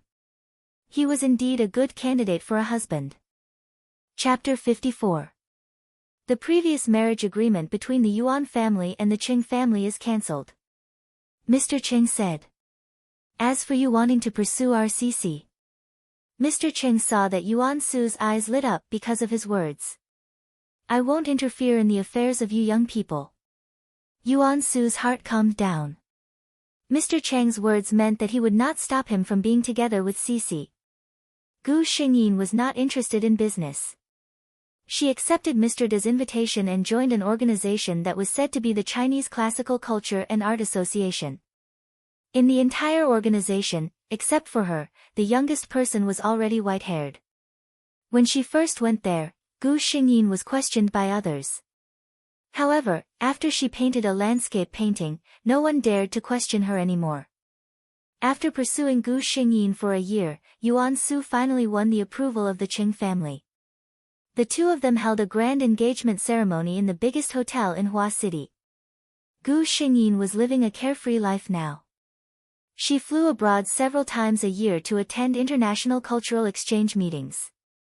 She was very free on normal days. Yuan Su pampered her and had a look that said, whatever Cece does is right. Even the Qing couple who loved their daughter as much as their life could not stand her behavior. They said that it was fortunate that they were in today's society. If they were in ancient times, Cece would be a femme fatale. Gu Xingyin could only retort in his heart, of course not. Even in ancient times, Ji Yu was a virtuous and wise ruler. I'm not a femme fatale. I'm a virtuous queen, okay? Hello, I'm looking for Mr. Yuan. Gu Xingyin carried a shopping bag to the front desk of the Yuan group. Today was Mrs. Yuan's birthday. She promised Mrs. Yuan that she would accompany her to the Yuan family's main house for dinner after Yuan Su got off work. The front desk was a very beautiful lady. However, Gu Xingyin did not look familiar. She should not have seen her before. Madam, do you have an appointment? The lady at the front desk smiled brightly. Gu Xingyin shook her head. No. You can tell your general manager's secretary that Qing Shiji is here. She knows. A trace of impatience flashed across the pretty receptionist's eyes. The Yuan Corporation was a big business and there were many people who came here to ask for help. She had only been working here for a few days, and she had seen many people looking for an excuse to get close to the general manager. I'm sorry, madam. If you don't have an appointment, I can't inform you. That kind of person was not someone she could casually come into contact with. Gu Xingyin naturally saw the disapproval in the receptionist's eyes. She sighed inwardly and did not intend to make things difficult for her. She turned and walked to the rest area, took out her mobile phone and called Yuan Su. I'm downstairs at your company. Yes, the newcomer doesn't know me. Okay, bye. Gu Xingyin hung up the phone and waited for Yuan Su to send someone to pick her up. Miss Cheng. Gu Xingyin looked up. It was a director of the Yuan Corporation. Mr. Zhang. Gu Xingyin stood up and shook hands with him. Miss Cheng, why don't you go up? Director Zhang asked curiously. The receptionist saw that the director, who was usually high and mighty, was kind to the strange woman and even greeted her personally. She knew that things were not going well. At this moment, she was afraid that Gu Xingyin would take the opportunity to complain about her. Then, the position she had fought so hard for might be gone. Gu Xingyin just smiled and said, I'm a little tired. I plan to rest for a while before going up. Director Zhang smiled understandingly. He still had something to do, so he said goodbye and left. The receptionist was about to apologize to Gu Xingyin when she saw a man walking toward Gu Xingyin. Chapter 55. Yuan Su strode over to Gu Xingyin and took the things in her hands. Come to my office for a while. When I'm done with my work, we'll go home together. Yuan Su held Gu Xingyin's hand and went to the front desk. Miss Cheng is my fiancée and my future wife. If you see her in the future, just let her in. The lady at the front desk nodded hurriedly. She only heaved a sigh of relief when the two entered the elevator. At this time, another colleague who had left for a while came back. The lady at the front desk quickly told her what had happened. You actually stopped Miss Cheng. The colleague's eyes widened. God! You don't know that the general manager and Miss Cheng are famous for their good relationship. Luckily, Miss Cheng has a good temper. If it were someone who was calculative, you wouldn't even have a place to cry. The lady at the front desk noted this in her heart. From then on, she treated people more carefully and made some achievements in her work. Gu Xingyin's life was good, but Cheng Yiru was not so comfortable. After being chased out of the Cheng family, Cheng Yiru had no source of income. Although she had some savings, she couldn't resist her extravagant habit. Soon, Cheng Yiru used up all her money. She tried to go out and find a job, but she had been raised as the eldest daughter of the Cheng family. How could Cheng Yiru tolerate the strife in the workplace? Originally, Yuan Hang often came to see her and provided her with living expenses. But after Yuan Hang's behavior was discovered by the Yuan family, they forcibly restricted his actions and even cut off his source of income. Cheng Yiru began to live a tight life. She finally couldn't resist and started to meet some rich people in society. Pa! Yuan Su threw the things in his hands in front of Yuan Hang. Take a look for yourself. This is the Cheng Yiru you must marry. The main character in the photos was Cheng Yiru. The difference was that the men who appeared next to her were all unfamiliar faces. And they were clearly not the same person. Cheng Yiru was intimate with those people in the photos. It was obvious what their relationship was. Yuan Hang was furious, but he still insisted. Impossible. Yiru can't be this kind of woman. Yuan Su was both annoyed and amused by his brother's stubbornness. He pulled him up and said, Go and see for yourself. Yuan Su drove to the small apartment that Yuan Hang and Cheng Yiru had bought. Take a good look at the woman you love when you're not around. The two of them did not have to wait for long. Soon, they saw Cheng Yiru and a man who looked to be in his 30s walking out of the door hand in hand. The two of them got into the car. The moment the car window was closed, Yuan Hang clearly saw the two of them kissing. Yuan Su looked at his younger brother and saw that his chest was heaving up and down, and his eyes were red. It was obvious that he had suffered a great blow. He didn't say anything. He knew that it was best for him to calm down. Are you coming home with me, or? Yuan Hang closed his eyes. Just send me back, big brother. He was afraid that he would not be able to control himself and kill that woman. After Yuan Hang returned home, he locked himself in his room for 3 days. On the 4th day, he drove out alone. Mother Yuan was a little worried and was about to ask someone to follow him, but Yuan Su stopped her. He's already so old. Mom, you should trust him. He will take care of his own matters. At night, Yuan Hang came home. He looked a little dispirited, but there was a hint of relief in his eyes. Yuan Su knew that Yuan Hang had let go. Chapter 56. Gu Xingyin asked the system, now that Cheng Yiru has been kicked out of the Cheng family and cut ties with Yuan Hang, is my mission in this world almost complete? The system said, not yet, the mission progress bar shows that there's still a lot to go. I suspect that Cheng Yiru won't let it go so easily. You have to be careful during this time. Gu Xingyin nodded. According to the original plot, Cheng Yiru hated the Cheng family and Cheng Shiji to the bone. She probably hadn't given up yet. She contacted her elder brother, Qin Buxuan, and told him her thoughts. Qin Buxuan was obviously a little surprised. He didn't believe that Chen Yiru was such a person. Gu Xingyin said coquettishly, "It's better to be safe than sorry. Brother, you have to be careful during this time. I've been feeling uneasy recently. I'm afraid that something bad will happen." Qin Buxuan nodded and said that he would be careful. Gu Xingyin called Yuan Su again. Yuan Su didn't object. To Gu Xingyin's surprise, the following days were peaceful. Chen Yiru completely disappeared from the Cheng family's sight, as if she had really left. However, Gu Xingyin's mind didn't relax because of this. She had a faint premonition that Chen Yiru was brewing a big conspiracy in her heart. Until that day, Gu Xingyin received a call from her elder brother, Qin Buxuan. "Cici, you're right. Our cooperation plan with Dingxing International has been leaked." There was still a trace of disbelief in his voice. Gu Xingyin wasn't interested in the business world, but she often saw news about this project on TV.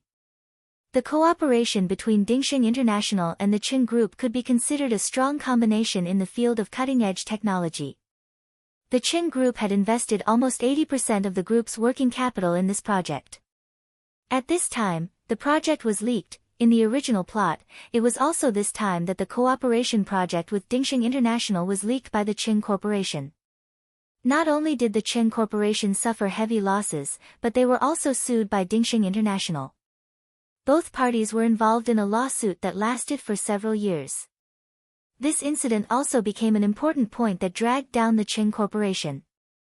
"Big brother, are there any major problems?" Gu Xingyin's voice was relatively calm. She believed that with her caution, after she reminded him, he would definitely have the corresponding protective measures. "Well, since I listened to your reminder last time, I've been keeping an eye on it. The one that was leaked is just the information that was invalidated before we changed to the heyday." Even so, Qin Buxuan still felt a chill in his heart. The little sister that he had loved for 18 years, "Cici, it's better for you to come to the company. Since they want to cause problems for Cheng's group, I'll beat them at their own game. Let's see how many people in the company are still loyal to Cao Cao. It's time to clean up the company." Qin Buxuan's voice was cold. Gu Xingyin gave his brother a thumbs up in his heart. She changed her clothes and drove out. Before she left, she called Yuan Su. Gu Xingyin looked at the black Buick in the rearview mirror and frowned deeply. Something was wrong. Not long after she left the house, the car had been following her. Gu Xingyin initially thought that it was just a coincidence. However, after she deliberately took several detours, the car was still steadily following behind her. This was abnormal. Gu Xingyin began to speed up. Thanks to the system, her driving skills were enough to be called cool. However, the driver behind her was not easy to deal with. The two cars set off a silent competition in the long traffic. Oh no! Gu Xingyin saw an off-road vehicle in front of her rushing towards her at an extremely abnormal speed. Chapter 57. It turned out that the real backup plan was here. She was just avoiding the pursuit from behind. It was too late to turn around now. Gu Xingyin silently called the system in her mind. "System, I'm counting on you." Bang! The airbag popped out instantly and Gu Xingyin lost consciousness. Qin Buxuan held an emergency shareholders meeting and waited for a long time, but his sister did not come. His phone rang. Qin Buxuan glanced at it and saw that it was Yuan Su. "Buxuan, is Cici there yet?" Yuan Su's low voice came through. Qin Buxuan frowned, "Not yet." He looked at the watch on his wrist. Normally, Cici should have arrived at this time. Yuan Su hung up the phone and frowned deeply. Cici's phone was not answered. At this time, the TV screen was broadcasting an emergency news. Hua City time, 13:04, a car accident occurred under the North 2nd Ring Road viaduct. The car involved was a military off-road vehicle. The driver was suspected to be drunk driving. The other car involved was a red Ferrari. Yuan Su could not hear the rest of the words. His eyes were locked on the car on the screen. He was very familiar with the car. It was Cece's birthday gift 2 months ago. When Yuan Su arrived at the hospital, Gu Xingyin had already been sent to the emergency room. How is she? Yuan Su grabbed a nurse who was in a hurry. The nurse looked up impatiently. She was about to say something when she was frightened by the man's horrifying face. The man in front of her looked very calm, but his eyes were bloodshot. The surging madness in his eyes seemed to be about to go out of control. The nurse felt that the man was going to go crazy in the next second. She felt that her throat was a little dry. She swallowed her saliva and carefully worded, "The patient has just been sent to the emergency room. The current diagnosis is 4 broken ribs, a comminuted fracture of the right hand, and part of the sternum is broken. Whether the broken bones have pierced the thoracic cavity remains to be checked," the nurse said carefully. Seeing that the man with the scary aura did not move, she hurriedly left. Yuan Su stood there alone. The nurse's words echoed in his mind. 4 broken ribs, right hand comminuted fracture, sternum shattered. His Cece was so weak and delicate. She should be held in the palm of someone's hand. How could the Cece who should be loved and pampered endure this kind of pain? Yuan Su felt a dull pain in his heart. He hated himself for not being able to replace the person in the emergency room. At this time, the Qing family also rushed over. "How is Cece?" Mrs. Qing asked. Yuan Su's voice was low and hoarse. "He's still in the emergency room. We'll have to wait for the doctor to come out." Mrs. Qing leaned weakly against her husband and tried her best to cover her face with her handkerchief to stop herself from crying. Qing Buxuan walked to Yuan Su's side and patted his friend's shoulder. "Cece will be fine." He could see that this man was on the verge of collapse. Yuan Su looked at his friend. "Where's the driver? Did you find it?" Qing Buxuan nodded. Yuan Su's voice was cold. "I don't believe this is a simple drunk driving accident. That person, find a way to make him talk." Qing Buxuan's voice wasn't any calmer than Yuan Su's. "Don't worry.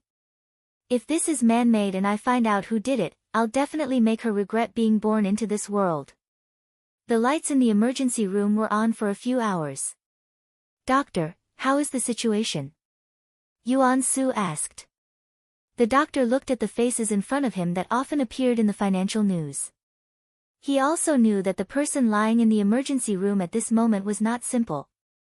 The patient is out of danger. His body is not particularly damaged, but the injury is too serious. I'm afraid that he won't be able to withstand too much force in the future. For a moment, everyone was silent. Chapter 58. When Gu Xingyin woke up, she felt pain all over her body. "System, didn't I ask you to help me?" She contacted the system. The system was silent for a moment. "You were hit by a military off-road vehicle at high speed.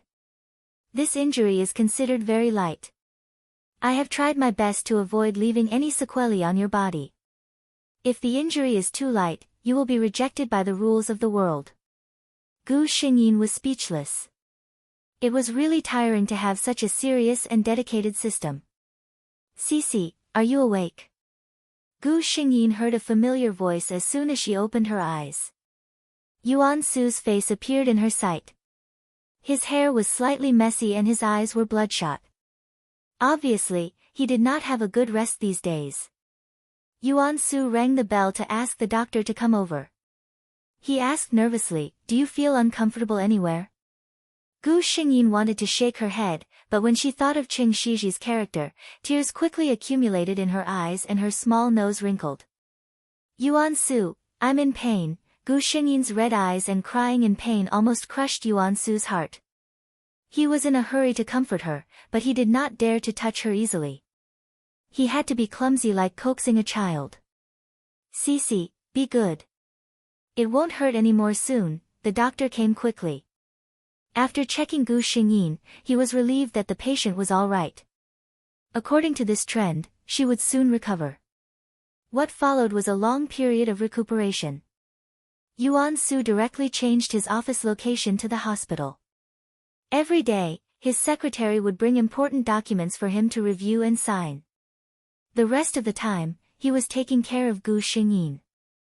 I don't want to drink this soup, Gu Xingyin said coquettishly. These days, there were all kinds of bone soup every day. Gu Xingyin only felt that she was going to vomit whenever she smelled the bone soup. Yuan Su was very patient. This is the last time. Don't drink this tomorrow, Gu Xingyin said. It's the last time. Yuan Su looked at Gu Xingyin with a gentle expression as she reluctantly finished the entire bowl of soup. The left hand behind his back was covered in blisters. Everyone could see Yuan Su's care for Gu Xingyin. Every time the nurse in the hospital talked about Yuan Su, her face was full of longing. There aren't many handsome and rich men, but he treats his fiancée so well. I want a man like him too. The head nurse immediately poured a bucket of cold water. But his fiancée is also beautiful and rich. Stop dreaming. Have you checked the patient in room 20? Even Mrs. Ching secretly sighed with her husband. At first, I was worried that Yuan Su was too old for us to cherish. I was afraid that there would be a generation gap between the two of them and that they wouldn't be suitable for each other. But now that I see him like this, I'm relieved. What else is more important than a man putting you in the heart of his heart? Gu Xingyin once asked about her brother's company. Qing Buxuan only told her to rest well and not to think too much. Don't worry. The Qing Corporation is fine. What you need to do now is to take good care of yourself. Dad and Big Brother are in the company, so you don't have to worry. What about the culprit of this car accident? Gu Xingyin asked. She had a feeling that this was not an accident. Qing Buxuan paused for a moment. I have already found the culprit. Don't worry, Big Brother will definitely seek justice for you. He didn't mention the culprit's information. After leaving the room, Qing Buxuan looked at Yuan Su, who was waiting for him. Did that person say anything? Yuan Su asked. Qing Buxuan nodded. It's Qing Yiru. Chapter 59. Yuan Su's eyes seemed to be laced with poison. Keep that woman alive. I must make her regret what she did today. Gu Xingyin only felt that Yuan Su seemed to be a little busy these 2 days. In the past, he used to accompany her in the ward all day long. Recently, he always disappeared after lunch and only came back after dinner. When she asked, he just said that the company was busy recently. Cici, Yuan Su's expression looked a little hesitant. What's wrong?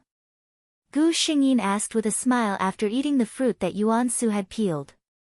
Yuan Su looked at Gu Xingyin's pure smile, closed his eyes, and said harshly, the doctor said that your right hand may not be able to hold the paintbrush anymore. Yuan Su looked at him. When she heard this, her face suddenly turned pale. After a while, she smiled at him. Under those circumstances, I just couldn't paint anymore. I feel that the heavens were already very kind to me. Although she said so, Yuan Su clearly saw that Cici's left hand was holding the fruit so hard that the knuckles were white. Yuan Su felt a little sour in his eyes. He knew very well how much Cici liked to draw. She said so just to comfort herself. Yuan Su suppressed this heartache in the bottom of his heart. When dealing with a certain woman, his means were even more excessive. Ah! Cheng Yiru let out a scream, the bones of her right hand were crushed one by one. Yuan Su looked at her with red eyes as if he was looking at a dead person. What's wrong? Does it hurt? It doesn't feel good to have your fingers broken, right? His Cici was more painful than this. Cheng Yiru had been tortured during this period of time. She was really afraid of Yuan Su, the devil. She also regretted countless times that she provoked Qing Shiji and Yuan Su. I was wrong, I was really wrong. Cheng Yiru's tears and snot flowed. She repented over and over again. I apologized to Cici. I let her down. I deserve to die, you don't deserve to call her Cici, and you don't deserve to apologize to her. Yuan Su looked at her indifferently. People like you don't deserve to appear in front of Cece and dirty her eyes. Treat her well. Yuan-su ordered the people around him and left without looking back. He took a shower and changed into a new set of clothes. After making sure that there was nothing wrong with his body, he went to the hospital. Yuan-su stared at the woman sleeping soundly on the bed for a long time. He only felt that looking at her like this, the tyranny in his heart slowly calmed down, leaving only peace. Cece, he said her name softly with incomparable longing and kissed her forehead with great care. After lying in bed for 3 months, Gu Xingyin was finally allowed to leave the hospital. At this moment, she finally understood the feeling of a bird that had just been released from its cage. Yuan-su bought a bouquet of flowers early and stood there to pick her up. After the car drove for a while, Gu Xingyin found that something was wrong. This is not the way home. Gu Xingyin was puzzled. This road did not lead to the Cheng family or the Yuan family. Yuan-su's expression did not change. Don't go home first. There are more important things to do. Before Gu Xingyin could figure out what more important things than going home was, Yuan-su stopped the car. Then, he took Gu Xingyin's hand and led her to a place. Gu Xingyin opened her mouth wide and looked at the bright words, General Administration of Marriage Registration. You. Gu Xingyin was obviously shocked. Yuan-su looked at her softly. Cece, let's get married. Chapter 60. The marriage between Cheng's group and Yuan's group had become the hottest topic in Hua City recently. Of course, even if the pervasive news media had gotten the news early, the confidentiality measures of the two families were very strict. Until the wedding was held, no media had successfully infiltrated the scene. Yuan-su and Cheng Shiji exchanged rings with each other under everyone's witness.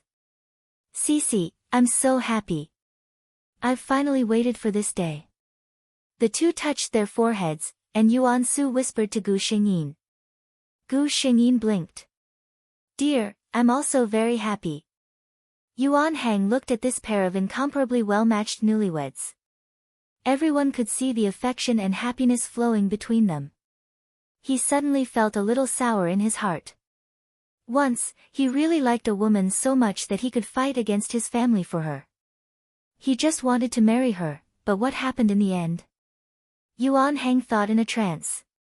Suddenly, he found that Cheng Yiru's face was blurred in his memory. Forget it, Yuan Hang thought. He would go on another path in the future. He would accept the family's arrangement and marry a woman who was well-matched in appearance and family background. Then, he would become a qualified husband and a qualified father. Hua City International Airport. As soon as Gu Xingyin got off the plane, she saw the man who had been waiting by the side. Yuan-su reached out and held her fingers. He was a little dissatisfied. Why are you so cold? As he spoke, he wrapped the scarf around Gu Xingyin's neck and stole a kiss at the corner of her mouth. Gu Xingyin glared at him, but the smile at the corner of her mouth couldn't be stopped. Click. When the two of them didn't notice, a photo was secretly taken. So, the next day, Gu Xingyin woke up from the bed and was complaining about a man who didn't know how to control himself when she received a call from her mother. Cece, I'm relieved to see that your relationship is still so good after so many years. This was the voice of Cheng Shiji's mother. Cece, although I know that you and brother-in-law are very loving, it's not right to abuse the single person when you come back this time. This was her second brother, Cheng Qishuan, who was still single in his 30s. Cheng Qishuan had the romantic factor of an artist. He had a lot of female companions around him, but he had never stopped for anyone. Little auntie, you're so shy. This was the little princess of Big Brother's family, Cheng Lingxi. Gu Xingyin was wondering what had happened. When she walked into the hall, she heard the news broadcast on the television. The photo of her and Yuan-su kissing appeared in the photo. Gu Xingyin blushed. Apparently, the two of them had been photographed at the airport yesterday. No wonder his family said that. She called Yuan-su and told him about it. Yuan-su said calmly, I kissed my wife. What's wrong with that? Is that not allowed? Gu Xingyin was speechless. He shook his head and thought about it carefully. What was he thinking about? Oh my god, the relationship between the Yuan Group's CEO and that woman is so good.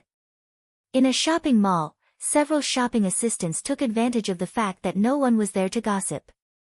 The news said that they have been married for 10 years. Look, they picked her up at the airport, gave her a scarf, and kissed passionately. It's even more romantic than an idol drama. A warehouse worker passed by with a few big boxes, and several people quickly moved aside. She had 2 broken fingers on each of her hands. Cheng Yiru listened to those people talking about how happy the 2 of them were, but she didn't stop working. There were still more than a dozen boxes. She could only get off work after she finished unloading them. She looked up at the LCD TV on the wall.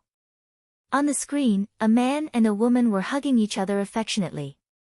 When they looked at each other, the affection in their eyes was undisguised. It felt like a lifetime ago.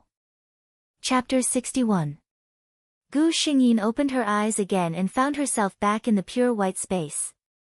She stretched out her hand. It was white, soft, and full of vitality. It was not the pale and wrinkled hand she had in the previous world. Qing Shiji had no regrets in her life.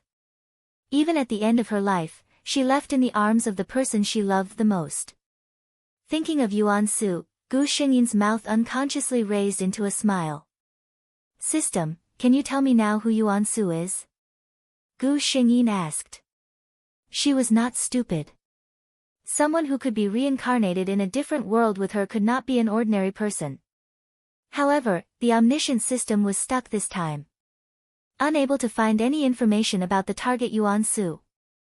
Unable to find any information about the target Gu, Gu Xingyin was really surprised this time. She knew very well that the system would not lie. If it did not want to tell her, it would at most say, sorry, the host does not have enough authority to tell you. If the system said that it could not find anything, it meant that it really did not know what kind of existence her lover was. Gu Xingyin was also quite curious. What kind of identity could a person who could not be detected by the system? The system said, host, do you want to rest for a while or go to the next mission world? Gu Xingyin chose to go on with the mission without hesitation. She could not wait to see her lover. The mission world this time was a Western fantasy world. There were ordinary people, swordsmen, magicians, and magical beasts led by giant dragons. The female protagonist of this world was the first Duke of the Carter Empire in this world. As the heir of the White Rose Duke Mansion, Veronica Roman was a natural swordswoman. When she was born and baptized, she was tested by the Archbishop at that time to have a godlike aptitude and was personally accepted as a goddaughter. Veronica's life was also quite glorious. She carried the glory of the White Rose family all her life. After inheriting the title of Duke, she fought for the Carter Empire all her life. Under her efforts, the reputation of the White Rose family was almost on par with the royal family. She was also praised by historians as one of the greatest women of the Carter dynasty. Such a legendary figure who had left his name in the annals of history had been obliterated by a useless cannon fodder from a small family in a remote city. Eve Heather was just a fisherman's daughter. When she was born, her mother died in childbirth because of her. Because of this, her father especially hated this ominous daughter and beat and scolded her since she was young. Finally, when Eve was 8 years old, she pushed her drunk father into the river. Then, he packed up his belongings and left the small mountain village. In the process of escaping, Eve picked up the treasure that changed her life, the necklace that sealed the Demon King. After being sealed in the necklace for countless years, the Demon King had finally escaped. At that time, he was already extremely weak and had no choice but to sign a contract with Eve. The Demon King, who had lived for tens of thousands of years, had a rich store of knowledge and knew how to improve Eve's trash aptitude to an excellent level. As compensation, Eve had to provide the Demon King with the best medicine for his recovery, the souls of living people. The higher the aptitude of the mage or swordsman, the more benefits the Demon King could obtain from absorbing their soul. The female lead, Veronica, was one of the Demon King's biggest targets. She was said to have the potential to be a god. Chapter 62. Gu Xingyin was lying on a bench in the White Rose Garden, receiving the memories transmitted by the system. So, my first task is to stay alive. The previous worlds were relatively gentle, but she did not expect this world to be so cruel. The system's calm voice sounded, "Yes, the host. The system has detected that your body is 13 years old, and the cannon fodder Eve is 10 years old. At this time, she has already obtained the necklace that sealed the Demon King, and is on her way to the king's city." Gu Xingyin was silent for a moment, then asked, "System, if I were to fight the Demon King now, what are the chances of me defeating him?" The system answered honestly, "None." Gu Xingyin, she was secretly thinking, should she tell her godfather, the archbishop, that Eve was carrying the necklace that sealed the Demon King? The system poured cold water on her without mercy. "I don't recommend the host to do this. The original body has never left the king's city, so you can't explain how you know this. If the host really does this, it is very likely that you and Eve will be eliminated as heretics." Gu Xingyin could only give up this tempting idea. "Your Highness, the second prince is here to see you." A maid came forward, waking Gu Xingyin from her meditation. Gu Xingyin elegantly got up, nodded to the maid, and walked towards the reception hall. "Hironica." From afar, a young man's voice called out to her. Hironica walked over unhurriedly, and gave the person a standard aristocratic salute, "Your Highness the second prince." The young man's beautiful eyebrows suddenly wrinkled. "I've told you many times, Hironica, there is no need to be so polite in front of me." Gu Xingyin's expression did not change. "Your Highness, etiquette cannot be ignored." Liv Man was helpless. "All right Hironica, your father the Duke has taught you too old-fashioned." Gu Xingyin's expression became serious. "Your Highness, please do not criticize my elders." Liv Man looked at the girl in front of him. The 13-year-old girl was already very tall, and her figure was beginning to show the embryonic form of a woman. The heir of the White Rose family had golden curly hair that was as bright as the sun. Her pure eyes were like the purest green gems. Her milk-white skin was inherited from her mother, the Duchess of White Rose. She also had delicate lips that were like flower petals. It was a pleasure to be able to hear his name from her mouth. The Pearl of the Empire. Liv Man did not know how many times he had heard the nobles secretly talk about the heir of the Duke. She was as dazzling and charming as her family emblem, the White Rose. Unfortunately, Liv Man looked at Veronica's serious and expressionless face and sighed secretly. The Duke of White Rose was known for his strictness in the empire. He had taught his only daughter to be this way, old-fashioned, well-mannered, and her every move was as standard as what was written in the textbooks. "Your Highness the Prince, what do you want?" "His Highness the Prince?"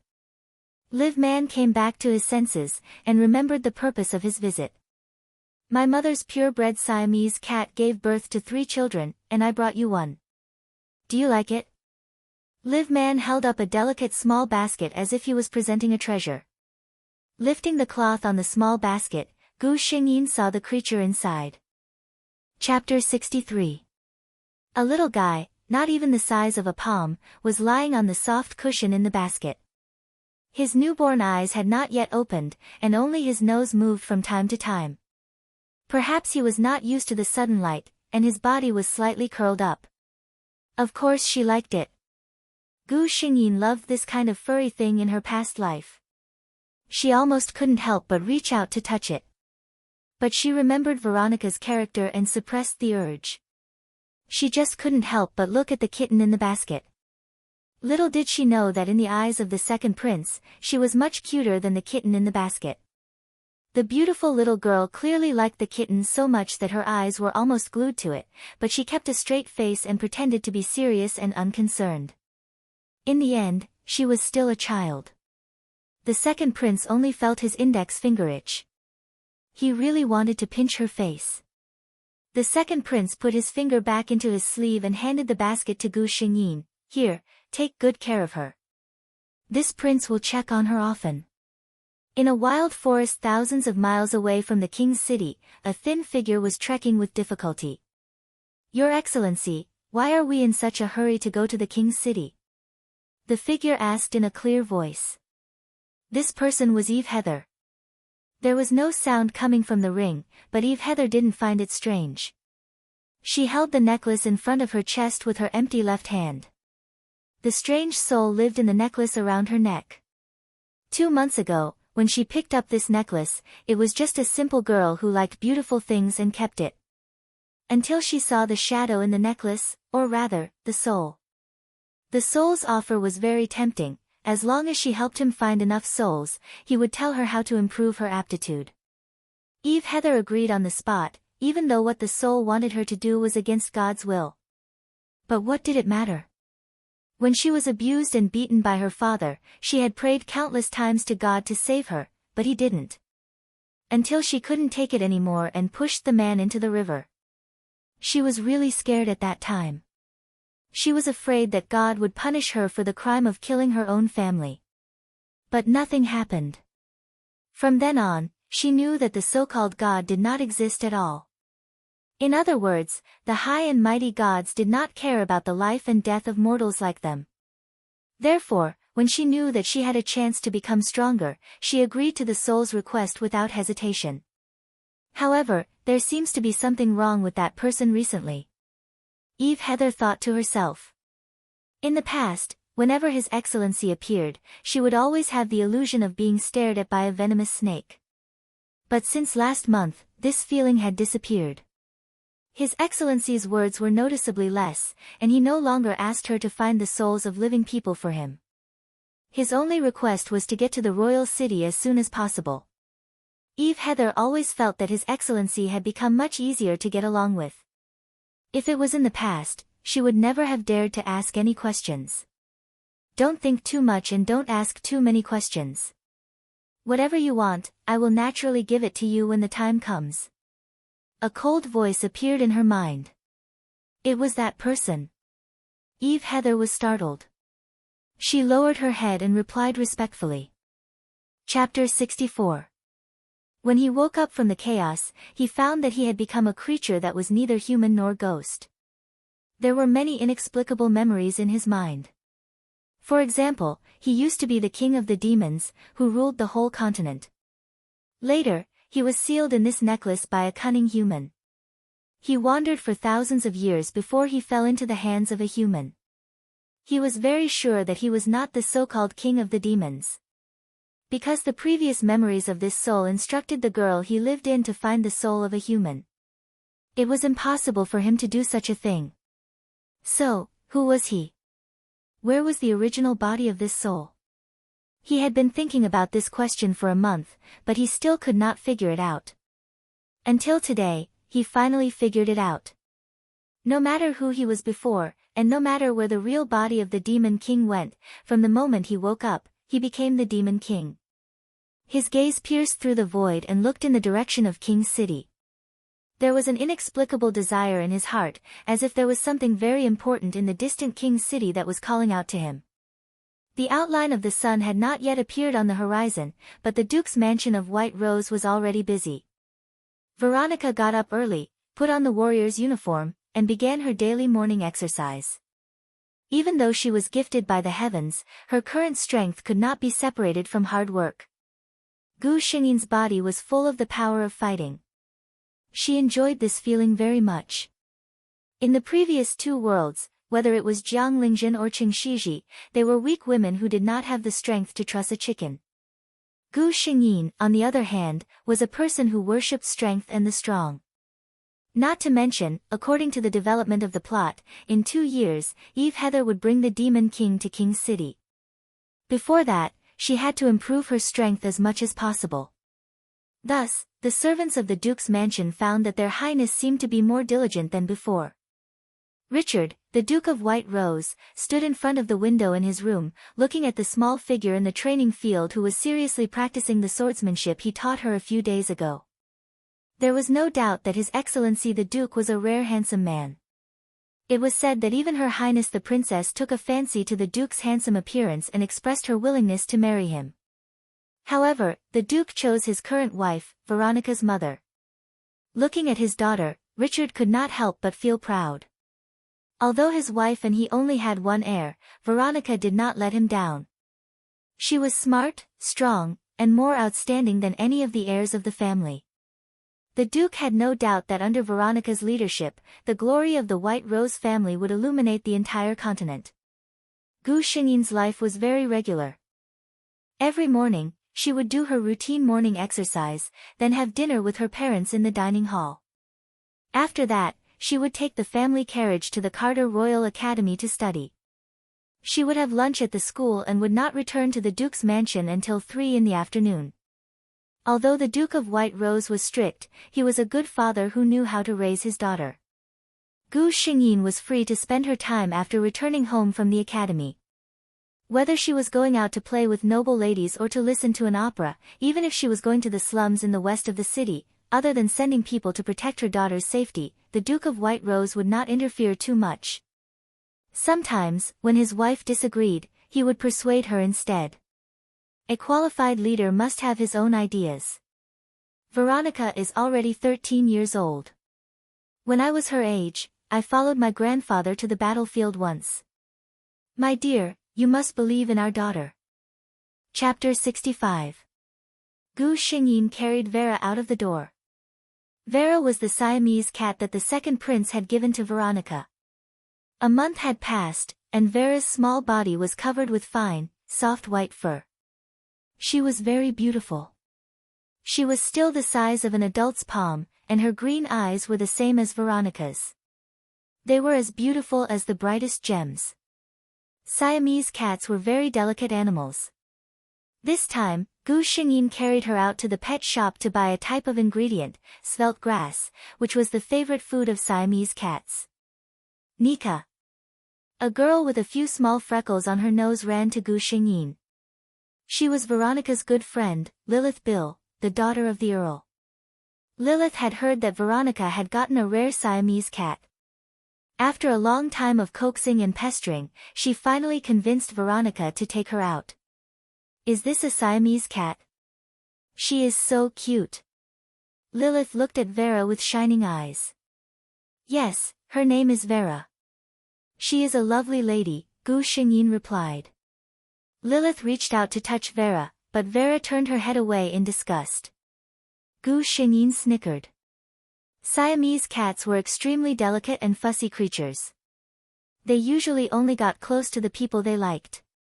Gu Xingyin himself had spent a lot of effort to get Vera's favor, so of course, Lilith would run into a wall.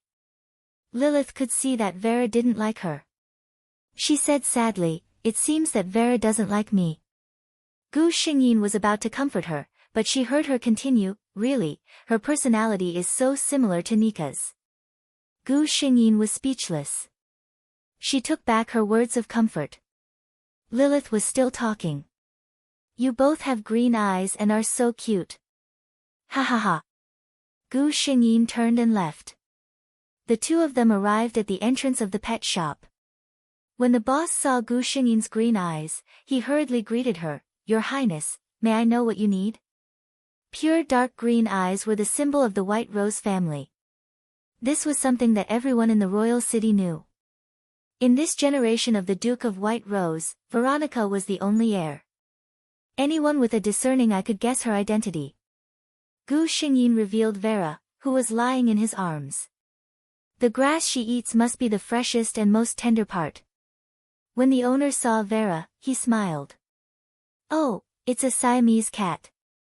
This is a precious little thing. I just happen to have some slender grass that was just delivered today. Your Highness, please wait for a moment. I'll go get it for you." Gu Xingyin and Lilith were sitting in the shop. Lilith was still trying to win Vera's favor, but she was always rejected. Gu Xingyin's expression didn't change, but there was a smile in her eyes as she looked at the woman and the cat. "Boss, wrap up all the slender grass in your shop for me." A loud voice sounded. Gu Xingyin looked up. It was a beautiful lady in red. Her eyebrows were full of arrogance. In her hand was a magic staff that was almost as tall as her. She was obviously a magician. When the lady in red saw Gu Xingyin and Lilith, her expression changed. "Why are you here?" Before Gu Xingyin could say anything, Lilith opened her mouth. This pet shop doesn't belong to the Raymond family. If you can come, why can't we? Chapter 66. Gu Xingyin went through the memories in his mind, and finally remembered who the magician in red was. Joanna Raymond. The granddaughter of the finance minister. Everyone in the Carter Empire knew that the Duke of White Rose and the finance minister were not on good terms. They always had different opinions when discussing national affairs, and neither could do anything to the other. Because of this, the younger generation of the two families did not like each other. There was another reason why Joanna did not like Veronica. People always compared the two of them. If it was just a simple comparison, the problem was that although she didn't want to admit it, Veronica Roman was indeed more outstanding than her, Joanna Raymond. They were of the same age, and Joanna was already a beginner magician. According to the level of magic, they started from the lowest apprentice, then went on to the sorcerer, grand sorcerer, and grand sorcerer. Joanna was undoubtedly a genius to be able to cultivate to the level of a magician at the age of 13. However, Veronica was also 13 years old, but she was already a great swordsman. Similarly, warriors were divided into swordsman, great swordsman, legendary swordsman, and warrior saint. In terms of level, a great swordsman was equivalent to a grand sorcerer, which was 2 levels higher than Joanna. Over time, Joanna would subconsciously avoid Veronica. It was common knowledge that Joanna of the Raymond family was nowhere to be seen in the presence of Princess Veronica of the Roman family. As Veronica's good friend, Lilith naturally had to speak up for her friend at this time. At this time, the boss came out with a bag of fresh slimline grass. "I'm really sorry, miss. The slimline grass has been reserved by Her Highness in advance," the boss said to Joanna, very embarrassed. Joanna looked at Gu Xingyin. "How much did you pay?" "I'll pay double. Give me the slimline grass." Gu Xingyin's answer was to pay the boss the crystal coins and put the slimline grass in the space ring. "You!" Joanna was exasperated. What she hated the most was the arrogant face of the Roman family. It was as if she was just a clown in their eyes. Gu Xingyin thought to herself, "I'm not going to take the blame for this. With my facial paralysis persona, I can't give you a smile." "Stop right there, Veronica Roman." Joanna's fireball flew past Gu Xingyin's clothes. If Gu Xingyin hadn't dodged it, her robe would have been ruined. Gu Xingyin turned around with a hint of anger in her eyes. Xiao Anna was a little guilty. She just wanted to warn Veronica, but she didn't expect that she was too emotional and lost her aim. However, she could not show her fear in front of the Roman family. She raised her chin and said, "I told you to stop. I want the slender grass in your hands." If not for the fact that the slender grass was so hard to find, she would not have bothered Veronica Roman. At this time, Vera, who was in Gu Xingyin's arms, poked her head out and called out softly. Joanna's expression changed. "Is that a Siamese cat in your arms?" Gu Xingyin did not say anything. Joanna's face was pale. "I've asked him for it so many times, but he refused to give it to me. It turns out that he gave it to you." Gu Xingyin immediately understood why Joanna wanted the slimline grass. She suddenly felt that Joanna was a little pitiful. It was just a story of how the falling flower fell in love with the heartless brook. But sympathy was one thing. She would never give up Vera's rations. Chapter 67. Joanna seemed to have lost her soul.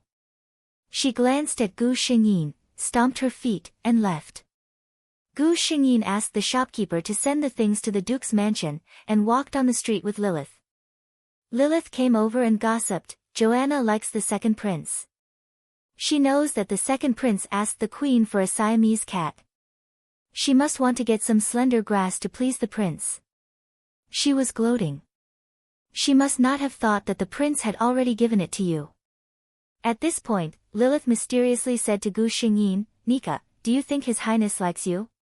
She looked at Gu Xingyin seriously, touched her chin, and said, "Nika, you are so beautiful. If I were a gentleman, I would marry you. Gu Xingyin replied to her with an expressionless face. Okay, I'm kidding. Lilith saw that Gu Xingyin ignored her, and trotted over from behind. Let me tell you something, she said mysteriously. Have you been to the underground Colosseum in the south of the city? Underground Colosseum? Gu Xingyin's eyes lit up. Lilith saw that she was interested, and said proudly, Brother Kyle got a few invitations. You know, it's hard to get tickets without connections. How about the 2nd of next month? Do you want to go with us? Gu Xingyin was, of course, willing. The underground Colosseum was one of the darkest places in the king's city of Carter. It was open to the public once a month, and they would put carefully selected slaves and hand-raised magical beasts to duel, providing entertainment for the nobles. The top nobles of the empire would not like such a place, but they would not forbid their children from going there to broaden their horizons. Every warrior would yearn for a battle of blood and strength in their bones. Gu Xingyin was no exception. What's more, for the noble ladies who lived in comfortable castles, it was their nature to pursue excitement. Seeing Gu Xingyin nod, Lilith was very excited. Then it's a deal. It's a day off at the academy. We'll pick you up in the morning. Eve Heiss felt very tired. The man in the necklace seemed to be in a hurry. She spent almost all her time on the road except for eating and resting. Finally, she arrived at the king's city yesterday, but she was teased by a group of noble youths. Finally, she couldn't take it anymore, and used the magic taught by the man in the necklace to hit one of them. She didn't expect to cause such a mess. That noble's son died on the spot. She had also been chased for an entire day and night, and only now did she have a moment to catch her breath. She leaned against the wall, leaning against the wall, and the man, she leaned against the wall. The man in the necklace said, You've already shaken them off. Eve Heather was relieved. She still had a lot of faith in the ability of this mysterious sir. As soon as she relaxed, the fatigue in her body overwhelmed her, and she felt a little drowsy. Someone's coming. A low voice said. Eve Heiss opened her eyes almost instantly. The alertness in her bones allowed her to react in an instant. It's not the group that chased you. Eve curled up her body and hid in the corner. She looked no different from a beggar on the street. She hoped that these people would not notice her. But things didn't always go as planned. Chapter 68. Damn it. That little slave ran away. If we can't get him back today, we'll probably be slaughtered when we go back. A big man cursed. They were all guards of the underground Colosseum. During this time, they were preparing for the duel at the end of next month. Who would have thought that today, a little slave, who was used as a sacrifice, would break through layers of obstacles and run out? They were responsible for guarding. If they were found to have lost someone, the consequences would not be good. Hey! Look! One of them found Eve huddled in the corner. Another one instantly understood what he meant. Anyway, they were all slaves used as cannon fodder. As long as the number was right, no one would pay attention to what a slave looked like. What are you doing? Let me go. Eve Taylor had never expected that this group of people would target her. Boy, don't be nervous. We'll take you to a good place. I promise you'll eat and drink well. She would be obedient for a few days so that she could be the food for the treasure of the Colosseum. Don't resist. Follow them. The mysterious man's voice suddenly came into Eve's ears. The mysterious man had his own considerations. He had lost a lot of strength. With Eve's skills, there was no way to escape from these people. It was better to follow them first. He could take advantage of this time to recover his strength. When the time came, he would have more confidence to take her away. Eve obediently quieted down. Those big men thought that their words had convinced the little beggar, and they exchanged a smile with each other. Soon, it was the second day. On this day, Gu Xingyin got up early to do morning exercises as usual, and then had breakfast with her parents. Soon after the meal, the housekeeper came and said that the carriage of the Bill family was parked outside the Duke's mansion. "Good day, Your Excellency the Duke." "Good day, beautiful Duchess." Lilith gave a standard salute to the Duke couple. Mrs. Roman's beautiful face was full of smiles. She liked such a warm little girl like Lilith. Sometimes, when she thought of her daughter and her husband's cold little face, she always felt sad. "Good day, Lilith. Did you come to see Arnika?" she asked in a gentle tone. Lilith looked a little reserved. "Yes, madam. We agreed to go out together today." "All right then, Nika. Are you ready?" "Don't keep your friend waiting too long," said the Duchess. "Mom, I'm ready," Gu Xingyin replied. They said goodbye to the Duke and his wife, and got into the carriage. When Gu Xingyin and Lilith could no longer be seen, the Duchess complained to her husband, "Look, it's all because of your cold face. Look at how scared the little girl is. What a sprightly girl she is, poor Lilith." The Duke looked at his wife helplessly. "Nana, you know I didn't do it on purpose." The Duchess winked mischievously. Then, the great Duke of White rose, "Why don't you smile?" "Duke," Lilith pulled Gu Xingyin into the carriage. "You scared me to death." Lilith patted her chest exaggeratedly. "Every time I see the Duke, I'm more scared than when I see the supervising elder." The supervising elder was the strictest old man in the Carter Royal Academy. He was in charge of student discipline in the academy. He always wore a meticulous black robe, and his wrinkled face always had a mocking expression. He was the last person the students wanted to see. Chapter 69. Gu Xingyin silently lit a candle for his father. He's such a handsome and charming duke, yet he's being compared to the supervising elder. She looked at Lilith seriously. "Don't talk about father like that. He is very good to people." Lilith silently imagined the interaction between Veronica and the Duke. The two expressionless people looked at each other and communicated with their eyes. She felt a little cold just thinking about it. Looking at her best friend's expressionless face, which had begun to show the trademark of the Duchess of White Rose, Lilith felt that she had a heavy responsibility. She wanted to change her best friend's personality, which happened to be the same as the Duchess. The carriage stopped at a place, and Lilith and Gu Xingyin got off the carriage. They saw two young men waiting on the side of the road on horses. One of them was Lilith's brother, Kyle Bill, and the other was his friend. "Brother Kyle." "Joey." Lilith ran over and greeted the two. "This is my good friend, Veronica Roman of the Roman family." Both of them looked at Gu Xingyin in surprise. They had heard of the Pearl of the Empire, but this was the first time they saw Gu Xingyin in person. "Good day, Princess Roman." The two of them bowed to Gu Xingyin. Gu Xingyin nodded and said, "We are all friends here to play. There is no need to pay attention to these formalities." The sun shone on Gu Xingyin's face, making the girl's face even more dazzling. Along the way, Joey and Bill were extra attentive to Gu Xingyin.